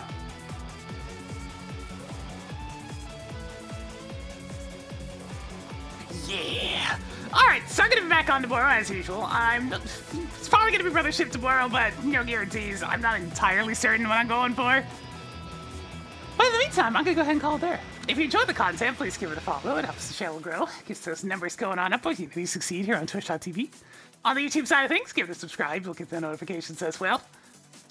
I'll probably be on with some more Brothership tomorrow. We'll see what happens. Of course, later on this week is probably going to be some more Monster Hunter because that patch is coming and I want to see what all's going on.